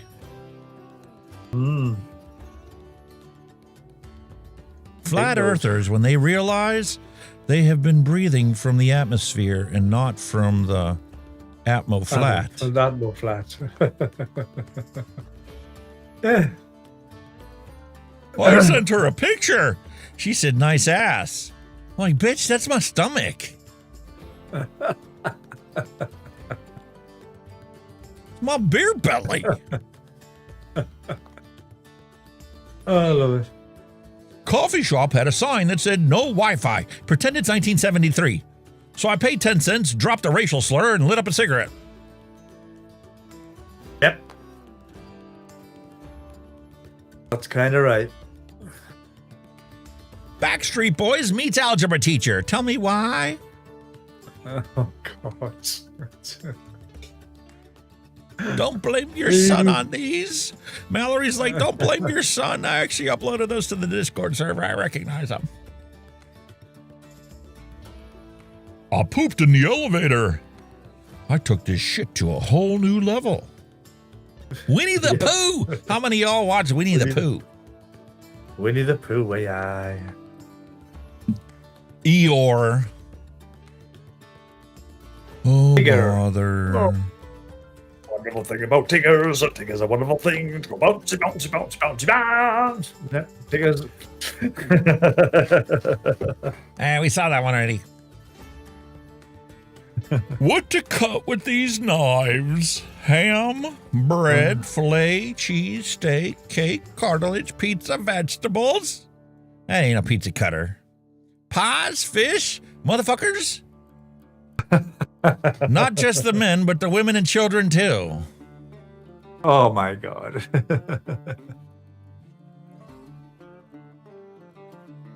Here we have a fantastic book for all of you wanting to learn how to cook chicken. 50 ways to eat cock. Healthy chicken recipes with balls. Yeah. Rather eye-catching title. Listen, this one I post every once in a while on Twitter and other Facebook and social media places. And this was the clearest picture I found of it. Somebody redid the whole lettering on there and just, put a clear picture on. But Dr. Herbert Lay, Harvard professor and former commissioner of the US FDA, said, the FDA protects the big drug companies and is subsequently rewarded. Hence the revolving door between the FDA and corporate jobs. Using the government's policy powers, police powers, they attack those who threaten the big drug companies. The thing that bugs me is that the people think that the FDA is protecting them. It isn't. What the FDA is doing and what the public thinks it is doing or is different is night and day. Well, believe that now.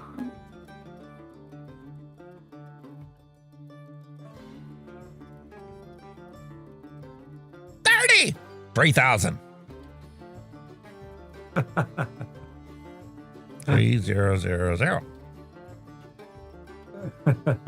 The future is not some place we are going, but one that we are creating. The paths to it are not found but made, and the activity of making them changes both the maker and the destination. Wow. Listen, we're getting a little comfortable here. Can we get a little more comfortable? Just a little more comfortable. Oh, my Lord.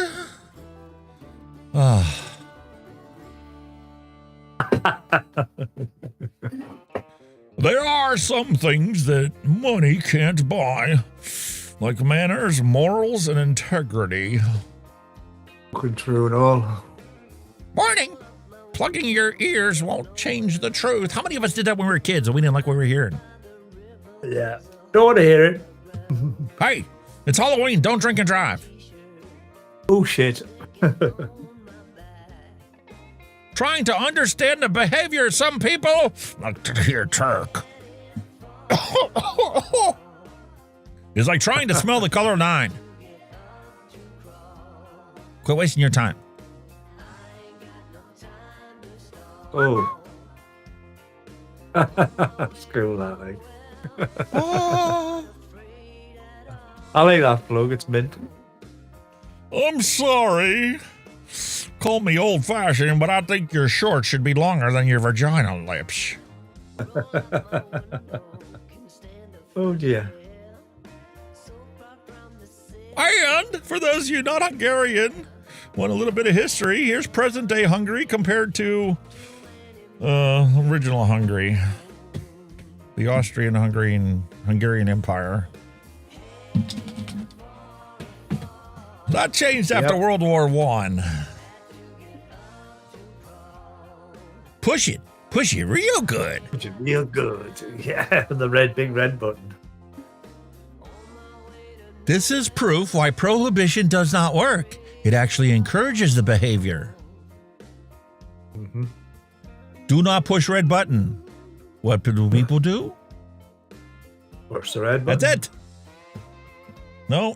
Well, almost. Here we have what I want to decorate my yard for Christmas. Ready? Oh, yes. Yep. That is amazing. Ain't happening, dude. I could go with that. I would love it, but it ain't happening. That's not going to happen, but it ain't happening. Or even on a smaller scale. That's pretty slightly cool. Smaller scale. A slightly smaller scale might be possible. Wow. System protection. There was unexpected system error. The data you're looking for is not here. In fact, we're not even sure that it still exists. Looks like you're pretty much screwed. Cancel. There's no cancel. Just click OK. Yeah. You're Boom. fucked. Gone. All right. Talk to the hand. You'll feel better. That's the end. Well, that's the end of the dad jokes for today. That was awesome. I'm sorry you all aged about 10 years. Some of you may need crutches and canes and wheelchairs to get out of your chair because your butt hurts that much, but that's okay. We will survive. We've survived much worse. Hell yeah, man.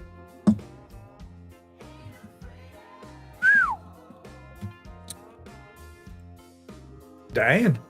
And I didn't even get to the Twitter dad jokes. We'll have to save those for next week. Or you can discuss this with the crew while I go and let the hoochers out because they're driving me insane. Nah, you can wait another half hour. You'll be fine. How many of y'all did this when you were a kid? Yeah, the pin under the skin. Yep. Or how about you took the Elmer's glue and you put it on your finger and you let it dry and you peel it off? Oh no! So you can see your fingerprints on it. Super glue. Yeah. That wasn't a wise idea. All right. Got a half hour left. It's enough time for us to do a quick random recipe. So we can cut the show off in 5 hours today. So let's roll the bumper. Mix a random recipe.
Hot diggity dog diggity. What can we make today?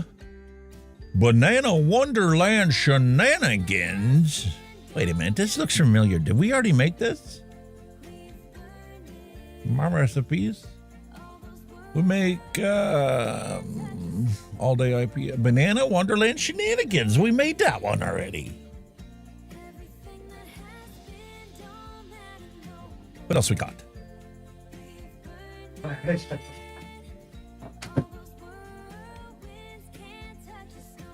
Oh, I'm sorry about that. Oh. Right, sir, what we got in mind? Oh, we ate that banana shenanigans last week. I have to try that out this week. That ought to be pretty ready.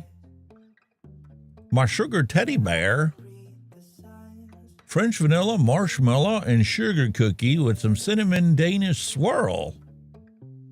When we look at total flavor percentages at 14, you know what? That don't sound too bad. I know that Capella's cinnamon Danish swirl is very good. Both the V1 and the V2, there's very little difference between them other than the DAP being removed. Capella's French vanilla, I've used that in some coffees before, and marshmallow, and they're all good flavors. I think I'm going to give this thing a shot today.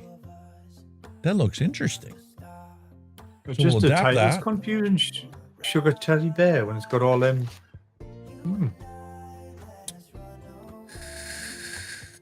Yeah, I guess. Well, you know what? Here in the States, we have these little teddy bears. They're graham. They originally started off as graham crackers in the shape of little teddy bears. Oh. And those are a cinnamon swirl kind of graham crackery snack. Got you. Not quite sure where the marshmallow and whatnot comes in, the sugar cookie. But the flavor profile is interesting to me. And you know that French vanilla, which is commonly found in some of the royal icings you put on cinnamon rolls, if you're not going with like a cream cheese icing, you're just using a royal icing and add a little bit of vanilla to it. I could see that on a cinnamon swirl. Teddy Grahams. Thank you, Cheryl. I couldn't think of the name of it. Surprised that this doesn't have any graham cracker in it. Graham cracker crust would be perfect. But you know what? I'm going to try it the way it is. We'll mix up a little bottle of it. I'm sure I got a 30 in there. Oh, yes. Teddy Grahams.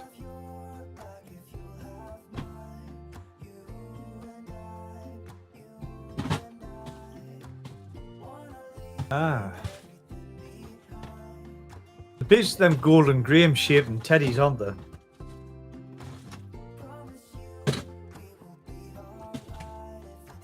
That's my thinking.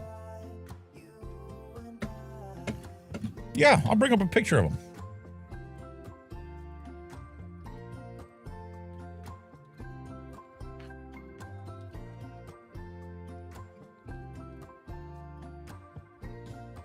There they are. Oh, yeah. There's some different kinds. Honey, cinnamon. Hi. I'm moving my light around. The dog's up against it. Ah, yeah. I like the golden grains from the teddy shape. I'm with you. Got you. Kind of like goldfish, except teddy bears. Mm-hmm.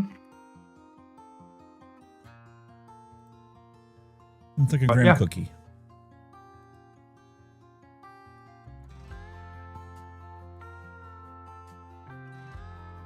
There you go.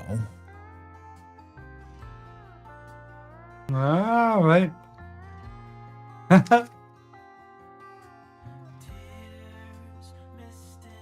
So we're going for the same long idea there. I wish these bottles had I think that's a 30 ml bottle. 30 mils, 6. We'll do it just the way it is. Not inherently sweet. Sugar cookie.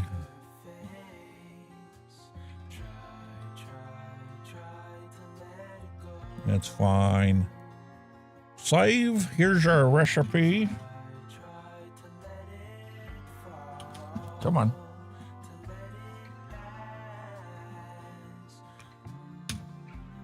All right, French vanilla and sugar cookie and cinnamon Danish swirl.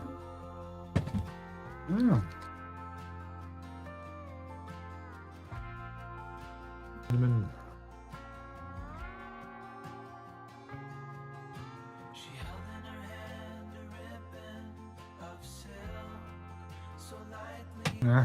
Interesting.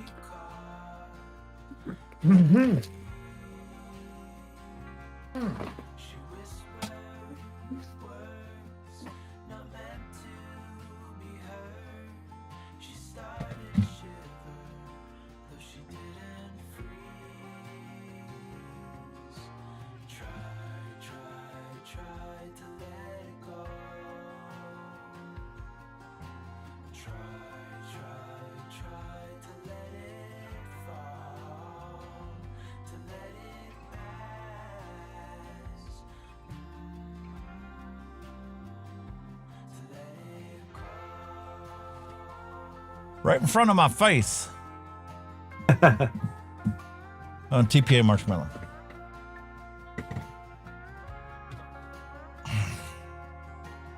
Right under your nose, as they say. Under my nose.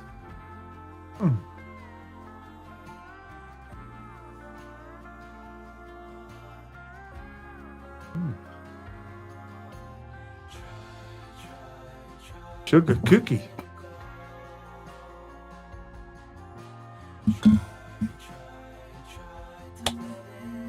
Super sweet. All that's left. You've always got that lying around. I'll keep that next to the monitor because it gets used so much.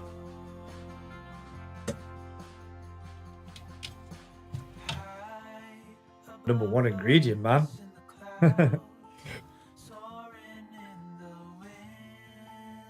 Might not be number one ingredient, but it's definitely the most popular.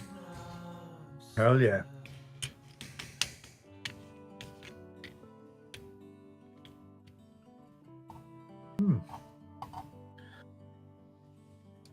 That's the only problem with these little unicorn bottles. They're tall. All right. Chica sauce. 1.86.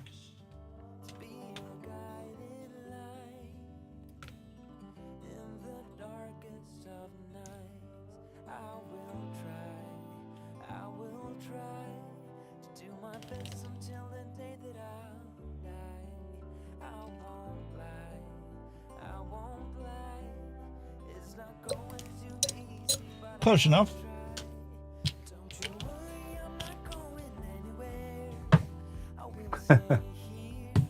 It looks like it might be nice, actually. That, you know, it's a simple, not too complex a recipe. Marshmallow is going to take a little while for it to reach its full thing. So is the sugar cookie. I would guess that, you know, steeper. Be a bit of a steeper. I will need to go back in. No, that's fine. 80-20. How we come up with 80-21? It doesn't make any sense, but whatever. Oh, this freaking thing. This is good enough to be a one-shot. Cinnamon Danish swirl. Oh, yeah. I've had it as a one-shot. And this is the V1, full of all the dappiness. But you get the full buttery texture of it right off the bat. Oh, it's awesome flavor. 1.1. Absolutely love that stuff.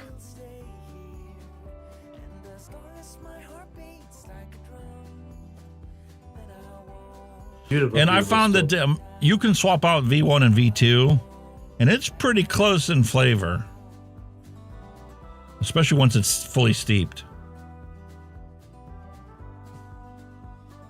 What would you say is the difference? Fantastic. What would you say? The dappiness, you get that less of a buttery mouthfeel to it. All right. But I mean, most people aren't actually looking for that. As long as you can recognize the flavor profile of it being a cinnamon Danish, so you get that kind of a croissanty flavor, and you get that cinnamon characteristic of it without the cinnamon aldehyde. Yeah. That's just sitting here smelling it. Just that one ingredient with the nick. Yeah. I was just wondering if that V2 was a version where they took some of the. They did. They took all of that out. Yeah. The DAP, diacetyl. Yeah, the diacetyl. The DAP. I can't pronounce it correctly. I could spell it if I had to. Anyway, French vanilla. Basically, they made a US version and a European version. No, they had the original version that I bought before they've gone and gotten and done away with it. Some places still have them on the shelves, but they're not manufacturing them anymore. They removed all the DAP. That's why there's a V2. That's what I'm saying. The V2 is probably the European version where the banned half the shit in it, while the US haven't. Everybody in Europe switched over immediately to it. Here in the States, our DIYers said, we don't care. Some manufacturers and some stores, I bet, are still making original recipes with whatever flavorings they have left. But when they go to replace that, they're going to have to buy the V2 because the V1 isn't going to be available anymore. To my knowledge, there's so many flavors that have disappeared. 0.9. Sometimes, like you say, without some companies, they go pear-shaped or they get bought out by other companies who try to carry on the recipe, but they don't do it as well, shall we say. And this Capella French vanilla, I've used this in my coffee. When I ran out of regular coffee, French vanilla coffee creamer, I just poured some milk in it to essentially make it a flat white, put some of this in there, and it's just as good as my French vanilla creamer. Really? And it smells fantastic. Wow. Must have. Marshmallow. Marshmallow. Doesn't smell like a marshmallow.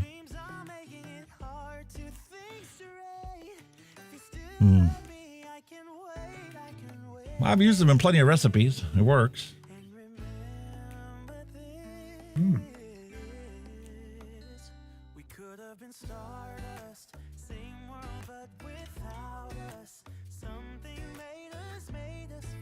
Looking good, though. It's looking good.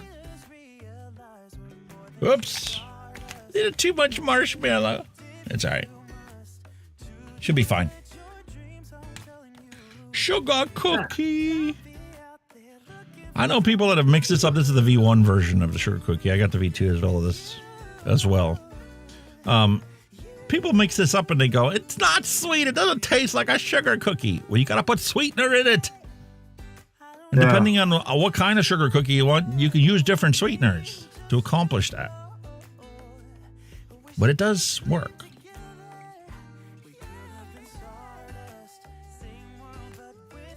You've got to sweeten it, haven't you?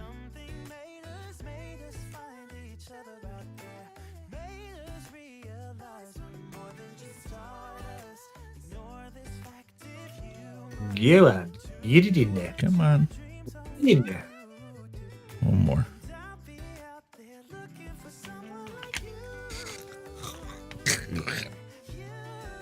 Ugh.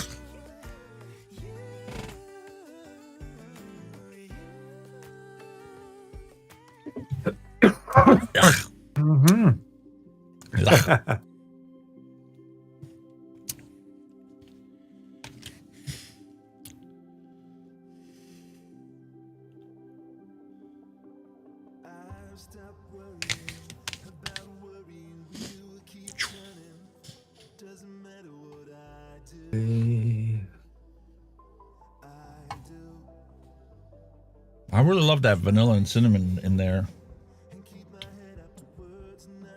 Okay.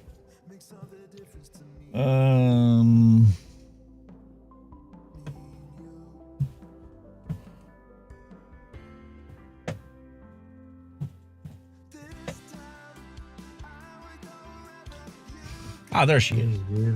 U-R-E-N-T. According to... No PG needed, because it's an 80-20 recipe. Really? Why am I grabbing the wrong one? So we just need 30 grams. News just in. According to the Labour Party UK, smoking will be allowed outside in pub gardens and restaurants. Now back to your regularly scheduled content of Mixin and Chillin. Did that just happen, or are you just trying to be a little cynical? Very cynical. Well, apparently, yeah, because I wouldn't have expected that from the Labour Party, and I'm not even a Brit. Apparently, they are doing a U-turn because they've listened to the hospitality sector. Like I said before, they'll listen to the hospitality sector because all their jobs and all the businesses are on the line of closing. But fuck the fucking vape industry, whose also jobs could be on the line and closing. You know what I mean? Never mind. Listen, with politics, it's always that. It's always how many people can you piss off with this legislation?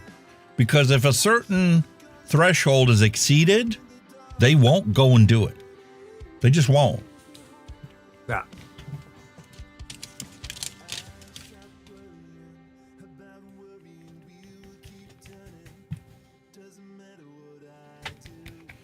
Hot diggity.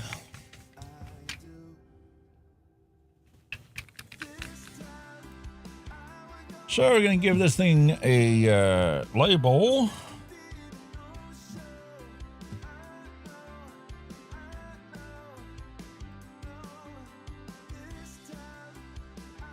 Oh, well.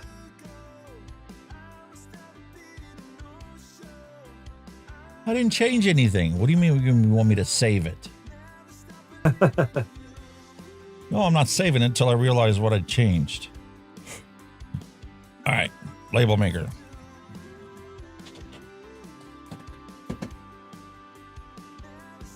Come on, we got a schedule to stick to.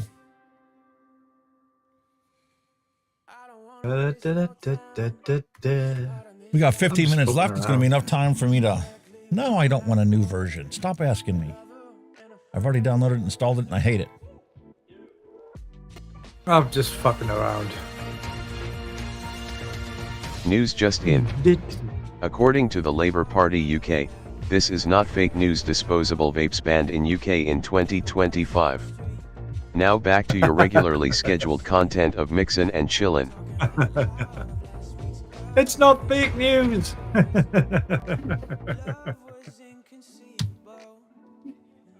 It isn't fake news. It's true.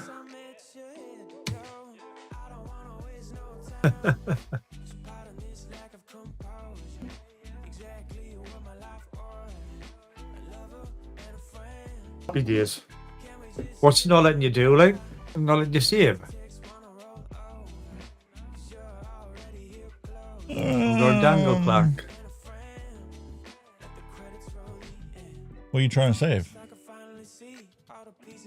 I was just saying now, were you having problems with saving that recipe? Oh, no, not saving it. Printing the label for it. The label printer has new version of the software out. And, oh, not another update. Oh, God, no. And I don't want to use it. I'm happy with the previous version of it. The new version looks more graphically oriented and less 1980, 98, Windows 98 version, you know, aesthetic-wise. Yeah, no. But they changed a bunch of the features. They tried to automate a bunch of stuff, and I'm like, no, just leave it the fuck alone. I like it the way it looks now. I can clearly read out how big the text is that I'm putting on there. It automatically adjusts depending on how much text I fill the field with. Yeah. The other one, it like automatically tries to center it all the time and move it over this way and this way up. No. I have it left justified. I want to do everything left justified and still be able to move it in from the edge if I want to. Leave it the fuck alone. Exactly. Exactly. Honestly. And it's going to complain. I got the wrong size paper. Have they ever heard of this term, if it's not broke, don't fix it? You know what I mean? It's quite an interesting term.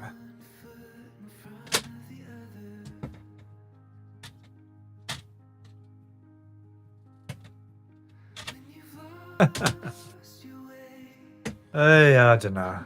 Can it leave? You got the wrong size cartridge in there. Yeah, I know.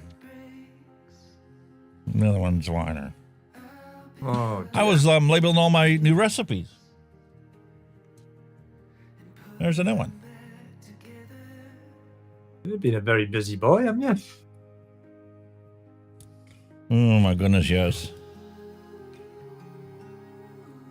And the battery backup is now under my desk instead of all the way on the other side of the thing there.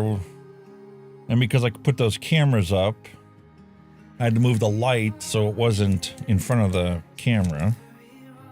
Oh dear. But hey, there's nothing wrong with having a little shufty. It's all done and it's organized. Now where's this banana that we made? Southern Bass. There she Are you gonna have to move it all? Are you gonna have to move it all around again when your shelf arrives? Like, no. The shelf is going over here. These are all little projects that I needed to finish up. Like moving my speakers off of my desk, so now it's actually up at the same height as my ears, and it sounds better, and the sound stage is wider, and I changed the wire that connects the two of them from the chintzy little wire that came with it. Your shoelaces are fatter than the wires that came with it. I put proper 16-gauge wire to connect the two speakers, and all of a sudden it just sounds so much better. Yeah. All right, so that Banana Wonderland shenanigans that we actually mixed up last episode. Yeah. I'm gonna knuckle test it.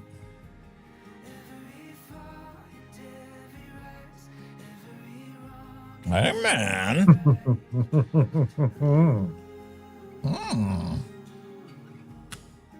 That's not bad. Interesting. Interesting.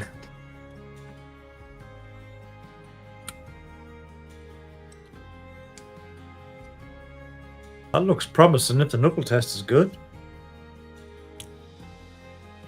Knuckle test. Need a mod. Oh, you can never always trust the knuckle test. Oh, yes, my torch is fully charged. You beauty. Already? I love this torch. It's amazing. So bright. It is for work. It's a good little portable torch. Which I use for work a lot. It's fan dabby doozy. Ruh-roh. Bang. Boom. Low What will say? atomizer.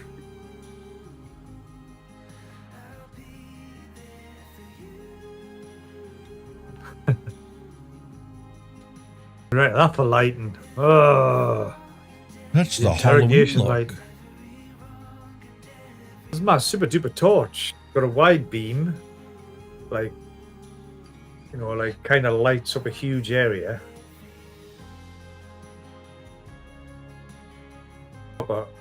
Proper huge area, and you can go and you can zoom it into a dot like that. Goes from that to that.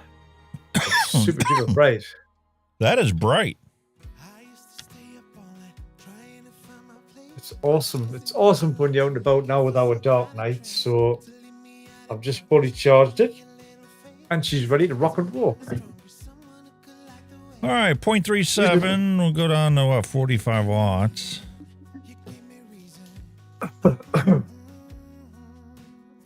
$45 watts. Come on. Got the old Wasp Nano you sent me. Oh, it's a lovely little thing.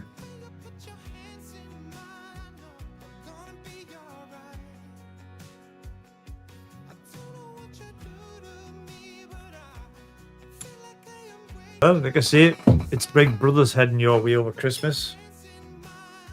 That guy. That's what's heading your way. The Wasp Nano RTA.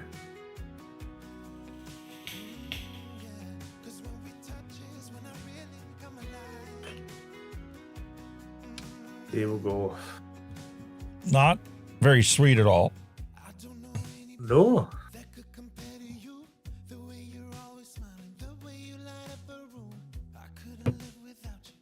Where is it? Oh. This is the TPA sweetener, so it's got sucralose and ethyl maltol.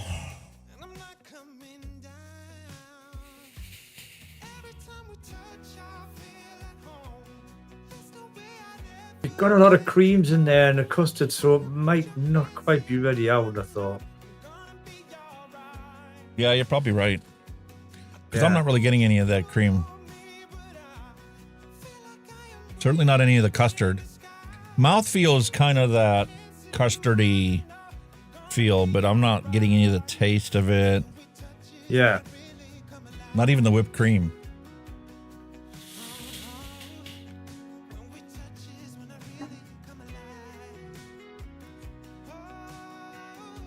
Looks like Which is it's gonna sad need because its the fillers knuckle too. test, I get that banana cream forefront. There's a beautiful banana cream on the knuckle test, but it's kind of like a Really? watered down flavor on the knuckle test. I'm just going to have to let it sit. Come back to it. Yeah. There's a lot of creams in there. Custard, yeah. Gotta be a steeper, that one, man.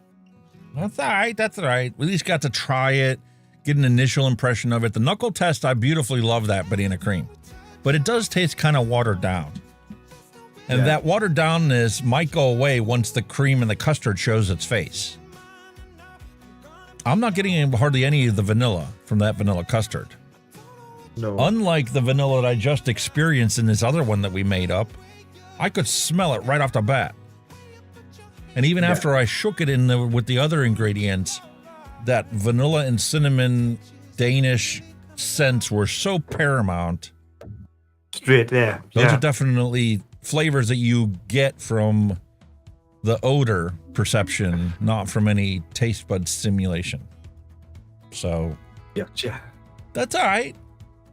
That's fine. I'm still chugging along on this.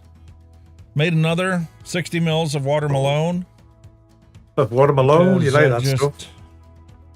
Where is it? Oh, I see. Well, I got about another 2 mil, 3 mil in there. I could top off the tank one last time after the show and then switch over to the bottle I mixed yesterday. Beautiful shake and vape, that watermelon. You don't have to wait for it. 24 hours to get everything to settle into some sort of equilibrium. It's not perfect. 48 hours, definitely more of an equilibrium. But the significant difference is minuscule between 24 hours and 48 hours. So that's essentially a shake and vape. You could essentially shake it and vape it initially, but you got to wait at least 24 hours. Get in the habit of doing that. Don't get into the habit of being able to just shake and vape right away. Simple fruits, you can get away with doing that. Everything else, you have to wait for it anyway. So as a DIYer, the best thing you can do is end up with a bunch of superfluous things that have been sitting around and then come revisit it after a month or two. Even the ones that you waited 2 weeks and go, it's still not right. Throw it in a box, come back to it in a month. And I guarantee it's going to taste completely different than it did after 2 weeks of waiting. These commercial bottles can sit in warehouses for months. Matter of fact, some of the manufacturers have shelves, they age it like wine. They put it on the shelf, and you're not to touch that shelf for so many months. And then it goes from there to the distributor, and then it goes from the distributor to the store. It might be a year after it was originally mixed up before you buy it. So same by Or the time 6 it's sitting in the months. store, could be sitting in the store itself for months on end, couldn't it? Just sitting on the shelf. You never know. You just don't. But like the end of the day, you know, just the longer it steeps, the better the flavour, as they say. So there's no harm in it. But I'm can't definitely be looking too forward wrong. to getting the shelf, and I'm looking forward to finishing the studio because I need to crank through 4 videos, 4 reviews. I've got 3 companies that just reached out to me this week that want me to review this stuff, so I got to email them back, see how long it takes me to get stuff. There's 2 people that reached out to me 6 months ago, and they were supposed to send me something, but I never got anything, so don't know what happened to it. That happens sometimes. Yeah. Whatever it Of is, course. I got plenty of work to do, and I definitely want to sit down and start doing some more mixing live shows and Get some other mixers on. Just chill and mix. That's it. Defo, sir. Defo. Definitely agree with that one, matey. Oh. Wonder if who does Benny get on? He's an American guy and all. I can't think who he gets on. Oh.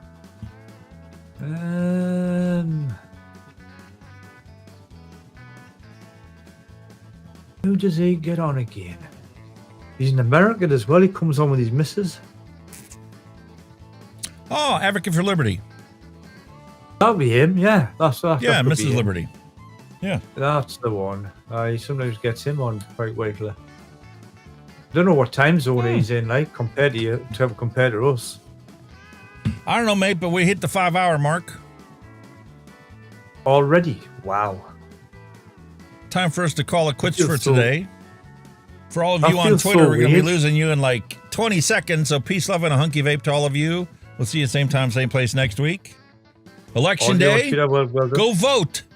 No matter who you want to vote for, go vote. Put your 2 cents in. Definitely. Awesome. So anyway, peace, love, and a hunky vape is my wish to all of you.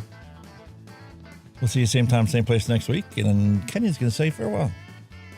Thank you. As always, thank you everybody in chat. Thank you for joining us as always. Please, if you're watching this or are on your way out, please hit that like button. It helps the old algorithm, as they say, on the old YouTube. And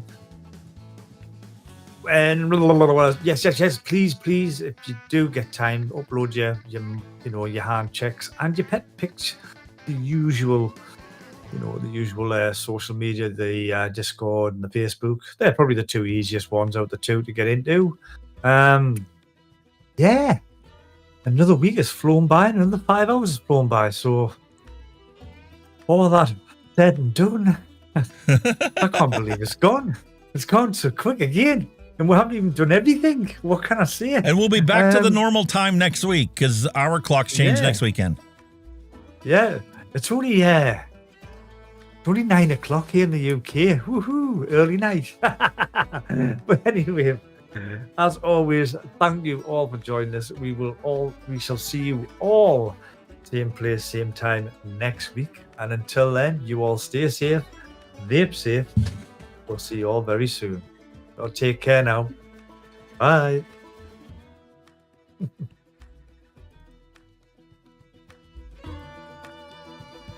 Thanks for listening. We'll be back next week again for a fresh round.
We used to hang around town pretty late. I spent the week thinking about our next day. It was easier then, so much easier then.